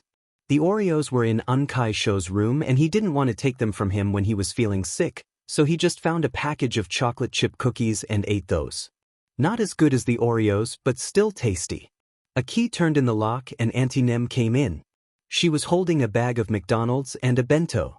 Her hair was pulled back and she was still in her pajamas, which Izuku found silly. Her pajama pants had little tacos on them. Okay, Tiger, let's go dash, she glanced up at him. Oh God. She sighed, placing the food aside and kneeling in front of him, buttoning up his shirt quickly and taking care of his tie before taking a moment to straighten his blazer. She glanced at her watch. No time to do your hair, since I know you don't like it to be yanked. She sighed before picking up her stuff again. It'll be fine. But you'll have to help me when we're driving to your school.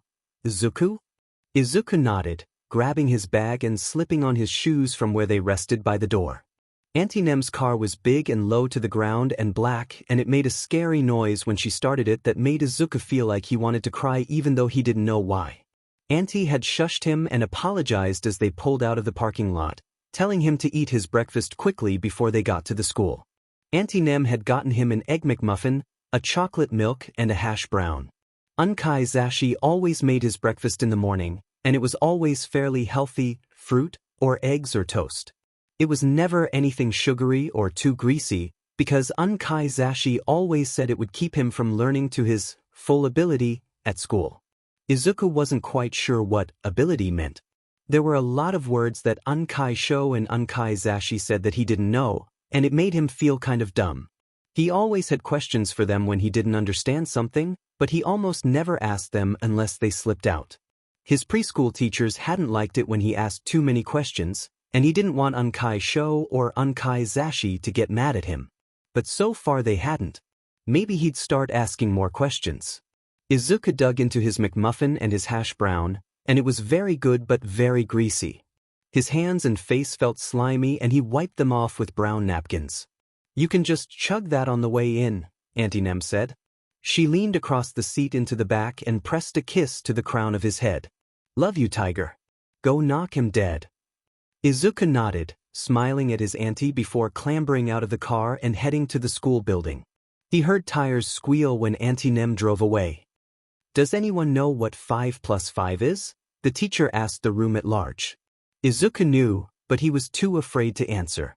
Ochako, next to him, seemed to be in a similar situation. Neither of them liked to answer questions for the teacher since there was always the risk that they would be wrong. The teacher sighed before smiling at them. Izuku thought it looked weird. "If no one can answer, I'll just have to call on a random student." Izuku's hands carded together. No one raised their hand to answer. "Hitoshi," she called, and the purple-haired boy at the back of the room looked up at her. There was an odd look in his eye, like he was frightened.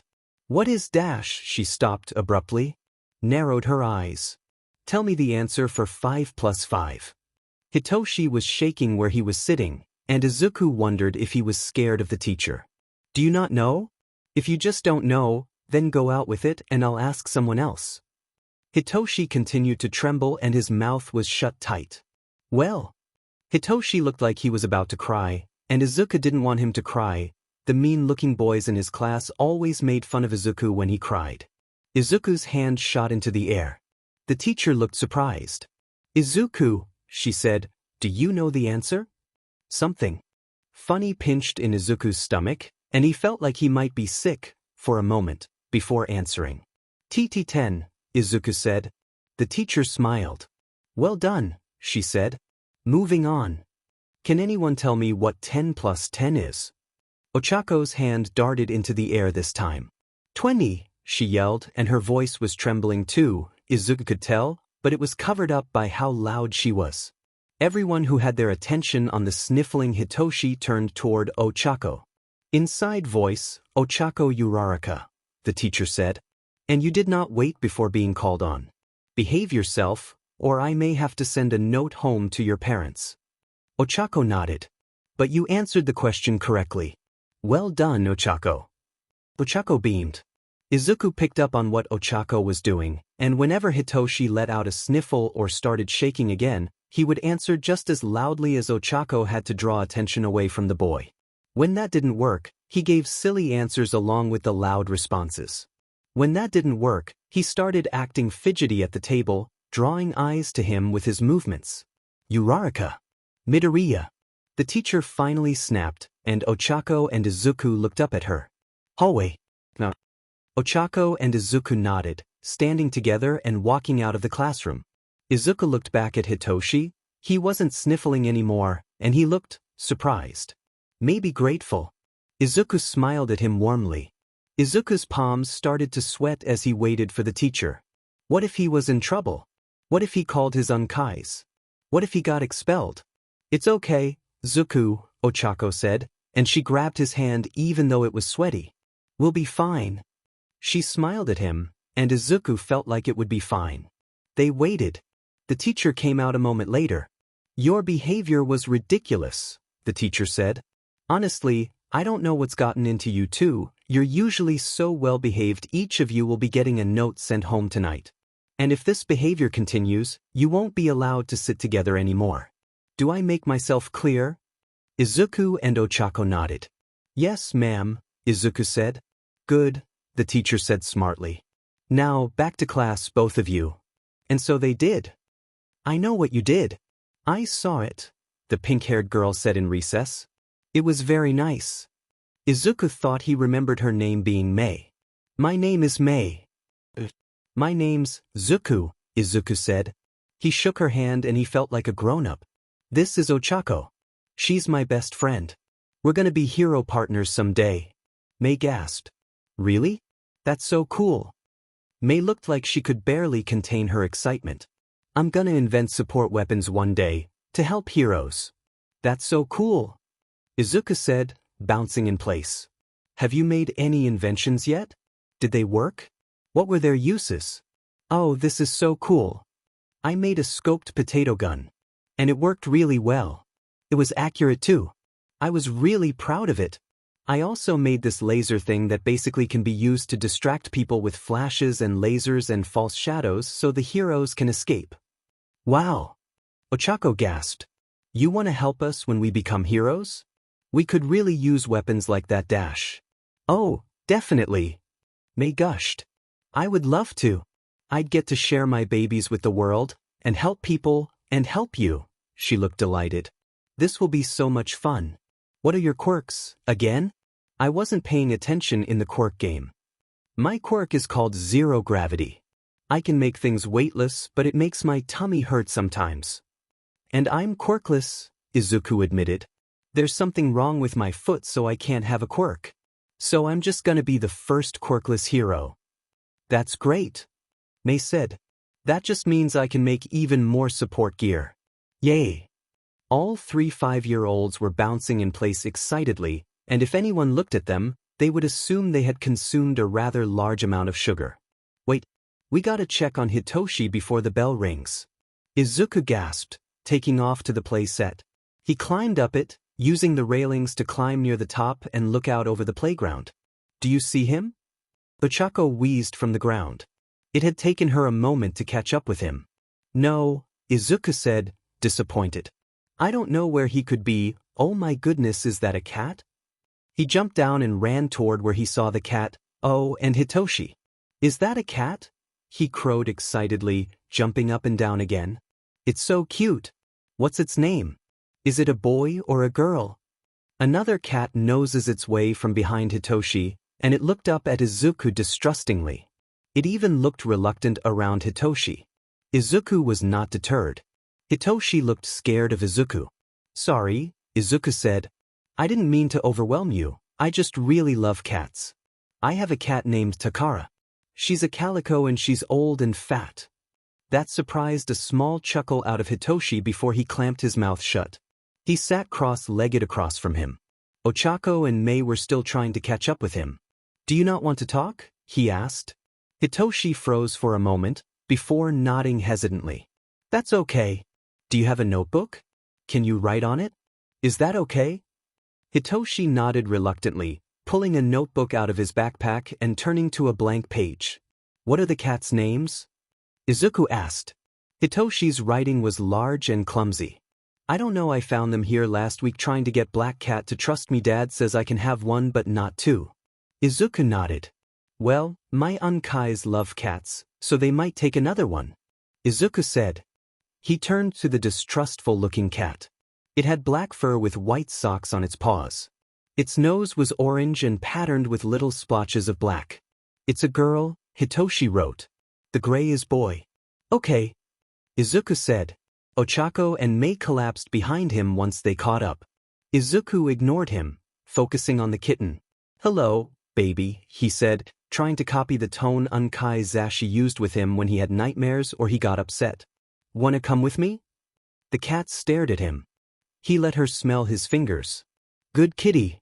He smiled at it and it crept closer. He heard twin gasps behind him. I like you. I think I'll call you Aiko. The cat crawled into his lap and noses at his stomach experimentally before curling up on him. He scratched behind her ear and she started purring. Hitoshi's kitten was climbing on him too, curling up around his neck. He had a dumbfounded, joyful look on his face. What will you name him? Izuku asked. Hitoshi thought for a moment before slowly, haltingly, writing on the notebook. Boltan. Boltan and Aiko. Izuku smiled. When the teacher called for everyone to come back in, Hitoshi and Izuku hid Boltan and Aiko under their shirts before hiding them in their backpacks. He gained 1 cat and 2 friends on that day. "Hey baby!" Unkai Zashi called, smiling at him as he crawled into the back of the car. "Is Unkai's show okay?" Izuku asked, buckling himself in. He placed the partially unzipped backpack beside him carefully and heard something rustle. "He's doing a lot better, I think," Unkai Zashi said. "But he's going to keep sleeping it off until tomorrow." "Okay." Izuku nodded. "How was your day?" "I got in trouble," Izuku said simply, handing Unkai Zashi a note. "I was making lots of noise because I didn't want the mean kids to notice a boy was crying. I also got a cat." He pulled the cat out of the backpack. "Her name's Aiko." Unkai Zashi's mouth was hanging open. It looked silly. Izuku giggled. "What,